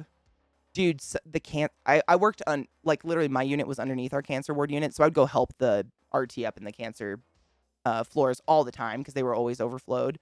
And the families up there would always bring in, like, baskets of homemade bread and snacks and candy and all this shit for all the nurses. They were so nice. Real sex fucked me up too, man. I can still remember it almost verbatim. Do you remember the guy that they suctioned into a black latex flat sheet of latex and just let him like sweat himself stupid? And then they just let him out. Like, that was it. That ruined me. The fact that some people just get off on sweat juices got me. Give me the boobs and keep the rest. I'm kind of the same, Sea Lion. Like, I just want to see like a tasteful side tit. I don't need the excessive tit and then the blood and then the tit and then the blood and then the arrow and then the blood and like, I just, I'm the same. If I want porn, like, I'll go look for porn. I don't need it in a show I'm watching. The one patient that makes jokes and puns while nurses docs are doing their thing, those are kind of fun, honestly. I love a patient who's like self-deprecating, because 90% of the time your patient is buck naked with like that tissue thin gown on. And when you're rolling them and moving them and checking for bed sores and stuff, like, they're nuts out the back, out the front, dicks all over, vagina lips are stuck to your knees. Like, there is no shame. But we always try to, like, help you maintain your humanity. Like, we're not going to talk about those things. We're looking for bed sores. But they're out. Everything's out. And when people are funny about it and self-deprecate and we can laugh with them, it just alleviates the whole, like, we're a whole bunch of strangers paid to look at your balls right now. Sorry.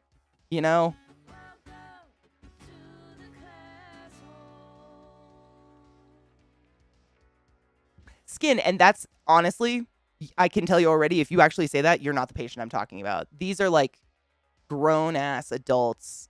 It's just not that we're not. I don't know how to explain it. It's not even, I couldn't even like give you what they are. It's different across the board, but they're just like entitled. And they really think that no one else in the unit is important.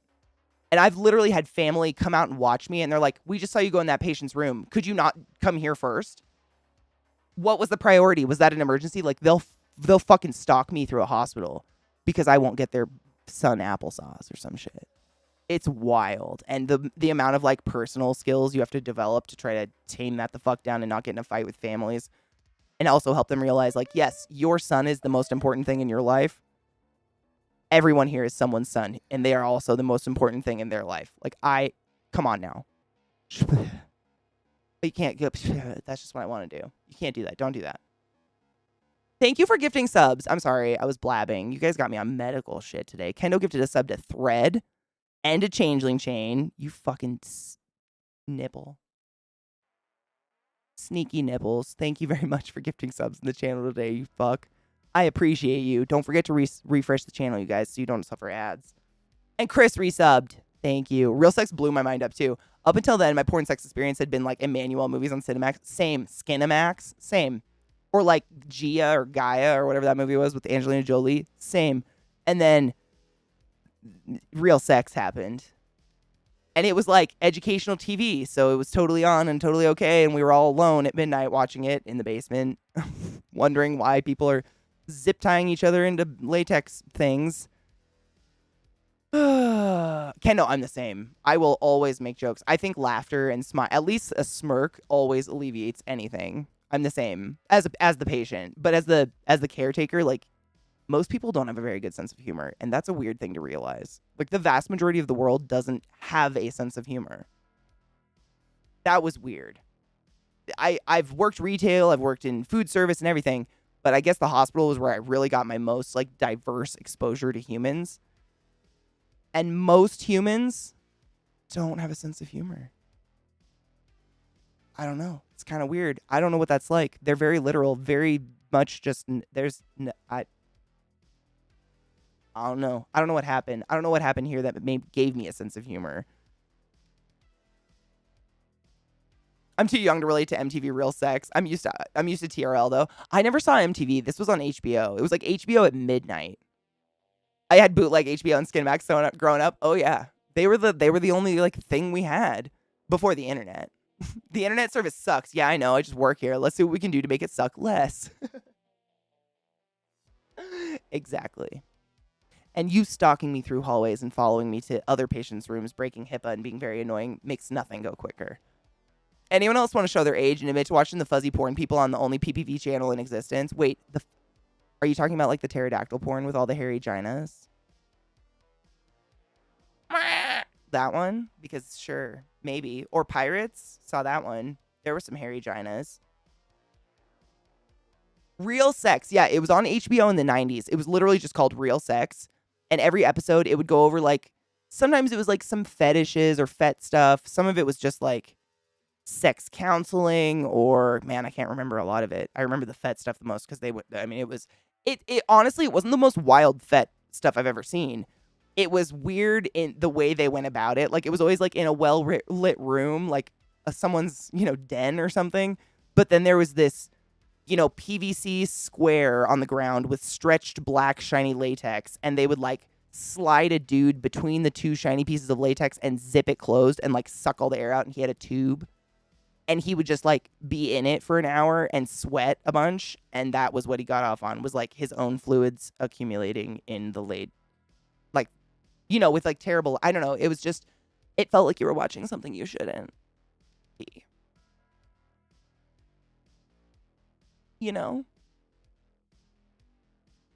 No, but I watched Naked Attraction when I was in London a month ago. No, it was definitely like a month ago. I watched it. What a weird show. It never works out. I think it's a great example of how looks mean nothing.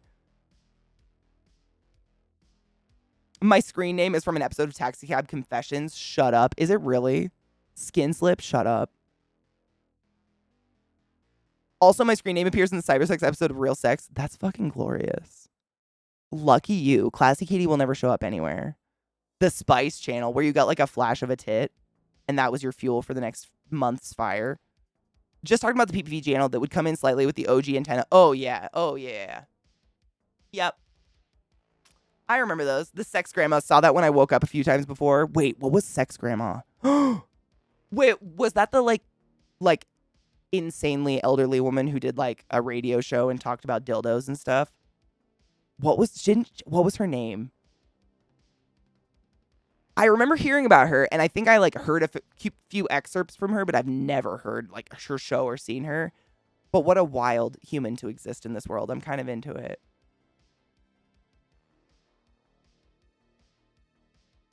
Ooh, I had to install security cameras in my apartment because that MAGA lady broke into an apartment in the building and got arrested. You truly fucked crazy of the century, didn't you? Thankfully, I wasn't at home at the time, but being pulled up. I just want to make an aside. I'm so glad your brother didn't actually fuck her and that all of that was fake and just her crazy because holy shit. Imagine all that crazy wrapped in. Oh, ice cream. Fuck yes. Ice cream and pizza. That's healing food. That's Dr. Ruth. Dr. Ruth. Yep. She had like a suitcase. I think I saw a clip of her. She had like a suitcase of dildos, but she had like crazy rheumatoid arthritis. So like those insanely bent up fingies with the knuckles. And she'd be like, this one feels really good up against the cervix wall. And you'd be like, ah, what the fuck, witch? Could never pay attention to the dildo with those hands going on, man. Sue Johnson. Oh, wait, was she also Dr. Ruth, or are these two different people? Am I totally confused? Because both of those names sound super familiar. An episode from Las Vegas, there was a mortician who talks about the worst things he has to deal with, and he mentions skin slip. I know what that is, and I have to vomit. One moment.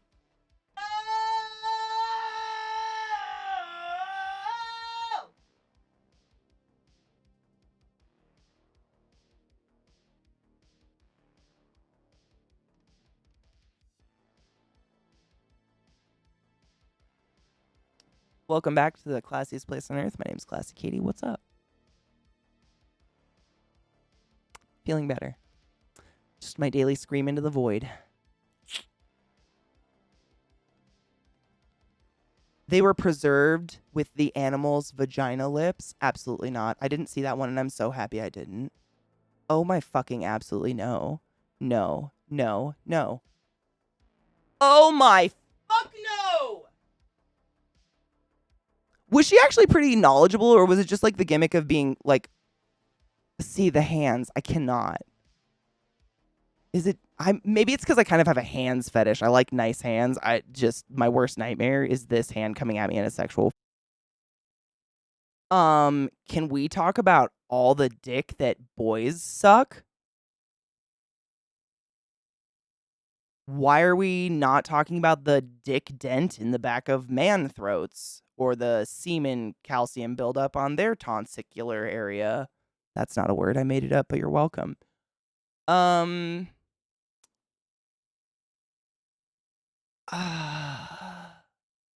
don't know. I'm gonna go check. Does it look like a Mario mushroom slammed the where your tongue connects to your throat? Maybe. I mean, I did have a patient one time who thought that if she was on top during sex, gravity would prevent pregnancy. I did have that in the past 10 years. So I kind of understand, but also, oh.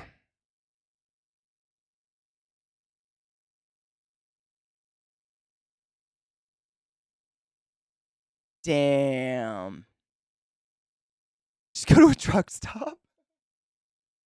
But men's bodies aren't affected by sexual activity. Silly. Women are objects to be consumed and are visibly changed. Men aren't. Exactly. Hashtag save the hymen. Does it look like I take a lot of dick? Imagine going to your dentist and that being your first question. Dr. Dentist, can you take a look at the back of my throat and tell me if it looks like I suck too much cock? Thank you. No, my teeth are that's what I'm here for. Thank you. The ENT wouldn't see me. The partners of trans women. I mean, honestly, the backs of throats of everyone, right, Derp? Everyone's throat backs have an indentation. You're absolutely correct. It's not gender specific in any way, shape, or form.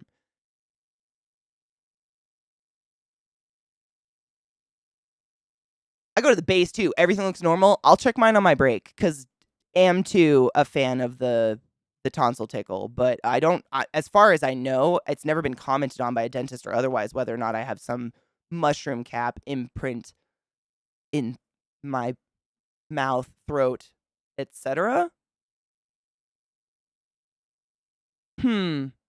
What an odd thing for a dentist to say. However, I did have a really creepy dentist when I was a kid who used my chest as like his, like he would set all his tools on my budding teenage breasts and pick his tools up off my boobs all day, which was super weird. And he would say things like, your gums are so pink and supple. That's my favorite. But I was like 14. I didn't know what to do. It was so scary. Everybody hates the dentist. I was like, maybe this is just why people hate the dentist. It's not, by the way. I'm diagnosing you with swallowing. Shut the fuck up. Katie screaming reminded me of that new morning alarm video. Get the fuck out of my bed, bitch. Go. It's a very screamy household. It's okay. We're good with it. Looney Tunes, maybe. Read an article on BuzzFeed or something about it leaving a bruise on the roof of the mouth. I bruise pretty easily. I'm gonna call bullshit on that one. Also, BuzzFeed. I don't know about that. I don't know. I can't say no. Maybe. Seems like a rough time. I had a good dentist, orthodontist, grateful boy here. uh, Mine liked pink supple things in my mouth. My dentist told me to man up when I was 9. He was ripping out a tooth, but that is fucked. That is fucked. Oh my god. You did melt my brain. I tried to clean it up. Did you see it? Sorry. It can be kind of chunky. My dad's a dentist. For all his flaws, he'd have called the cops on that guy. I think this guy got away with this shit because, again, I lived in a really small town, like 1,200 people, and he was the one dentist for that many miles, for X amount of for like 3 counties. He was the only dentist. So I think everyone there like either couldn't afford dentistry because that was the lifestyle, or we were all just like, I guess dentists are fucking weird. All right.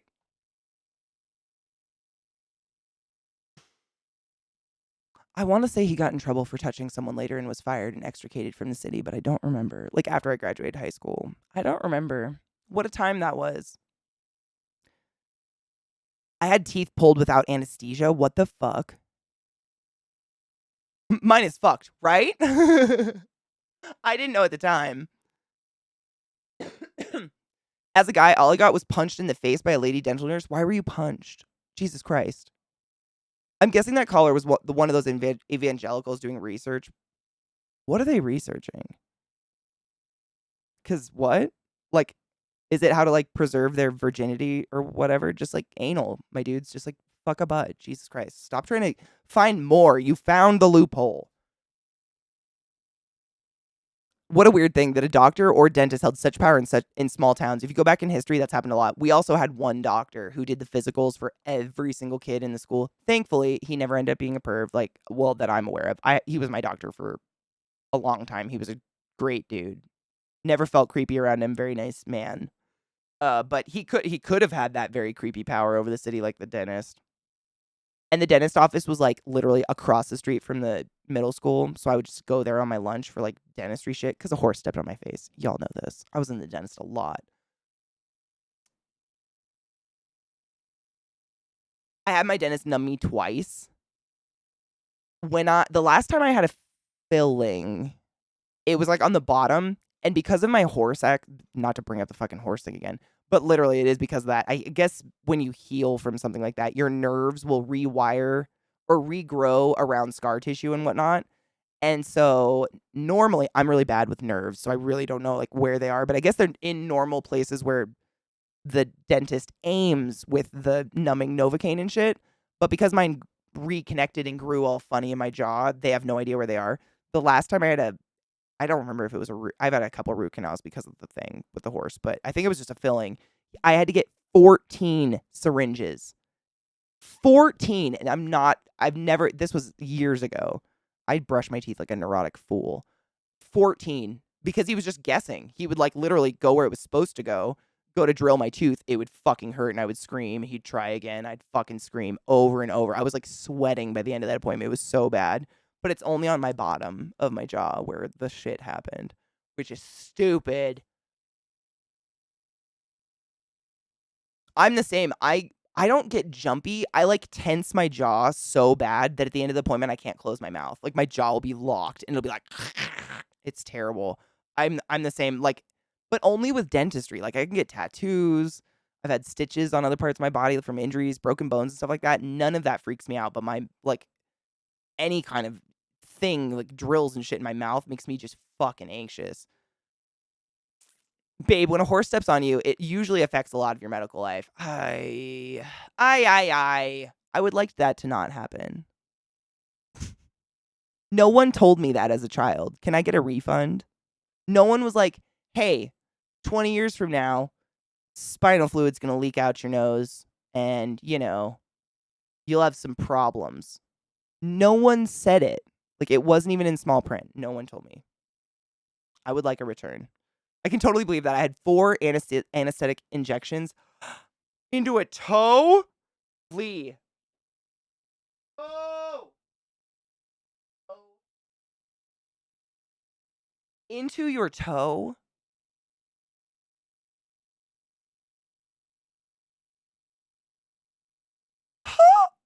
Where? I'm freaking out because your toe is just like this hard, bony nothing. Like, what the fuck? Did it go in the bone? I don't want to know. Don't tell me if it went in the bone. Just cut it off, right? Send it to the cleaners. I'm out. What the fuck? Wait, I gotta finish. I didn't even finish it. It just freaked me out. And still had feeling in it. Wait, you had 4 and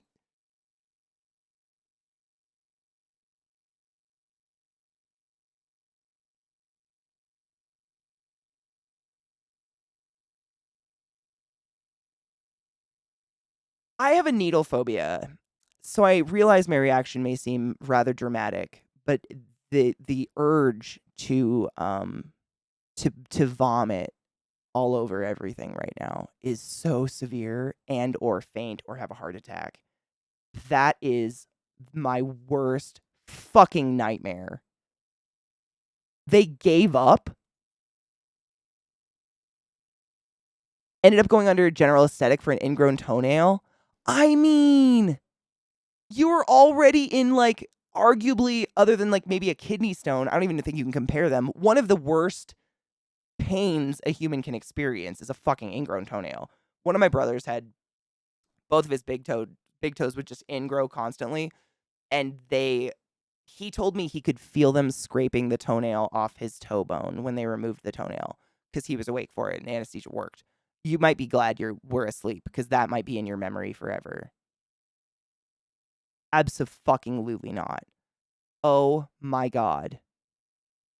Just cut it off. Same. Like, my toes are so curled right now. I might actually get a Charlie horse. Last time I went to the dentist, my sinus drainage issues were in full flare, so it was hard to keep my mouth open without the cold water and snot piling up at the back of my throat and triggering a need to swallow. It's so hard for me every time. Not even that. Like, the position they always put your head in is, like, literally the best position for sinus drainage. We learned that in school. It really is. Like, when you have really, really bad cold, sometimes propping yourself up on like 20 pillows so you're not laying down flat is amazing for drainage so it doesn't go into your lungs. So they like put us in the position to drain and expect us to like not cough. I'm sorry, what? Please tell me they froze it. I mean, oh, Adam, that's actually very poignant. My list of complaints of shit no one told me about adulthood that I've not agreed to is long. Word. I'd much rather make the list of things I would have agreed to. I'll have to think for a while to come up with it, but I'm sure it's there. And a vomit phobia? Ooh. Do you know where they came from? Like why you have them? I know where my needle phobia came from. It took some digging into my mom's brain, but I figured it out. I stopped a skill saw blade as it was slowing down with a couple fingers. I did that to my stepdad one time. He has a dead hand from putting his hand through a window as a kid. And when I was a kid, I ran into the garage and was like, Dad, dinner's ready, and just screamed it as loud as I could, being a little shit because my mom made me go to the garage and tell Dad dinner's ready. And he was using a skill saw and just like threw his dead finger like, meh. But he can't feel it. So he just like stood there and I had realized what happened because blood. And he like sits up and it was just like dangling. It was still connected. He didn't take the whole thing off. And he was like, I'll be a minute. Talk about living a Saw movie.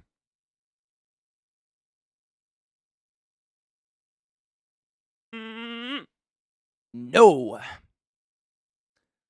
All day, every day, so I'm grateful for that. Shoot me with drugs. See, I can, like, piercing needles, tattoo needles, all of those don't freak me out. Even flu shot needles, I don't faint because they're like those little short fucking just like in your arm needles. It's stupid specific. I only faint if it's like a long needle, a syringe, and it's being injected intramuscularly. Like thinking about it makes me sweat, and it's really weird. But 4 in the toe versus 14 in the face. Well, true. To be fair, after a while, I couldn't feel the shots anymore. I just kept feeling the drilling into the goddamn tooth. That was the irony. Like, he just kept putting more in more places, hoping to, like, block that nerve or whatever they're doing. And I couldn't feel. I remember when I went home, literally half of my face, I don't remember which side it was, but half of my face looked like I had Bell's palsy. Because the Novocaine, the amount he had pumped into my, like, jaw had just traveled up my face. Like, my eye was closed. I was like, Mommy, if you pick me up, I'm gonna go back to school. It was so bad. But he never hit it. I eventually, like, he actually gave me a really good lesson, though. This dentist, for as creepy as he was, he said one thing when he was doing my tooth and he couldn't numb me anywhere for no reason. He was like, all right, try this. That pain you just felt, it's never gonna get any worse. Keep that in your mind. If it actually gets worse, let me know. But I'm pretty sure it's never gonna get any worse because it was like for a small cavity or something. And I just kept that mantra going, and it literally never got any worse. And I realized most of my like anxiety and fear and the jumping was the fear of it getting worse. Like I would scream because I would feel a little pinprick of pain and know like that ultra like he's gonna hit the nerve would come. And when he told me that, I would sit there and be like, it's not gonna get any worse than this exact moment. And it never did. And it was nothing. I mean, it was barely anything. It was like a little pinch of pain, but it wasn't anything seriously. It's the fear that it's gonna be bad because we've all had a bad one and that like sticks in your head. It's the anticipation, right? It's so stupid. And that's helped me get through like a lot of things in my life. Running. I don't want to run today. Oh, I'll just do it for like 15 minutes. Anyone can do anything for 15 minutes. And then after that, I do it for another 15 minutes or 2 minutes or whatever. It's almost like thank you for being a crank. Crank you for being a crank, but like in a way bigger scale of time. You can't talk through it because you have your hands in your mouth. You feel so vulnerable, right? And you're stuck. Like, what are you gonna do? All you can do is, that's it. That's your tool, right? And now that's gonna be fucking stuck in Zach's head for the rest of eternity. Crank you for being a crank. We gotta rewatch the show. That's what we should rewatch tonight. We've been trying to find someone to rewatch. We should rewatch Kimmy Schmidt and learn the rest of the fucking song. I really can't do blood draws. Last time I had blood tests, I damn near passed out. I can do a blood draw. That's the weird part. I'm no better than you. But I faint if I get like a big shot in the arm or the leg or something. Like I had to get some to go to Thailand. I passed out. And I tell them, I'm like, don't freak out. I'm going to like faint for a second. It's an old phobia. Don't worry about it. Most nurses are like, all right, sit down. I faint. We get over it and I leave. It's fine. But you can draw blood from me all day. It's so weird. That doesn't hit me in any way, shape, or form. It's weird. Oh, anxiety is the stupidest thing ever. It was literally designed to run from a fucking pterodactyl. Are there pterodactyls? I don't fucking think so. The ADHD video I sent in chat earlier talks about that time block. Oh, fuck. I gotta find that. I think I opened it, didn't I? I opened it. I opened it and saved it. Hold on. I know I did. Thank you for reminding me. Where did I save it? Wait, is it the one Leo the Afro Krakoan? What a name. Is that a bad? Did I say a bad? When they did my toenail, they jammed one forceps under the nail to rip the nail on the nail bed and clamped it on the nail where the half was. Then took a scalpel and cut the nail all the way back to the back of the toenail and then tore the rest of the way out the nail bed. Slowly ripped it away from that back of the skin of the nail.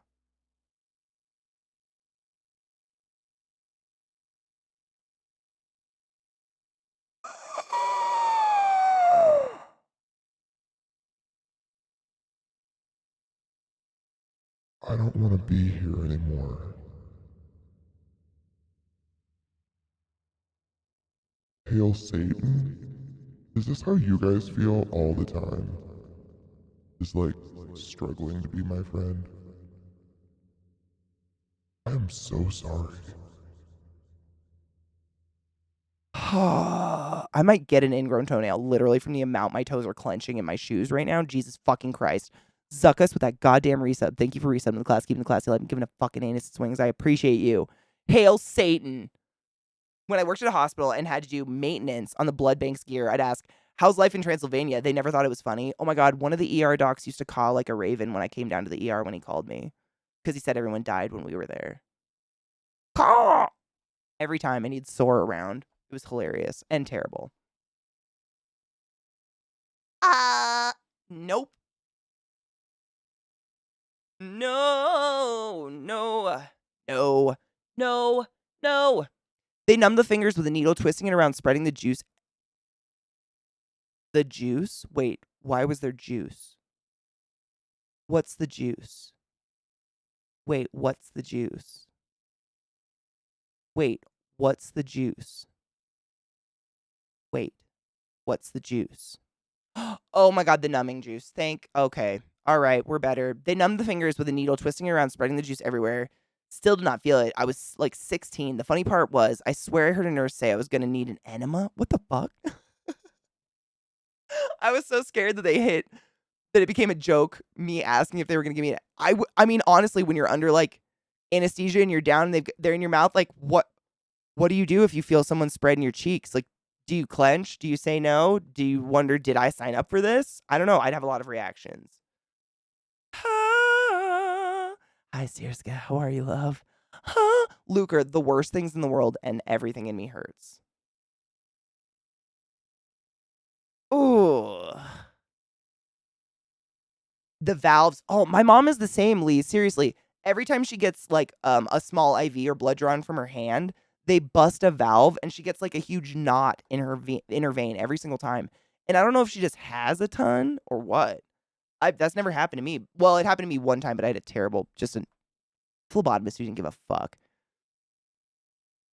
My normal response was, I prefer leech as I only take. I don't give anything. Oh, I like that.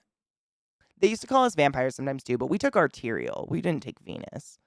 We were different, and we never got to take as much. Like, you guys get to take vials. I only got to take a cc at most. Vampire my dick. I'm a mosquito at best. Cute OJ running through the airport. Oh my God, the juice. Stop it. I numb the skin with ice before I self-inject HRT. The first time was still a struggle to finally build the courage. Is it because it hurts, or is it just fear of the needle? Because I know shots don't hurt. Like, I know that intrinsically, but I still, like, there's something in the core of me that's like, time to, I can't, like, stop it. I laugh because it's funny to me. No idea. That was exactly my mom. It was horrible. And my mom was miserable. She had it forever. Literally, like, it was one of those, I can't see my veins in my hands, but one of the big ones in the middle, you could feel it, like a knot in it. And it's happened to her multiple times. I don't know. It's terrible. I feel bad for them. I'm glad I have big fucking meaty blue veins. Green, whatever. The fear, I'd be terrified. I've like, man, I don't know. Needles, there's something weird about them that's just like unique to anything else. Knives, sharp things don't bother me, but a needle, like it can do wonderful things like deliver HRT, but then it can like be a needle. I don't know. They don't exactly do terrible things. They're wonderful. I still get I'm boosted and vaxxed. I'm brave enough. Don't worry. No shit, Suckus. Do you have small veins? Is that why? I give blood like crazy. I remember the last time, I mean, they don't really want my blood. It's B negative. It's not like a highly usable blood type that they're really after. But the last time I gave blood, it was like for a hospital job or something. And they put in the little butterfly needle. And what they do is they have empty vials. They just like click onto the needle. So then they don't have, because they have to take multiple vials and each vial is different. It's got a different like solution in it or whatever. And that way they're not injecting multiple needles, exposing you to more infection. So then they just unclick that vial off. And when she clicked the first vial on, nothing happened. And she was like, just do this. And I had my arm out and I did it once and I heard my blood like, like spray in the vial. I was like, huh? Oh, okay. I just didn't watch. I never decided to watch again. She made me hold them too. They were very hot. That was a little weird. Didn't make me. She laughed and asked me. It was a friend of mine I worked with at the time. So she was like, tee hee hee, ha ha ha, hold your blood. And I was like, oh, I don't want to. You're a bitch. I have to do it once a week now, so I'm learning to get over it. I imagine it's similar to like being a diabetic, like relying on insulin. Like it's that or sick. I get it. I completely get it.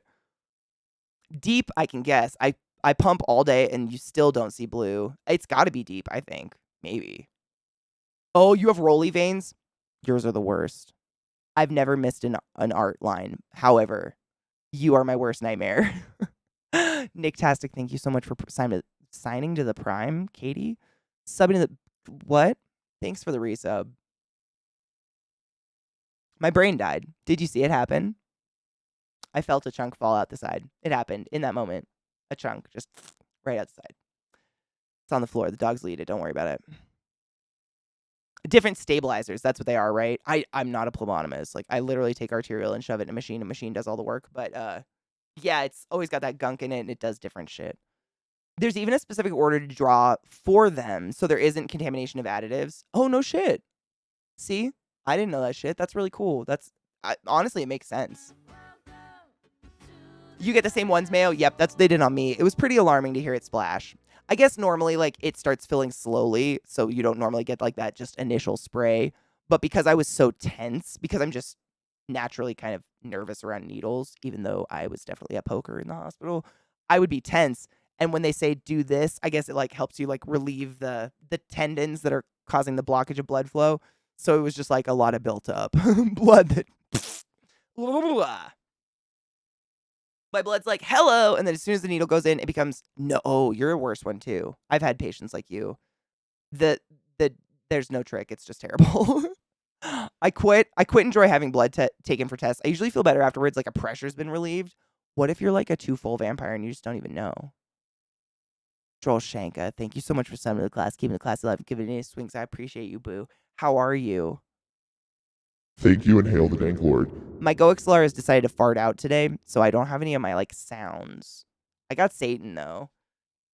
Oh, type 1 diabetic. Ooh, like, I'm excited about that. Please don't think I am. I'm sorry. I just, firsthand experience is what I was excited for. Type 1 diabetic and getting blood drawn for 22 years now, and this never happened to me, but I can picture it.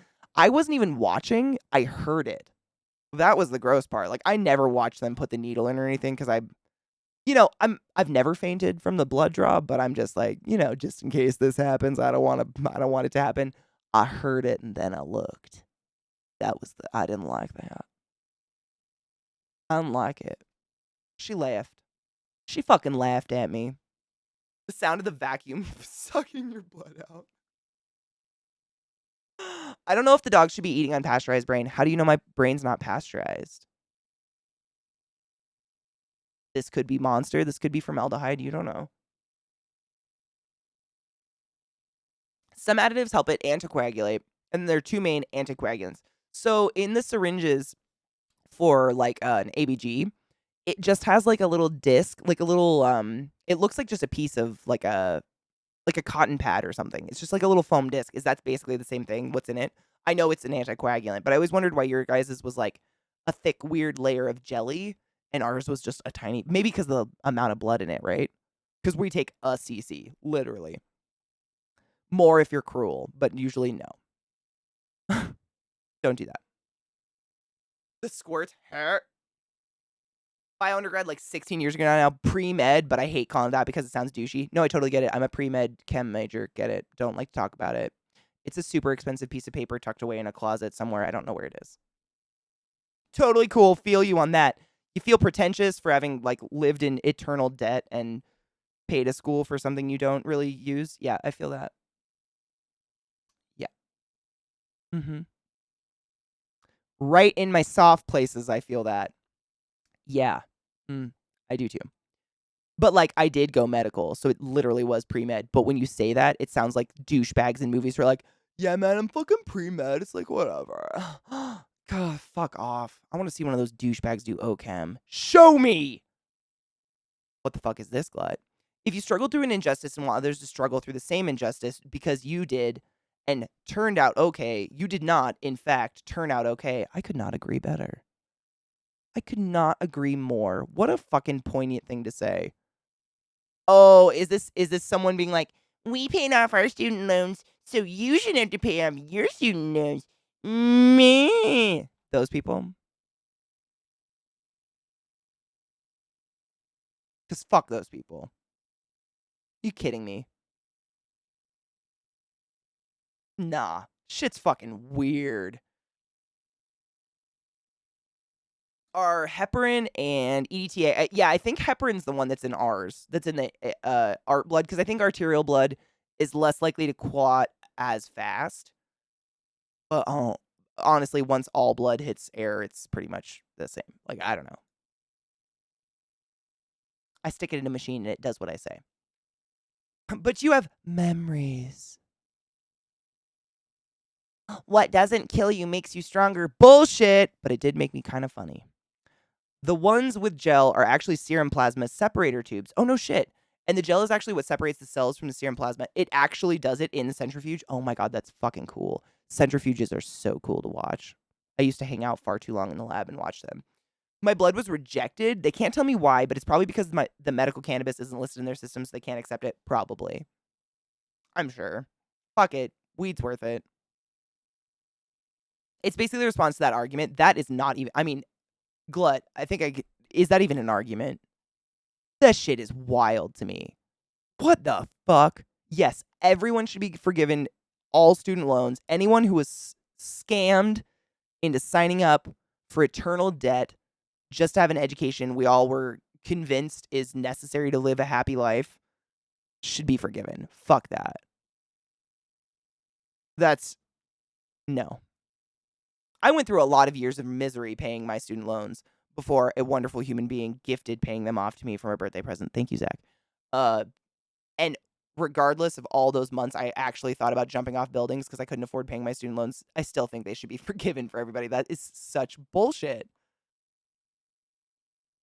It's such a weird, like, selfish mentality. The fuck? I had to suffer, so you do too. Yes, let's perpetuate the suffering. That's what we're all trying to do here. The fuck? Excuse me.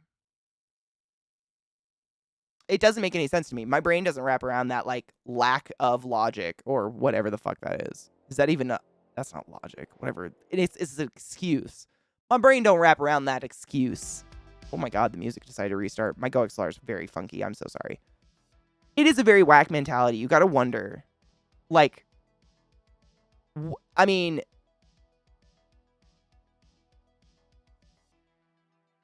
So, my student loans are paid off.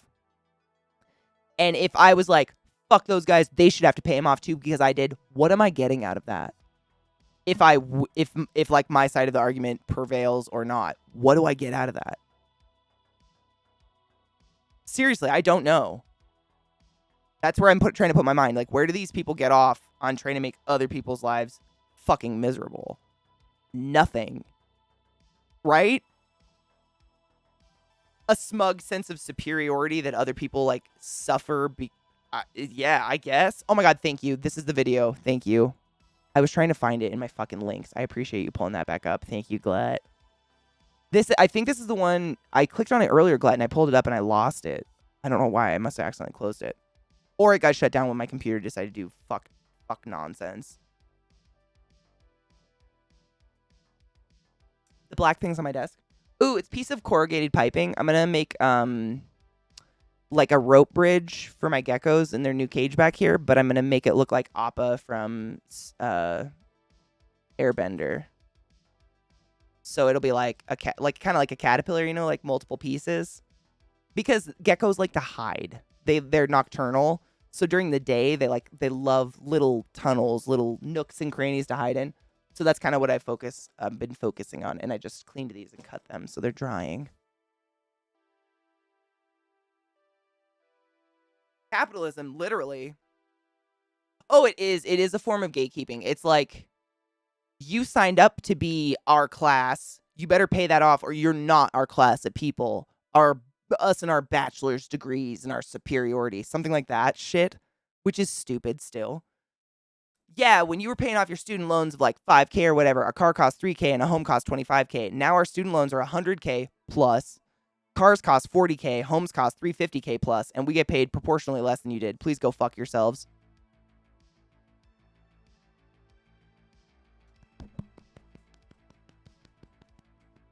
Golf clap to that one. Fucking amen.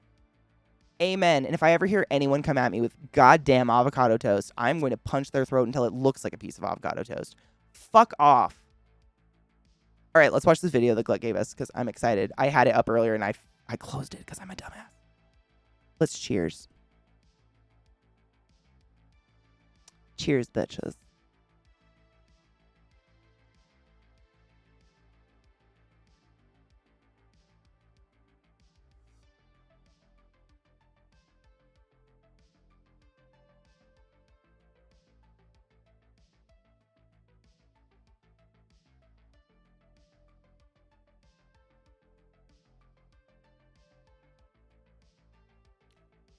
It's so strangely berry-esque at the end.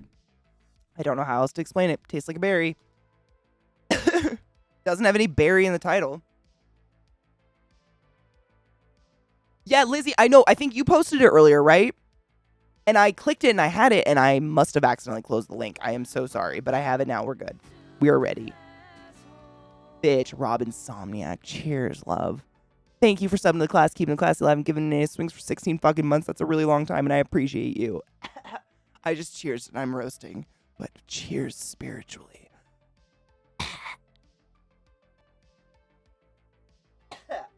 Anyways.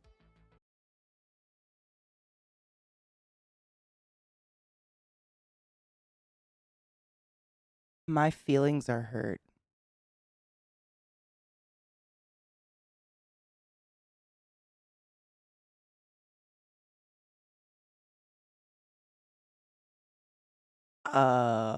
Hmm.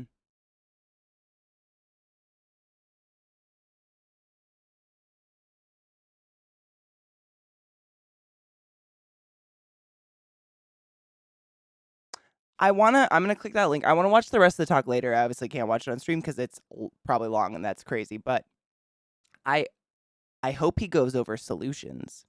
Because it's one thing to point out all the flaws I'm highly aware in me, but it's a total another to give me a way to maybe live with them. That's what I would like. You know what I mean? Because it can't be the end of the road. Just because we're wired different. You know? But I truly believe there's always a way to work with your own head. I've done it a lot. Like, I identified with a lot of that shit. A lot of the shit he pointed out is just things I haven't figured out how to work around yet. And if he has, like, maybe advice for that, that's great. But, you know, I have a therapist for pointing out all my faults, for fuck's sake. It is, damn. It hurt me in my gut. A lot. Ouch. Are your feelings hurt because that's the only way you know how to respond to things? I don't know. Man. I feel like I can perform what I know sometimes. Man. Oof. I do feel stupid a lot, though. Yeah. Dr. Barkley retired as a professor of psychiatry and neurology from the University of Massachusetts Medical Center, 1985 to 2002. Damn. And later worked as a professor of psychiatry and health sciences at the Medical University of South Carolina. Dude. Good for him. That's pretty nice, actually. That's pretty good longevity. Back to panic wait mode. I love listening to people talk about stuff like that. I've listened to many good ADHD talks. I just have a pet peeve with the ones that just like spend hours pointing out what's wrong with me and just wording it differently than someone else. Like, it's nice, but I don't want to lean. I never, like, I don't know. When I go to therapy, like, I'm not looking for a crutch to lean on to keep being shitty and hating myself. Like, I'm there to, like, okay, so what worked for other people obviously isn't going to work for my brain because it does this. Like, let's find another route. Because I still want to be able to function and feel normal and not, like, struggle with ADHD like it's a fucking tick on my nose all day. You know? It's good to identify what's wrong, but also leaning on it as a crutch is not a way to grow, and I just want to feel good. That's it. ADHD is your brain being organized like the multiple hundreds of porn folders that teenagers kept of the downloaded good stuff when we were all on 56K internet. Shit's everywhere. It's crazy. I mean, I identify with the, like, you can't do what you know or whatever he said in that, like, my name recall. Like, if I am in silence, chilling, doing dishes, and I think to myself, what's the name of Professor Snape? It's Alan Rickman. I can recall it immediately. But if I'm having a conversation with you guys and I want to think of Alan Rickman, the recall is there. It literally feels like someone's, like, slid a divider in my brain, like, that's not the password. And it's infuriating to me. I literally have raged at myself sometimes because I'm like, I know it. I just can't. And I would like someone to teach me how to recall it. There's got to be a way. We've survived for millions of years. There has to be a way.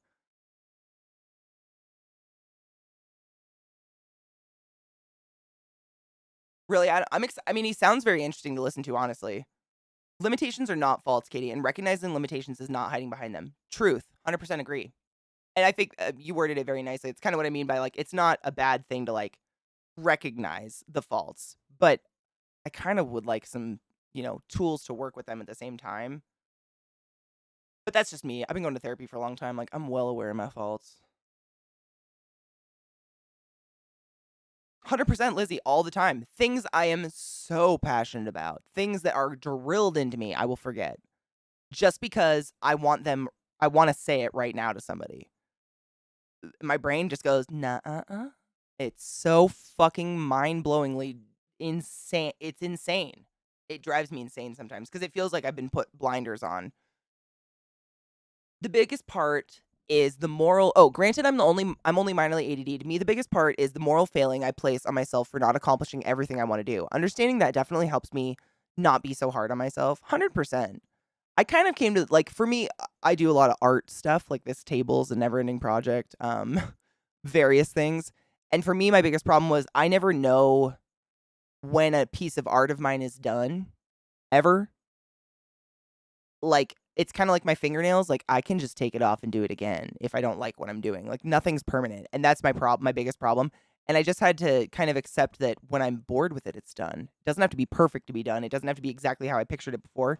If I want to move on to something else, it's done. It's done now. That's it. And I can come back to it later if it's not done at some other point, but it's done now because I'm bored with it. Because otherwise I'll hyper obsess over stuff like that and just drill them until they're nothing anymore. Destroyed.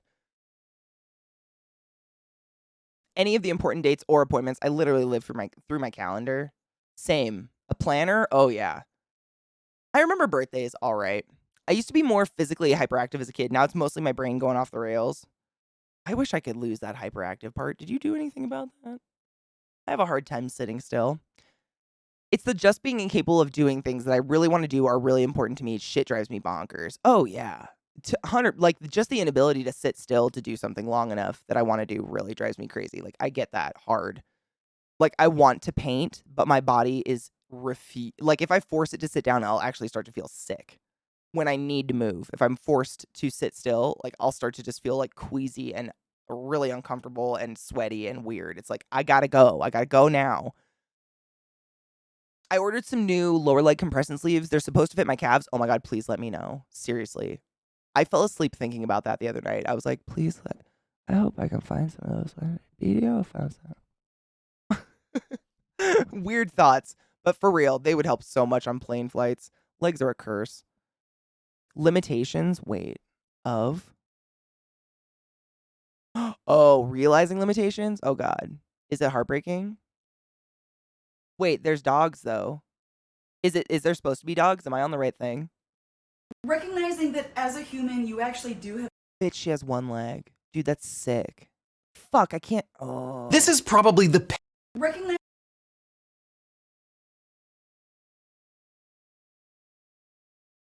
YouTube needs to figure its shit out is all I'm going to say right now. There ain't no bar to restart this damn clip, and if I scroll, it starts another clip, and they're all very loud and obnoxious. Can we stop being TikTok now, YouTube? What the fuck is this? This is why I don't use TikTok. The fuck? No! Why? I want control over my shit. Shit, drives me bonkers. There's no play button. There's no like, it's YouTube. Okay, there's a play button, but there's still no bar for me to rewind it. So I got to scroll to rewind it, and then we just got to hear another person scream at us in between scroll. Why? Who puts up with this? You know you don't have to, right? You know you don't have to. Like, YouTube has a play button and a pause button and a little bar where you can move the dot around and you can just stop. Like, you can rewind. It's crazy. And when you scroll, more videos don't just start playing absurdly loudly in your ears. It's a wild like, what's happening? I'm not judging, but why? Fucking Instagram's doing the same thing. They're trying to be TikTok, and I'm just like, stop. Please stop. Please stop. Some of us like silence. I'm trying to get it to rewind, and it just won't. Sorry, I fucked it up because I got angry at it. I don't fully sit still, and I think I have RLS, but I can easily sit for hours. The real problem is that I never feel real rested because my brain is an energy sponge. That sounds like a permanent hellscape. Leaf, thank you for resetting the class, keeping the class alive, and giving it in swings while I was going off on a rant about autoplay of videos that I can't control. Because I have control problems! Self-admittance is the first step. It's fine. 2 weeks into this new all-whiskey diet, and so far I've lost 3 days. Oh my god, are you going to have a book deal with Oprah soon? Be careful. Bitches sus.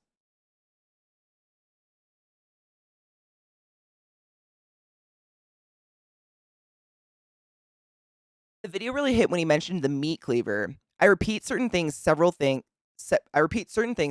over for weeks, months, because if I hypothetically get into a conversation, I'll be able to talk about said thing. Like a preset before the cleaver comes down. Oh, 100%. Zach and I were talking about that.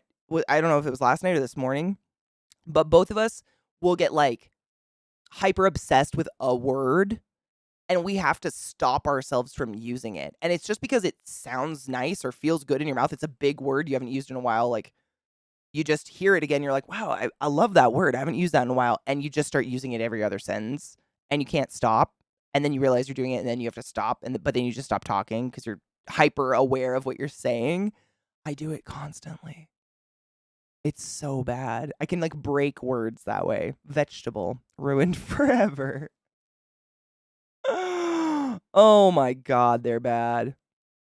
In the middle of the day, my brain feels tired, and I need to go take a nap just to reset. I feel constantly tired, not physically, but mentally. You know, I get that sometimes. Like, I notice, like, you know, post-stream, you get that, like, adrenaline dump because you're suddenly going from talking to a bunch of people to absolutely nobody in silence. And sometimes I would start to feel like get like a little headache or something, and I was like, is this really how much adrenaline I have going? Like, I'm not that cracked out of my mind when I'm streaming. But what I'll do is I'll just lay down on the ground and put my knees up, and it helps circulation like get to my head. And I don't know if that's because I'm all legs or because I sit in a chair like this all day, but laying down on the ground and like just letting my circulation of my body like level out for just 5 minutes sometimes helps me feel really good. I don't know, it's weird. And I just let my dogs lick me and we have a good time. But yeah, I noticed like when I'm exhausted, like I've been standing up cleaning a lot or cleaning the floors or something like that, and then I sit down, like crisscross applesauce on the ground, I feel good, like something. And so I thought about that, and I was like, maybe it's because all my heart is just exhausted from trying to pump blood through my 20-foot long legs for a day or something. I don't know.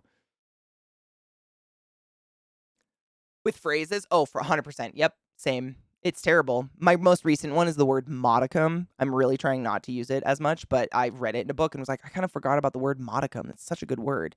And then I used it 20 times in one day and was like, okay, not everything's a fucking modicum, Katie. Stop it.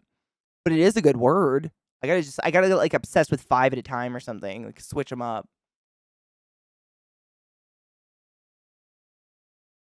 Hesty, well, that's like one of the biggest issues for me when I'm not medicated with my ADHD. I think it's my ADHD specifically. is I get paralyzed by choice. I can have a million things to do, but the gamble of choosing one and betting on like, okay, I'm going to invest my time in this one activity. Is it actually going to give me the serotonin I need to feel like a normal human? I don't know. You never know. You can never like bet on the same thing, doing the same thing every day. And that gamble can paralyze me to the point where I'll just go take a nap instead and wish for night to fall. It's bad. It can look like depression, but it's just like I'm done spinning. I'm done standing in a circle being like, what am I going to do? Because that or like, ADHD is kind of defined by that lack of serotonin shooting off. So we tend to be like thrill seekers or whatever. We do more extreme activities to just try to get the same hit of serotonin normal people get from normal activities. And when nothing gives you any serotonin hit because nothing is extreme enough, you just kind of do get depressed. It's kind of weird.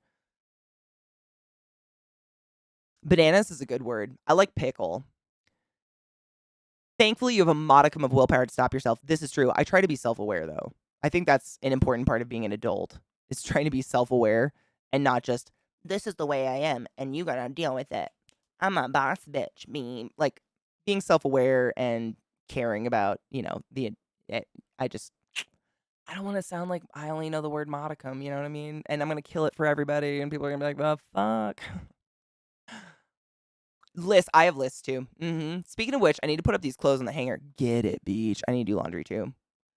For executive decision disorder. That's the worst. Oh my god. As a kid, my mom, like, reading was my fallback. I really fell into reading as a kid. I think because reading can almost always give me that hit, or at least it takes up enough of my mental capacity that I can zone out the world for a few hours until it's sleep time. Which is terrible, but sometimes you're just waiting to go to bed at night. You're like, your day is just so internally loud. It's just like, please sun go down so I can just go to fuck to bed. Like, I'm done with I'm exhausted by just being myself today. I'm sure y'all know what I mean. Those days can be so fucking hard to just survive them. And books, for me, music does that sometimes. But most of the time, books have always been a big solace for me in that. The choice paralysis sucks, as does the whole, I know the steps to do this, but there are too many. Brain says nope. Yep. It's not worth it. That's my brain does. It's not worth it. It's terrible. It's like, worth what? Worth what? What are we worth? I don't know, but that's what my brain does, and I'm like, you're right. Can I ask, you may have answered this before, what's the best way to reach out to you? I have all this free time right now due to Ooh. Honestly, I just got this new phone, and like, every way has been working. So, Twitter and Discord, I would say. Pick one or the other. Those are the most reliable places that messages, they go, I get them, I can respond. But yeah, those have been like, I can't think of anywhere else. Email is such a hit or miss. My junk mail is such a fucking stupid thing. But yeah, that's probably the best. What's real fun, when you want to learn more about how to deal with ADHD, but you can't, just get yourself to start. I listened to talks like this one that you guys gave me a link to, the one we were just listening to this guy. I put those on and like paint and I multitask with them because I can listen to them. It's not like something I obviously need to watch much of. He'll probably have a few diagrams, but for the most part, I can just listen to them and do something else. And that helps me a lot because I can't. It's real hard for me to focus on one thing as well. Are you taking off, Zippy? Sleep well, love. I mean, I love TikToks. It's the platform drives me crazy. I don't like, this is literally, first off, Hurley Burley Plays. Thank you very much for the raid. Welcome, raiders. My name's Katie, and you better have treated your streamer with the love and respect they deserve. I hope you had a wonderful day. Thank you very much for the raid, and welcome to the classiest place on earth. If I didn't already say that. Sorry, brain farted. I don't watch TV, and I hate TV because you'll be watching a show and it's like my mind kind of relies on the consistency of the level of volume of that show and the voices in that show and everything to get by. And when commercials hit and suddenly it's like, this like, it's romantic violin music and Rose and Jack and the hand on the window. And then it's like, hey, have you ever used Windex before? I go into an existential panic attack. It's almost like a gun going off. My brain goes, and I can't come down from it. Like once adrenaline gets fed upstairs, she's like, and I can't stop. And that's what commercials do to me. That's what TV does to me. It's what Rick and Morty does to me. That show fucking drives my ears insane. There's very few shows in the world. Most of the time, it's older movies and stuff with no volume control. And when something like that happens, it's like the hackles in the back of my neck stand up and I can't get them to go away. And all I can focus on for the next 24 hours is how to make them go away. It's horrible. And it's the same thing with TikTok. It's like, I want to click on the TikTok you send me. I'm ready for it. I've got the volume exceedingly low so I can just jack it up just enough to hear it. And I'm ready for it and I'm done. And it scrolls to the next one. And the TikTok I might have been watching was like some nice ADHD talk. But the next one is, have you ever used Windex? And suddenly, Katie wants to jump off a building again. See where I'm coming from? I fucking hate it. Like, why is this autoplay thing become even more popular when the vast majority of the suggested extensions for Chrome and Firefox are stop autoplay? Like, who is into it? Who's like, oh, goody, I'm glad that next video with totally different mood started right away by a different TikToker. Like, help me understand how to enjoy it because I want to. But god damn it, I'm going to die of a heart attack. Ooh, I can't. That's why I don't shoot guns. Same thing happens. It's the sudden boosh out of nowhere. I can't get out of it. I think a lot of people ride that adrenaline. They're like, yeah, because they can just naturally fall out of it. My body sees it as crack and just eats it. Who the fuck, right? Like, come on now. If you're gonna refinish a movie, you better be equalizing that sound. Otherwise, I'm out. Autoplay is dumb and I hate it. I know it's probably a control thing, but it drives my senses. Like a video going from like one person talking softly to one person screaming about any topic is enough for me to get me to shut my phone and I'll tuck it away until the next day. I will literally stop using my phone for the rest of the day because my brain goes, you don't trust that anymore. We don't trust that anymore. That's garbage now. It might go off and make us feel like poop, which is bad. Because I kind of do business on my phone. It's a terrible time. Also hate scary movies that just rely on those fucking blasting boom scares or like some loud backwards violin noise. Go fuck yourself. Be original. The lack of volume normalization in some movies drives me mad. Like the talking is so fucking dumb quiet. I have to turn it up. Same. Oh my god. Yes. I can hear sometimes like in the morning Zach will be watching a movie to wake up or something down the hall. And I can hear him getting frustrated and fucking with the volume because all of a sudden I will hear the movie and it's like explosions and cars crashing and screaming, but I haven't heard anything come out of that room for the past hour. I know he's been watching the exact same movie and all of a sudden it like goes down really far. It's infuriating, but I think it's mostly older movies that just weren't designed for like today's stereos, but I won't watch them. Like I can't enjoy them. Because I can't, like, relax. My shoulders are like this because I'm waiting for the part. I.e. Insidious. Go fuck yourself with your I'm never watching that movie again. Out of curiosity, Katie, have you ever heard of Windex? I actually love Windex. Go-to cleaner. Excessively loud action scenes and not being able to hear people talking makes me want to rip my ears off. Same. Oh my god. Biggest pet peeve, getting sat in front of the band at a restaurant. Stop. Like, I can't handle it. I'm just like, you guys, I'm all into live music. Fucking love that shit. But if I can't hear the person. Did I hear that you need some Windex? Well, I have some for you. Do you want some Windex, bitch? Bitch, I'm gonna Windex your face. You fucking take it. Take it. It's so real. The ads are getting too real. Help! I'm blinking.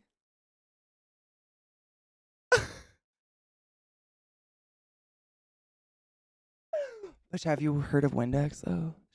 You spray it on anything. It's amazing. Kendo, thank you for the biddies. Have a beautiful break. Be peaceful and be safe. Alert view. The ads are too real. Was I just doxxed by Windex? Is that what just happened?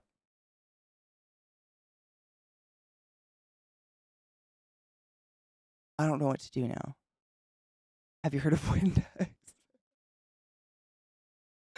I'm glad I'm not the only one that can't stand those fucking crazy. It's just, I mean, it's like I live with Zach and he does not do that to me. You know what I mean? Like that abrupt, like, wah, just out of nowhere. It's out of nowhere. I don't know. I missed Pikachu. Oh my God, I did. God damn it. I did. Fuck my ass. Hold on. Don't actually fuck my ass. Don't come near my ass. Off limits. Sorry, I was probably on a tangent about loud sounds abruptly startling me out of nowhere. 'Cause I'm sensitive. What is that? An ISP? I'm an intensely sensitive person. You have to announce before you come in the room, please. With your Windex. Ads. What the fuck? Get out of here. Stop. What the? I'm having a hard time. Hold on. I have to open up Stream Elements to fucking replay tips and see the message or anything, and it drives me nuts, and I am so sorry. She's an idiot, but she's a streamer. Why are you like this?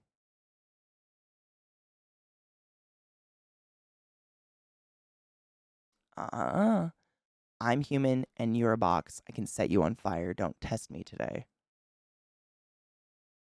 Kendo donated $60. What the fuck, Kendo? Thank you. The tits? Oh my God. What the? Thank you. Thank you. You nut? Oh my God, is this? I must see. I must see. Wait. The fucking.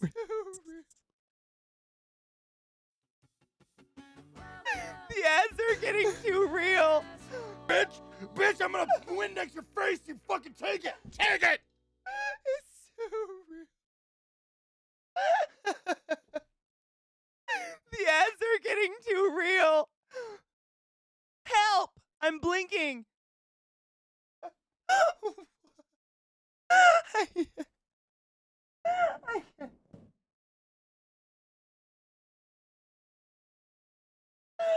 Fuck off.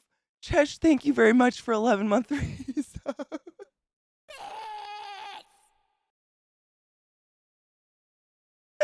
That's fucking dumb. Oh, Katie, you're dumb. That's funny though. Thank you. Thank you for clipping those wonderful moments to make me laugh at myself. That's just some. Yep.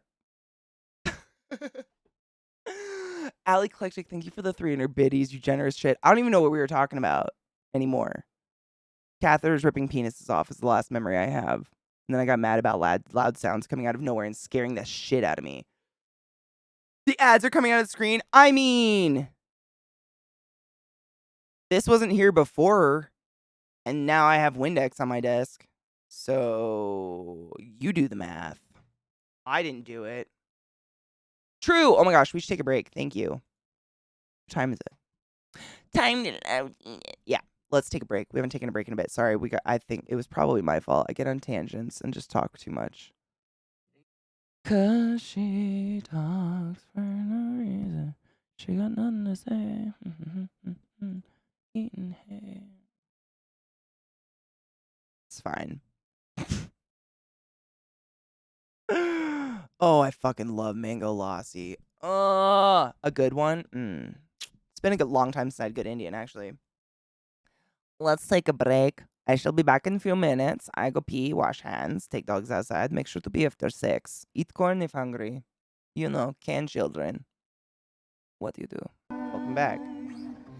It's kind of chilly outside. It feels nice. It feels like fall's coming. Finally. Christ, it was long enough. Long enough. Hot balls summer, although it made so much difference having AC. Jesus Christ. Boo. Are you awake now? I'm surprised, honestly, you've been able to keep, like, reading and working, like, cheersing the first time in a week, dude. I'd be high. my tolerance drops insanely fast. Like, it's not a brag. Mostly I'm shocked by it. It's crazy. A week off. Like, being in London, when I came home, I rocked myself. Like, I was actually kind of nervous to smoke when I got home. I've been watching Crash Course American History, and damn, like, I knew roughly the broad strokes of what went down, but holy hell, there was so much fucked up. Oh, it's terrible. Black American History? Oh, all of it. It's terrible. Yeah. The weirdest part that I've learned recently is that pirates, which are, like, glorified in media and otherwise, were, like, one of the leading driving forces behind slavery, behind literally shipping human beings from Africa to other places. But people are like, yeah, pirates, I want to be a pirate. They're so cool. And it's like, oh, how did we, I mean, we're not taught anything, so we have to seek it out independently. But damn, if I was into pirates, I would have done some fucking research. My God. The more you learn, the more you realize how fucked up it all was and how much it's still, like, systemically fucked up. It's still, like, it's just hidden in different language and different gross ways. That you pack little bowls, that's probably smart, honestly. That's what I did when I got back. I made like a spliff with very little because I was scared to seriously smoke myself stupid. That I should not be engaging the stupids on Twitter. Dude, honestly, I don't. But seriously, why is it so hard for people to understand that the US government creates the US dollar? People, it's not, I don't think it's hard to understand. I think they just reject it. Like, there's this weird mentality in humans where it's like, I can create my own reality. That's all I can come up with. Like, it's just, they don't want it to be real, so it's not. That's all I can get with. I don't know. Not just pirates, but privateers too. Basically, government sanctioned pirates. Literally, yeah. And didn't they, like, sanction some pirates too? Or did sanctioned pirates become privateers?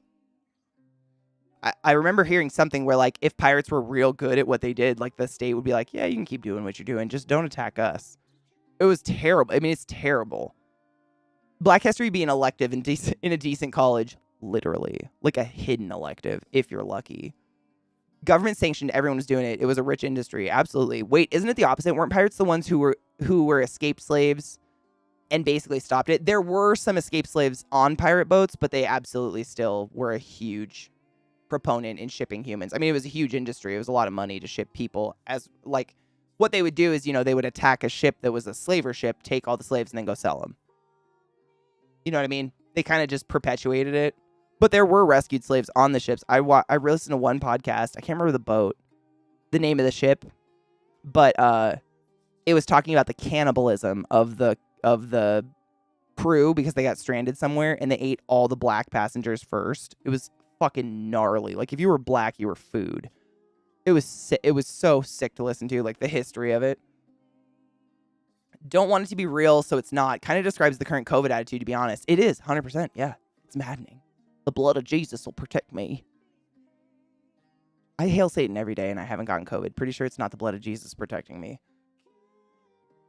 Since I play Sea of Thieves, people used keel hauled to say when they try and grab the ladder and get pushed under the hull. Just recently found out it was a form of torture. Where a person was dragged under the ship? Oh my God, I didn't know that either. Oh, sick. That is nightmarish. That's a word for it, yeah. Better hope the hull was clean, didn't have barnacle.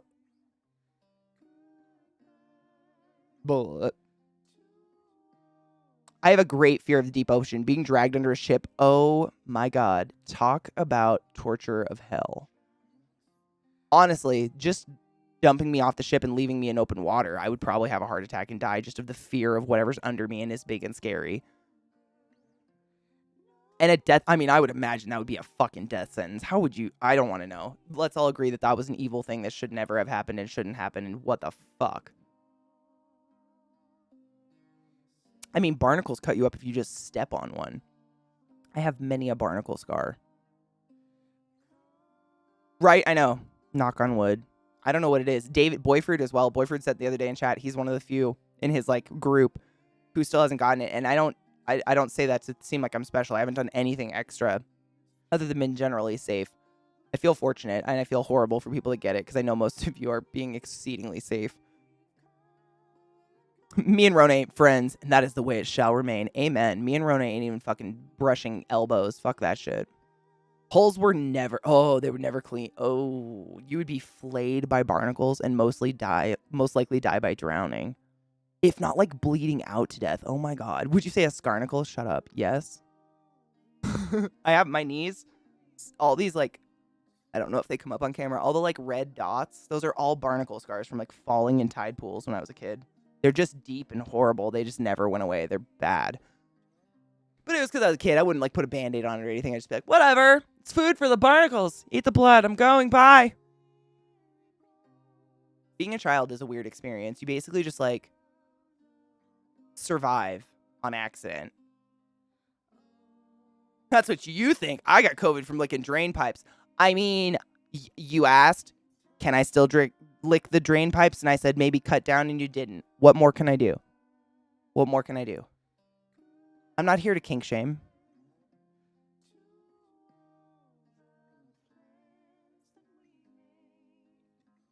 Are on third or fourth COVID, right? And like, I know people personally that have gotten it a couple times, and like, I know they're vaxxed, they're boosted, they're masking, like they wash their hands, they do the basics. Nothing, they're not doing, they're not doing anything. And so I wonder, what, maybe I just got some bloods. Also, I did work in a hospital. I might have some crazy immune system. Who knows? There were instances where people weren't dragged front to back, but side to side, which left left people more alive, still cut up as fuck. I mean, what's the not to like go in the disgusting details of it, but it's real. That's damaged goods. Like I've listened to a lot of podcasts where like if the slaves got sick, they would just drown them because they wouldn't get money for sick slaves. Like it was disgusting. I mean, fucking foul. I imagine a cut up what they deemed a less than human, they'd just kill them anyways. I'd probably want to be dead after going through after what? Oh my god. After going through like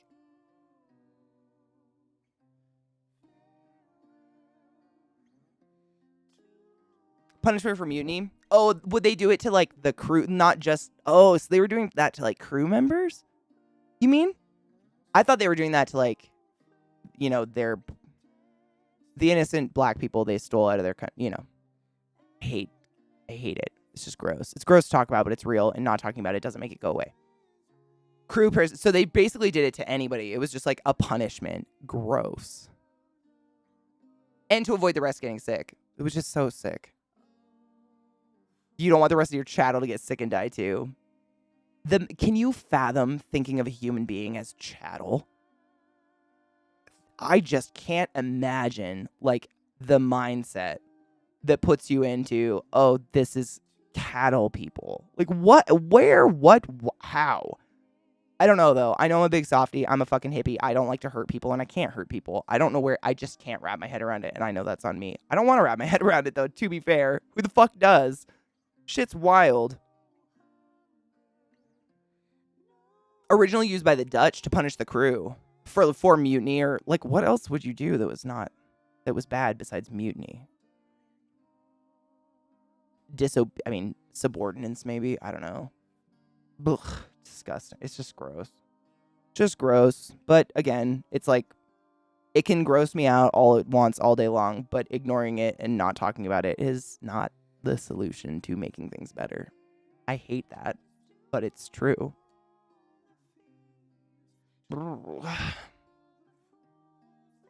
Yeah, it really blows my mind too. I cannot put my brain in that mindset of just, I can't. I just can't. I don't know. All of it. That's what I'm struggling with. Like literally the all of it. I just can't. Desertion. Oh, desertion. Yeah. It's being called a Republican. Oratory, from what I've learned recently. It's honestly the most fucked up part. Hearing like how people tried to justify enslaving other human beings in their mind. In the podcasts and stuff I've listened to where it's like historical stuff about that, they'll read journal entries of captains and otherwise. And they talk about that. They're like, well, they're not talking about it, but they're kind of journaling, having a conversation with themselves, justifying.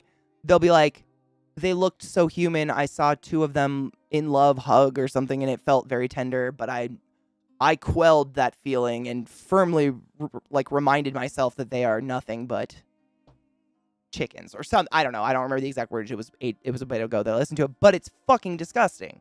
Regardless, doesn't matter what the fuck they said. It was along those lines, and it was sick.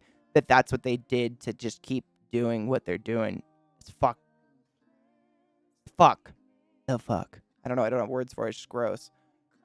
The 3/5 compromise gets pointed to as an example of how bad it was, but like that was a step up from how many people thought of enslaved Africans. The 3/5 compromise was like one of the like literally it was a compromise. It was like one of the last steps before they were actually considered humans legally in our shithole country. Like for real. Like yeah, it is crazy. It's wild. I firmly encourage everyone to educate yourselves because it's really hard to be involved in the conversation that's happening in our country right now, i.e. kids should be taught critical race theory, in that none of us know what the fuck it is. No one has any idea what critical race theory is. We're all fighting because we all want to know what it is. Like, as the ignorant, dumb bitch I am, I want to know what the fuck happened. I would like to know. But it's, like, hidden and it's smothered in other stuff. And, like, all they do is the Oregon Trail and Sacagawea. That's it. I know a shit ton about the fucking Oregon Trail. And that upsets me. I feel like I was, like, kind of deprived of an education in public school at all in terms of history or anything because I wasn't really taught anything. You know? It's code for I'm white and attached to the U.S. mythology and I don't want to know the truth. It's fucking weird. Right? Who doesn't want to know, I mean, the truth, like as close as we can get to it, or the highest theory or whatever, if it's science or something. But who doesn't want to know the most? Who wants to sound stupid? I've never met anyone in my life that's like, you know what? I like sounding like I was dropped recently, directly on the top of my head. So I'm going to keep with that one. I've never met someone that wants that, yet here we are. Chesh, I had to pay for those. I studied Islam. That was what my big breach because my growing up was a lot of 9/11. Like 9/11 happened when I was in 8th grade. And so most of my like formative teenage years were in the like anti-Middle East, anything that was Middle East or Muslim or anything that associated with that with Middle Eastern culture was like the devil. It was the worst thing ever. They're just anti-women. They hate everyone, all of them. That was it. Like we weren't taught that, but that was just the environment. So the moment I went to college, I found a class called just Islam. And it was literally teaching us what Islam was. Like the religion, like not the political overhanging of it or anything like that, like at its base core. And it was and it led me on like a path of learning about a bunch of different religions. And it was fucking fascinating. But I felt angry that I was so misled and lied to by a bunch of people who also have no idea what the fuck they're talking about because they don't know what the Quran is. You know what I'm saying? It was purely a compromise to make sure that the high black population in southern states didn't result in them having too much power in the House of Representatives, which is so fucking gross. And then they took that away and they gave us redlining instead. Ha ha ha. A lot of my dissertation will be on how misuse of the Hebrew Bible is founded in colonialism and white supremacy because they bastardized and used those texts to validate their racism and colonialism. And now it's so intertwined, it's difficult to separate in the modern church. 100%. Yes. I'm very excited to read said paper because Jesus fuck. No pun intended. I only have 3 degrees and one of them's in history. What do you know, right, Cal? Like, nothing. Obviously. That's like me and my bio professor when she tried telling us lungs shut down. No! I love falafel. What? Orientalism, am I saying that right? By Edward said is a good foundational text for that shit. For like the what would you like? Is that the word for it? Orientalism, where it's like, just like the atmosphere of your country makes you have this completely biased, horrible, misconstrued view of another place in the world you've never been. I went through a very angry phase. Now I'm just exhausted. That's kind of how I feel. I'm exhausted, and instead of trying to be angry about like, for me, like being raised Catholic and shit like that, I'm just trying to recover. And stop, subconsciously living by the stupid Catholic indoctrination shit that's like grilled into me. The weird guilt stuff, that's a lot of stuff I work with now because it has nothing to do with the religion. It's just built into you to try to get you to fear and follow the religion. It's like tools to means to the ends, I guess. The whole CRT thing is so stupid. No one's trying to teach kids CRT. It's a complex college subject. All people are trying to teach kids is an accurate version of their own history. All the rhetoric about CRT is just racist over-dramatizing literal history classes. Yeah. It's Ted Cruz being like, our baby's racist. It's fear-mongering, sensationalism. Exactly. Yeah, it's crazy. It's crazy that we're having a fight for kids to learn the accurate history of how our country was founded. That's fucking wild. If you just look at it at its most base, there's a part of our population that's like, we would like our kids to learn what happened. And the other part's like, nah.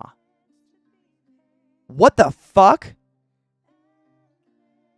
Why wouldn't you want your kids to be smart?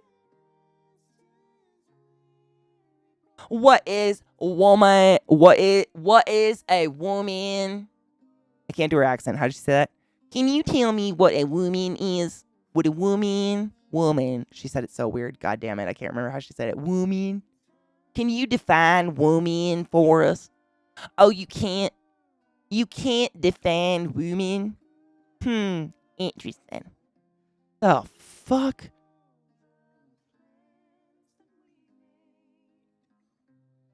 The imperialist notion that the East is a morally bad place that needs to be saved, and thus, in movies and media and religion and history, it's stereotyped. Edward Said's Orientalism basically paved the way for that conversation. Gross. Gross. It's fucking weird. When you, like, woke yourself, I don't know another word for it. I know that's kind of a worn out word, but when you educate yourself to what is reality and you look back on what you were fed, you get very fucking angry. I got angry. The governor in Florida is one of the worst outliers. Dude, that guy is insane. Because smart kids vote Democrat. You said it. Hey, cheers to banana. Where's my lighter? Oh God, I lost her. I lost my lighter. Oh no. Oh no. Oh no, my lighter's gone. Shit balls. I want to cheers banana, but I can't find it. Hold on, I'm gonna go find my lighter. I'm down to like 1, so give me a second. Oh my God, it's in my lap. Can someone check my thighs more often, please? Because they tend to eat things. Thanks.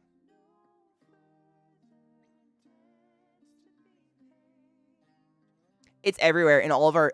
I'm not even kidding you, Lizzie. The first movie I thought of when you said that was The Mummy. Literally. First movie that came to mind was how they portray Egypt in The Mummy. We've done it. I mean, the U.S. villainizes using media and whatnot any country it wants us to not like. It's crazy. I can't. It's too easy.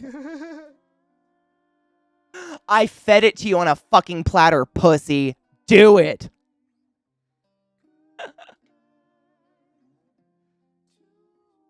Lighter down. Seriously, I don't know what... Like, I think we lived...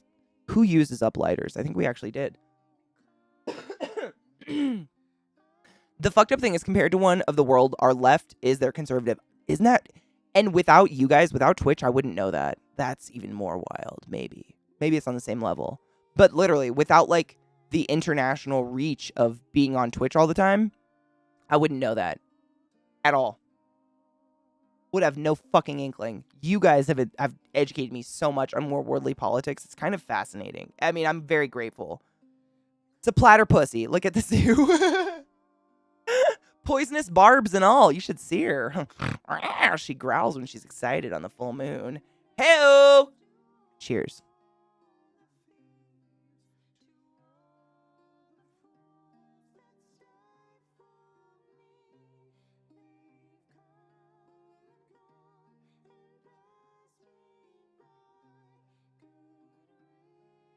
I would, but usually by the time I use them up, I've gunked up the bottom. Like right now, the hole's still visible, but see how those corners are getting nasty? By the time this lighter's done, it will just be a black cake. 'Cause pot. Mind Cabinet, thank you so much for summoning the class, keeping the classy alive, and giving Nana swings for yet another month. I appreciate you. How are you? Cheers. I'm going to cheers again. That was kind of a small cheers. It's fine. I can send you my paper on Prince of Egypt, Katie, which talks about the Oriole. Oh, absolutely. I mean, you know, I've told you that I got to like grammar edit my sister's thesis on the Amazons. I fucking love shit like that. It's fun to read because it's not anything I really had time I got to delve into. At the very beginning of college, I got to take those electives and learn about Islam and stuff like that. But after that, once you're actually deep in your program, I didn't have any time to take fun classes, but I'm fascinated by it. Bernie's the only politician I don't completely distrust as of yet.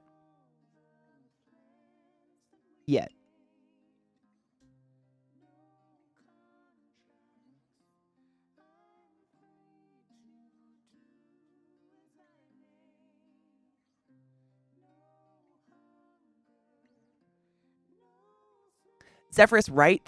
It's so weird how the US villain, like, I mean, it's not really weird anymore. I can't even say that. Look at how fast, like, the Fox News and all them flipped on the FBI. I mean, literally, it was within 24 hours they were chanting defund the police. What even?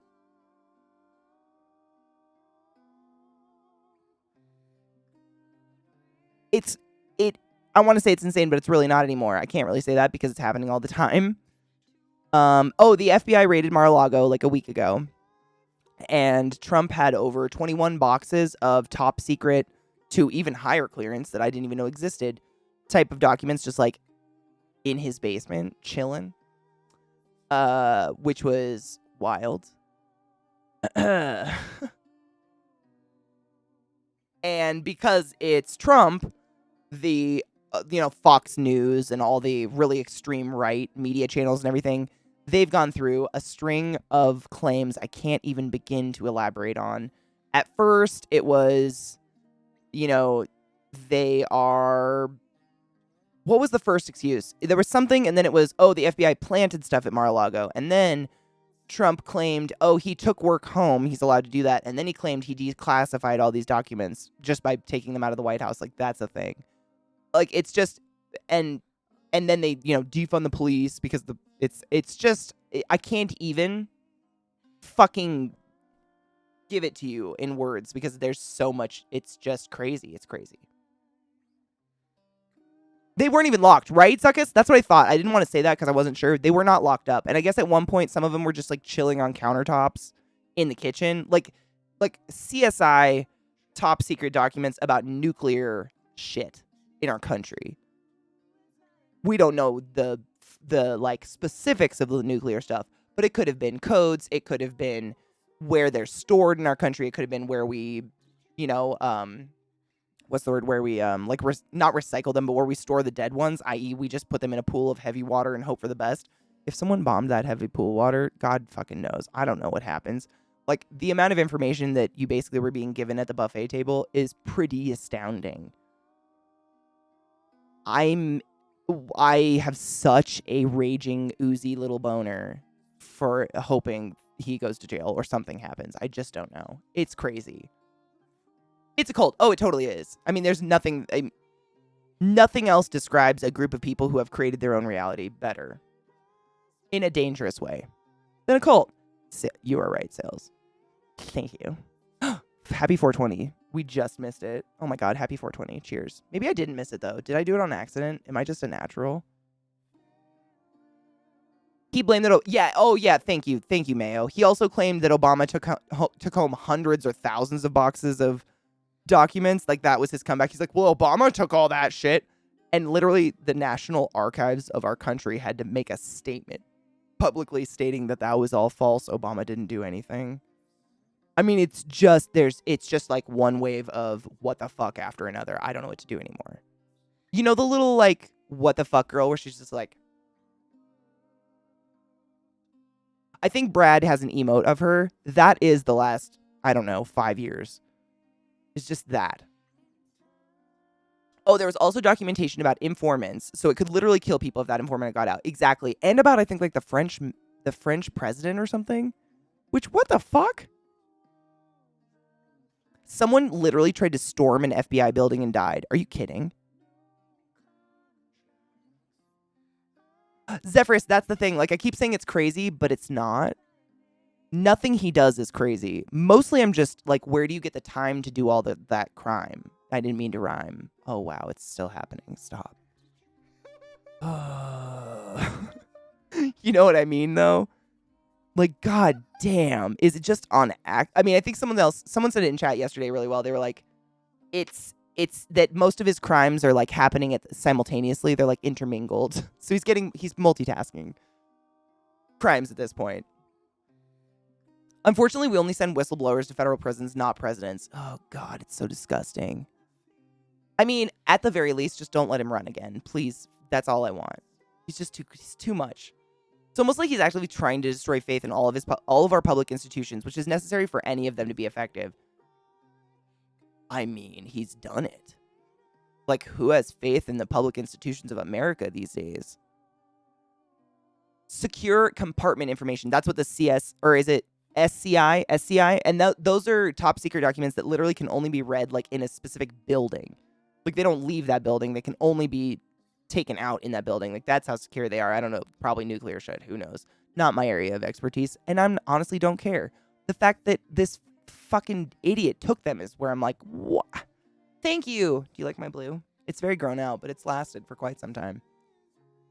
As much as I would like Trump to be arrested and convicted, it'll be even worse hellhole. People would full on attack the FBI and any other federal buildings. You think so? I mean, honestly, they did it to the Capitol. I can't say that's not a realistic thing anymore.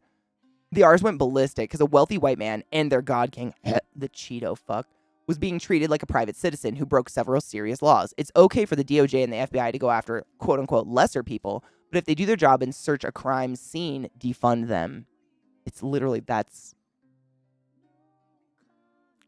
Mic drop. I got nothing. That's it. And it's insane. Yeah, just anything that makes it so he can't run again. So he can shut up and crawl into the hole he deserves in. Like, that's it. Deserves in? The hole he deserves. You know what I mean? Sorry. That's it. I just want him out of the public eye. Because honestly, that's all he's got going. The only reason anyone's still paying attention to him is because he keeps, like, you know, toying, like, I might run. I might do. I might. That's the only reason anyone's paying attention is because we're all terrified he might run again. If that's taken away, his neurotic fuck self would probably, like, it'd be like, Voldemort, not to bring up a sore subject, but like Voldemort when he's like that little fetus thing and then he's just like into a wisp of smoke, like farts into nothing. Similar. One of the Florida politicians already got banned on Twitter trying to declare his supporters that FBI are shoot on sight. Oh my fucking God. That's psychotic. Florida's scary. I'm so sorry if any of you are stuck there. Also, whoa, sorry. I almost missed. Also only available to a certain group, hence compartmentalized. Yeah. Which is, I guarantee it wasn't him. If there's a law that would prevent him from running, they'd just change the law. Do you think they can? Oh. The fact that the law that might get him in trouble is one he wrote is probably the best. I mean, it gives me tinglies in my dinglies. The GOP is running out of funding. Trump has absorbed so much of it. So now they have all these Senate and governor races, but they've dropped funding most of them. The one they're still funding and turning all their funding towards right now is J.D. Vance. Blech. Peter Thiel's errand boy. So I would encourage people to donate to Tim Ryan if you can. Amen. Even if Tim can't win, it's good to make the repubes waste the repubes. Shut up. The repubes. I'm writing that down.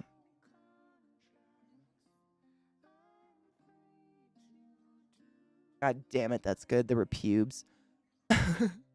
Waste as much money in the race as possible so they have less to work with later. I agree with that. Like, drain them dry. Drain them like a penis. Don't do that, because that might feel nice, but you know what I mean. Either get a new TV show or shrivel up. Right. And if you got a new TV show, like, hopefully it would just make a fool of him, and I'd watch that. I'd love to watch him just be stupid. If there's no potential of him ever getting anywhere with it, sure. But I'd rather the shrivel.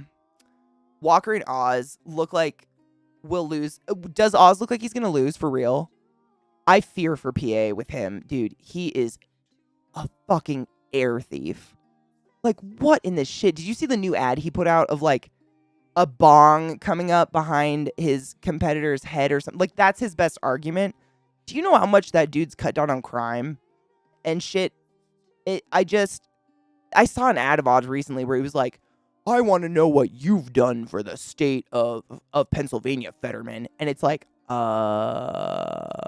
Fetterman wouldn't waste money on an ad that long. Get the fuck out with your fucking crudité, bitch. None of us want your diet pills. I haven't seen the numbers. Is he up? Good. Thank fuck, dude. I had faith in the people of PA, but you never know.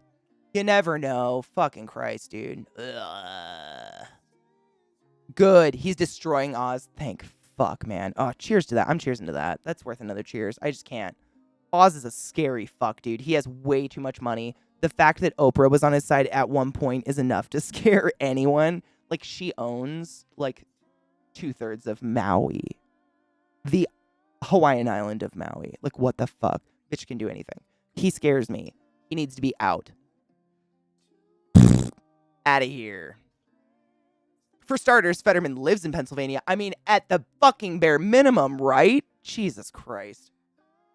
Like a 15-point lead. Thank fuck, dude. He's incredibly inept. His crudité bit was fucking hilariously off base. It was so out of touch.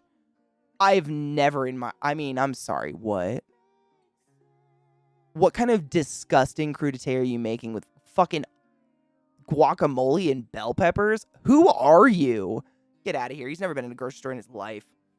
Someone should encourage Trump to build a new golf course in Bermuda Triangle with quicksand. Oh my God, what a good idea, though. Lizzie, if you want to, like, get something going, I'm into that.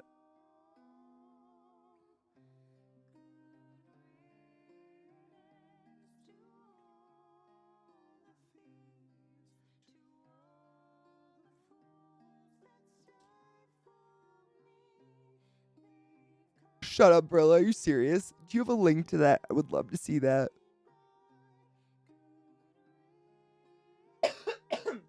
Brilla said Fetterman retweeted himself holding a Walmart veggie tray. That's fucking glorious. I mean, I don't remember the whole clip. It was ages ago that I saw it. But he literally, like, grabs a handful of the most off-base random veggies that from, what did he call Wegmans? Like Wennemans or something? Oh my God. He fucked up the name of Wegmans. Like, for one thing. I can't remember what he called it, but he called Wegmans something else. And he was like, we're all at Wegamams today, and we're gonna Wegners, thank you. So I can't even fuck it up. And I didn't even stop it. I didn't even live in PA. I'm from Baltimore, for fuck's sake. Anyways, he called it Wegners. He's like, we're here at Wegners, and my wife wants me to pick up like a veggie tray, like crudité for tonight, or crudité. And he just starts filling his arms like with a bunch of veggies that he's not going to buy. So first off, he just touched a bunch of vegetables that are going to go back on the shelves.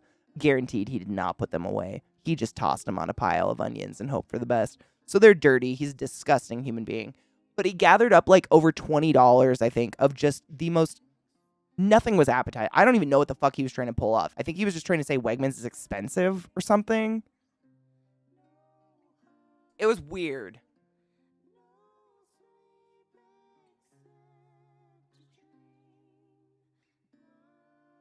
Fetterman has a sticker with Wegner's on it. Shut your fucking face. God damn it, that makes me horny.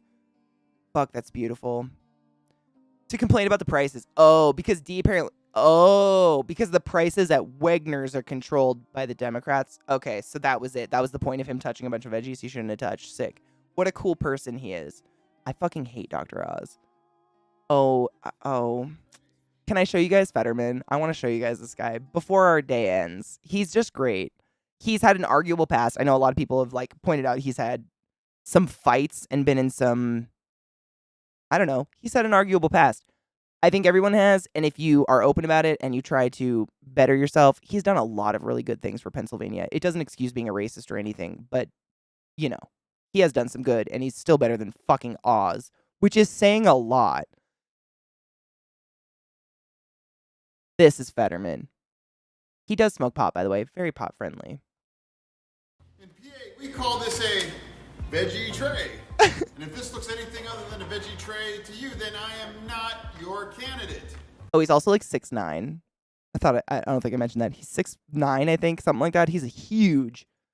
And I'm serious, Dr. Oz, doesn't even know the name of the grocery store that he's in. Can you make a donation, any amount, to help me send him packing? Let's send him to Wegner's country, wherever the fuck that is. Oh my god. He mentioned broccoli, but the price he mentioned was per pound. Oh, was he? So he was just straight up lying on top of all of it? He has tattoos on his left arm of dates of people that were killed in his city. Oh, that's heartbreaking. Oh, that's really heartbreaking. I read a bunch of statistics on him when I was living in Baltimore, because I think Kills and I were talking about him running. And just the crime reduction, I don't know exactly how he did it, but the crime reduction in PA is phenomenal since he's been in office. And honestly, I think it's just him being a normal human who's very in touch with the normal people, like not just billionaires. I don't know what he's done, but holy shit. I mean, literally more than halved the crime rates and shit in PA, which is saying a lot for, I mean, I love Philly, but place can get kind of dark sometimes. It's very scary. I don't think it's same. Kino, I honest to God think he's never been I don't think he's ever gone grocery shopping for himself. I think the same. I think he was sent in by a film crew who probably assumed he has and was like, hey, let's make this video showing that Wegmans overcharges, which, by the way, Wegmans is a little expensive, but Jesus fuck, Wegner's, come on. And they just probably assumed, like every normal person, that he knows how to shop for groceries, and he did not. Ooh. Oz is a moron outside of a very no thing like Ben Carlson, 100%. I mean, he was a fuck. Oz, like, my mom used to watch Oprah and like The Daily Show and shit like that, and she would buy the diet supplements that Oz touted, like green, what was it? Green caffeine or green coffee bean pills and rice bean pills and all this shit, pills that made her like leak oil out of her ass and stuff. And he's a swindler. You know what I mean? Like, he's that doc that doesn't mind giving people painkillers. He's like, yeah, get some oxys, bitch. I like the money. That's who he is, just on a different platform. He's a liar. I don't like anything about him, and I'm real glad PA picked up on that, because Jesus God. Not that I assume they're dumb enough not to, but America's been pretty dumb lately. You can't really assume anywhere's smart anymore. Wegmans is definitely more expensive than most. It is. I mean, I used to go there like on lunch and stuff, and I get like the salad bar, which is still really overpriced. You got to keep it light. But they're expensive. They're like, I would say they're on par with like an organic store. You know, what are they called? Like a co-op? They're pretty on par price-wise with a co-op, which is crazy because co-ops are like organic, usually local produce, and Wegmans is not. Sometimes, but not usually. Like, I don't know why it's so expensive. I would say it's more expensive than Publix, actually. Yeah, it's kind of like snobby pricing. You know what I mean?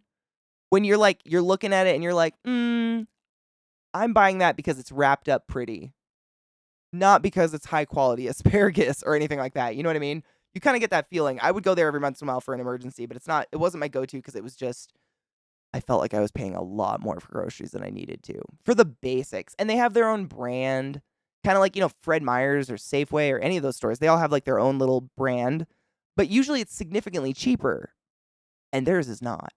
Like, the Wegmans brand isn't significantly cheaper than anything else, which is bizarre. I don't know why. It's like Whole Foods, yes. If you shop at Wegmans, Whole Foods is like normal to you. You're like, why does everyone say Wegmans is so, or why does everyone think Whole Foods is so expensive? This is like normal. It's like that, which is kind of a bummer. I posted one of the repubes. I love it. The repubes bits from the movie in the vid section. Ooh, yes, I do. Thank you. Yeah, I won't. I'm always afraid of DMCA, but I mean, it's good to see that stuff because, like, even if you don't live in PA, I don't live in PA, I don't live anywhere near PA, you might not either. It's important to know that people like that are in the world, and that, like, Fetterman is a blue-collar dude. He doesn't come from money. He still doesn't have money. Any money he accumulates, he dumps into the community like crazy. He is like a human being who kind of beat the system a little bit in a fairly large, significant state, which is cool. I think that gives a lot of gives me hope, and I hope it gives other people hope who are like maybe in the same situation. That like, man, I feel like I could do a lot of good for this community if only. Like, if only what? Maybe call Fetterman and be like, yo, how'd you do it? I don't know how he did it. That's honestly why I said that. I have no idea. We have a grocery. Oh my God, Lilith just farted. One of the dogs farted, and it smells like death. They're both here. I can't claim it was just Lil. But it was probably Lilith because she always smells like she's dying on the inside. We have a grocery store where I live called My Store, and just the cheapo Pizza Jacks is over $5. Jesus Christ. It's over $3 and it's under $3 anywhere else. Yeah, those are the places where you wonder, like, why does anyone go here? Is it status? I don't get it. Publix deli and prepared foods are S tier. Publix has good, and that was the thing, like Wegmans has it looks like a really nice salad bar, but it's like anything you would get at a pizza parlor. Like it's iceberg lettuce and some cold chicken fingers from yesterday sliced up. Whereas you go to a Publix or even what's the other one we were just saying? Whole Foods. Their fucking salad bar is dank as fuck, my dudes. Oh my god. I hate how much I love it. There's so many good food. There's so much good food on it.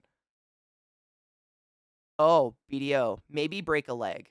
Like not, you know what I mean. Yes, Pennsylvania is a big key state. Absolutely. Yeah. I mean, again, that's another thing to add on top of it. Like he really did kind of beat the system. And he's still doing it, which is cool. I don't know. I'm into it. You could get a lisinopril prescription for free. Hey, that's not bad at all. That's kind of nice. Pennsylvania is very important electorally, very, very important electorally. And that's why not that there's anything not important electorally, but Dr. Oz, being in any public station in a state like that is a horrifying thought, I think, for most people. I miss Wawa. I hate you, psycho. Shut up. Why you gotta rub it in my face? I don't have a Wawa. I have incredible Mexican food and you don't, and I can say that for a fact. So suck on my dick. Bitch. I do miss me a Wawa sub at 2 in the morning, though, let me say. Not the drunk guy crawling in my car after buying the sub at 2 a.m., but you win some, you lose some. What are you going to do? Apparently because high blood pressure is a very bad problem in Georgia, Florida. Oh, wait. No shit? Like, statewide? That's a thing? Damn. They should check their shit out. Jesus Christ. Georgia's beautiful. I really liked visiting that state. They should clean up their house. Get their house in order. You know what I mean? Shit's whack. I remember when my bestie said we were going to Wawa and I asked what the fuck she was talking about until we pulled up to the Wawa. I did the exact same thing to Zach. Not even shitting you. First time he came to visit me, I was like, I think it was like middle of the night. We had like middle of the night post-nut munchies. And I was like, don't worry, we'll get some Wawa. Or it was Rofo. It was one of the two. Neither of which make any sense to anyone that's not from the area. I think I took him to both because they're my two favorites. But I did the same thing. I was like, don't worry about it. You'll like it. What the fuck is don't worry about it. You don't need to know what Wawa is. Like, just shh. You will love it. Like, learn to trust this. I'll figure it out for you. I got it. You know what I mean? The closest cool store near me is 2.5 hours away. What is Buc-ee's? What is it? I think I've had to double check, but that's why they give it for free. Really? I mean, I would imagine it's better than having your population fucking die. Yeah, I know. Visit Florida, got a hankering for Trump with a side of DeSantis. All sprinkled in a healthy dose of Cheeto dust. No, thank you. Although, Florida's a beautiful state, and every time I've gone, I've had a blast. I hate that the shitheads of the world have decided that that's their Mecca haven. Because there are really nice people there, and there's some dank barbecue in Florida. Is it Buc-ee's? Am I saying it right? I don't want to say the wrong thing. I've never even heard of it, but I've never been to Texas before. That's like one of the few states I've just not accidentally even driven through, which is weird. Not on purpose, just missed it. Tennessee got one of 2 Buc-ee's now, so they're really grown outwards. But it used to be just a Texas thing. Damn, good for them. You can wash the Cheeto dust down with so many flavors of Faygo.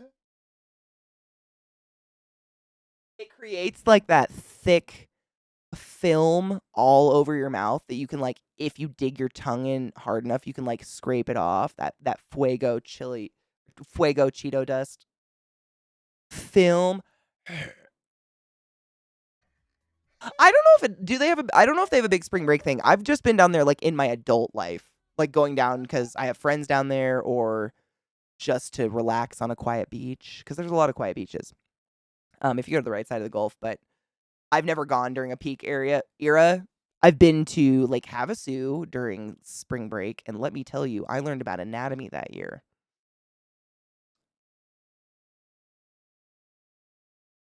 And I lived there for 8.5 years. And that's a lot of my friends say, like, if it was feasible for them to like move out of state and just have a job and be set up financially, like they probably would too, because it's not the best to live in, but it is beautiful. And the people overall, everyone I've ever met are very nice.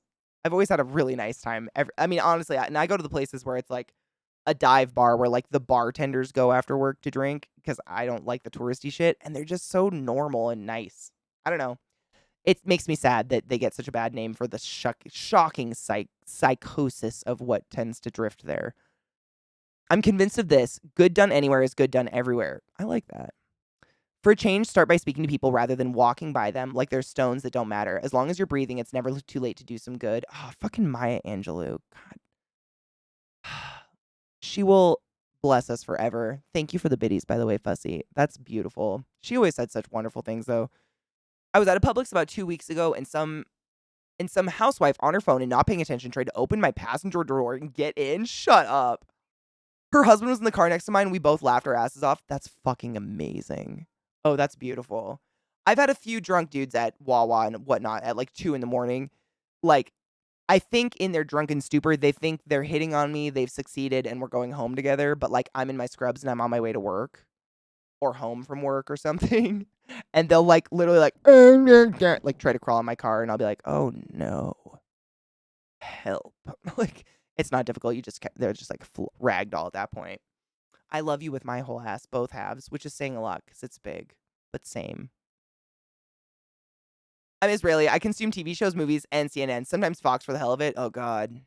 I see clips from Fox, like because of the late night shit I see. I watch a lot of late night hosts. Like I love Stephen Colbert and those guys.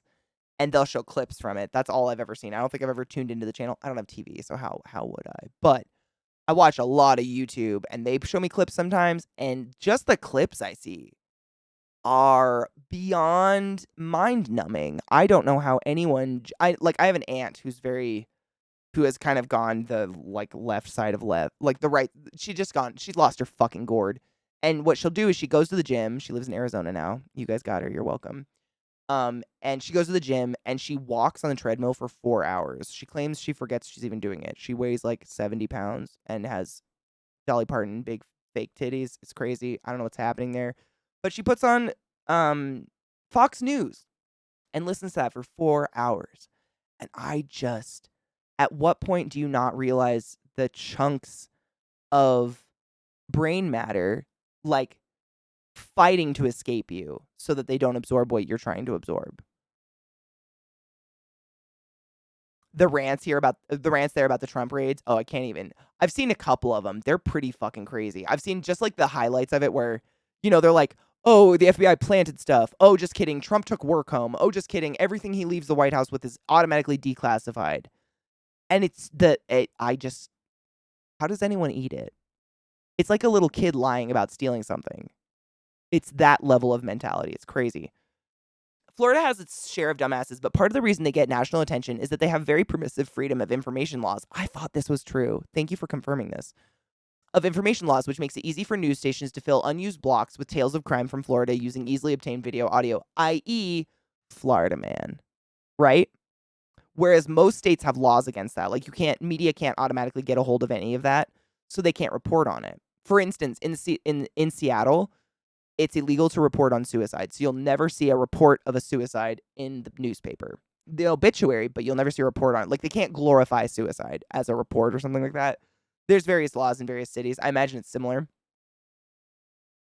Hannity and Tucker air at daytime there. Oh, Tucker. He's given me some great sound bites. I'll say that. Yep. The crazy level is pretty wild. He's just, yeah, I don't know, man. I don't know what happened there, but I think about it far too often for my own health. Watching Trump calling into Hannity, listening. Oh, right. I've heard those clips too.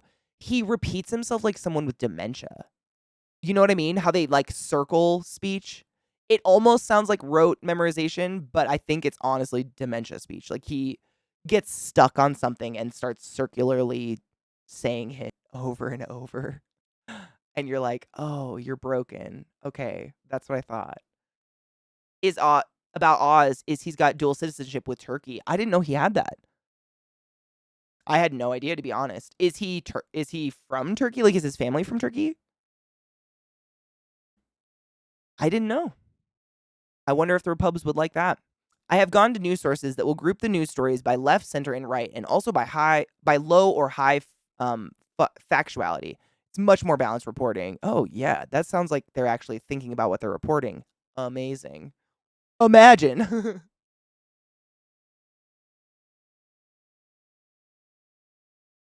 Kill me. He's a total numbnut. There's so many. I mean, have you heard like Alex Jones, the crazy psychotic nonsense coming out of that mouth? It's wild. I have a chicken sandwich I can chuck down my gullet. Make sure to chew. Put it in your mouth, bite down, chew it, and let the chicken meat slide down your throat hole. He's the right kind of immigrant. Oh, because there's a right kind of immigrant. Is there a right kind of immigrant to them? They're turning the frogs gay! Oh my God, what a nut. It's a novel, right, Spence? Like, imagine in this economy, like, thinking about the news you put out there maybe responsibly. Whoa. Whoa! White ones. Oh, because he, like, passes for white or something? He's the right one. Literally, that's the mentality. You guys are telling me. I didn't know. I paid very little attention to Dr. Oz before this. Big shock. Seeing the clips with Jones in court. Oh my God, right? We watched a lot of that live on channel because it was just... That judge is my favorite person. Her quote, "Just because you believe something to be fact does not make it fact, Mr. Jones. And that is why we're all here." I'm going to use it for the rest of my life. Just because you believe it's fact doesn't make it fact. Shut up, Mr. Jones. Little Nicky is one of my favorite movies ever. Ever. Short vids Trey Crowder did where he forces himself to watch 15 minutes of Fox Entertainment. Yes, I did. They were hard for me to watch, to be honest. It looked like torture. Just saw this tweet. An American woman screaming at the Aer Lingus gate agent. "This is the worst experience of my life." And the gate agent said, "I certainly hope so, madam." Oh my God, good for them. I would fist bump the fuck out of that gate agent. Oh my God. Talk about out of touch. It's true, and it's not true. Oh my God, I know. I can't. I think I do the it's not fact way too often for it to be fun, but I do it all the time. That woman, it was probably just because she had the ability to, because it was a court of law that she could literally tell him to shut up, and he kind of has to, even though he definitely just ignored her and fucking blabbed his mouth anyways. Just watching him get shut down gave me masturbation material for the rest of my life. Seeing any sort of retribution happen to Trump will literally be the cherry on top. Like, I can die happy if that happens. I'm done. Like, that would just, I might be able to do one of those tantric ones where you don't even touch yourself. You just, like, sit there and think about it and come. Oh, my God. Did you see how Jones' own wife confirmed about the nude text? No, but I did see that she had, like, subpoenaed them. So she got them, and there's child porn. Like, she basically confirmed child porn in the text. Adam Scars, 100%. Like, bend me over, call me shit. I don't even give a fuck. Like, whatever she wants. I'll dom her if she needs it. Like, I don't give a shit. Anything. Step on my throat until I'm done. Bitch fucking gave me a lot of material for the rest of my life. I just love her. She was just so... Like, she almost came off as like she was gonna laugh, saying what she had to say to him. And that's what I was like, oh, bitch wants to laugh at him. And I love her for that. She's real. Ugh.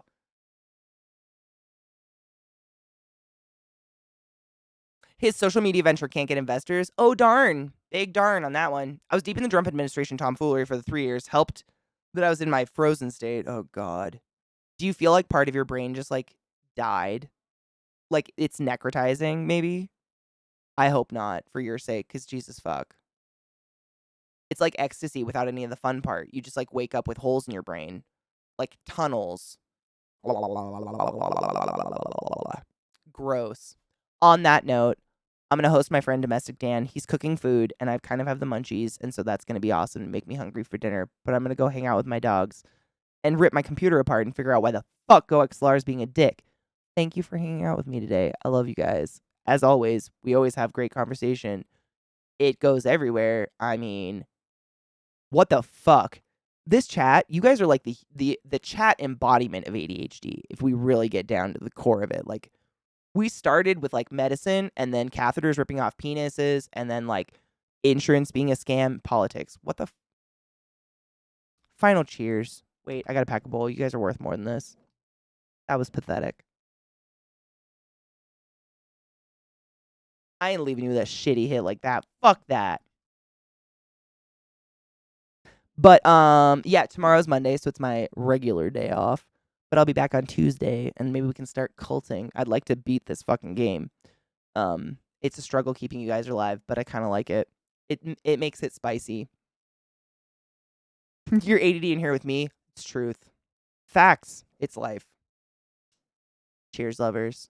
Thank you for being awesome.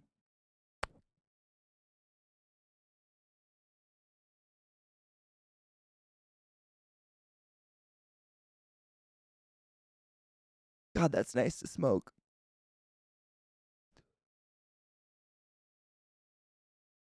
Take your joy, wash your hands, and pee after sex and self-loving. I'll see you fucks tomorrow. I mean, not tomorrow, on Tuesday. God damn it. Bye. Who is she? Nobody knows. Ooh.